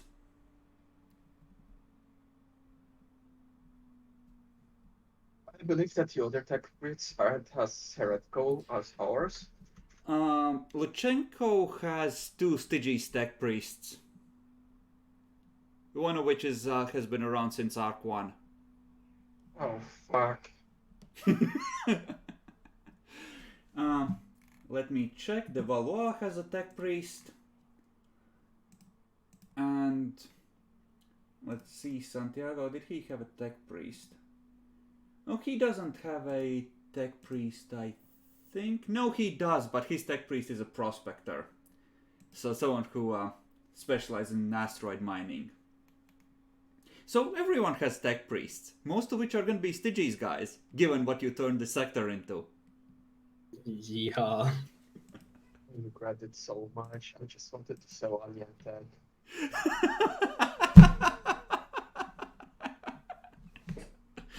Okay, hear me out. We've done that in one arc. We've done that in another arc. Maybe we should try and get money a different way. And we could legitimately trade with Xenos instead of killing them and then harvesting the tech. Here's the thing, those Xenos also live longer than us, so I don't think that'll work out at this point. Wait, so are you telling me that we shouldn't sell Xenotech? We should just be pirates, killing other humans and selling human tech? I think that's also illegal. Quite. How do you make money on a legal way? I don't know. Good question, actually. Colonies. The answer is you don't. You can suck life out of colonies, you can mine asteroids. Ooh. What if we made a branch of the family, right? And make it basically be, a merchant guild, right? And we siphon them. That is happening to some extent already, and that's part of where your resources are tied up in. Problem is, there's about 3 cousins that went bankrupt after you bought those regiments. One question, how much is it going to cost to repair the Cousin Bracknell ship? You need to find a way to pull it up into space and cut it free from the lake bed. That's the nastiest part. And you have to replace like 2 components. So Okay, 2-3 profit factor. Just that? For the components, right? Yeah. And hiring the tow car spaceship is going to cost how much? You're not going to be hiring a big ass spaceship for that. You'll be hiring like essentially smaller craft that are like specialized shuttles, which are just one big engine and a magnetic clamp. Okay, so in total would be something like 5 profit factor or 6? No, like you can replace your shuttle complement unless it's something truly exotic as part of your maintenance role. It just adds to the penalty for risking losing profit factor. Okay, that's funny. I was expecting like having to spend 10 profit factor to fix their ship. Like what Luchenko did in the first arc when you were working with those wrecks, she just bought a couple of tugboats. Now you're gonna need a fuck ton of them to actually lift something into orbit, to be fair. So you're probably gonna need more than one of your small ships can hold worth of, those craft, but... You know, have 2 ships and a transport. and use. Yeah, That's fine. and you get extra per cargo hold that you have, like extra room for small craft. So yeah, you can easily afford to bring enough along. Like Jackalor might have to make a roll to figure out how to pull it into orbit and how many you're gonna need, but you know. Yeah, I think if you have enough time after selling the orc tech, You won't. probably You Yeah, would be no. heading out pretty much instantly. If you want Precknell's ship, you need to head there immediately. Like, you That's might have fine, enough it's- time to make it if Valigi rolls well. Otherwise, like, if you ignore your own warp route and go via Incred there, right? You can shave like a month off of that journey, I think. But I'm fine because if you give Kraken a ship during this battle, he's going to probably ram it again. I mean, he didn't. His dearest father did. Yes, and he looks like Napoleon, so I won't trust him to not do the same. Mm-hmm. Yeah. Well, we'll see. We can discuss the specific plans of where to go next session. Like about a year from now is when the regiments and the ship should all be coming together. There might be delays. I'm just gonna say you're probably gonna lose prestige if you're late again. Yeah, this time I'll try to not go into unexpected bizarre adventures. Okay. Well then, say goodbye, everyone, and we'll continue next week. Well, bye-bye. Goodbye, everyone. Goodbye. Bye, everyone.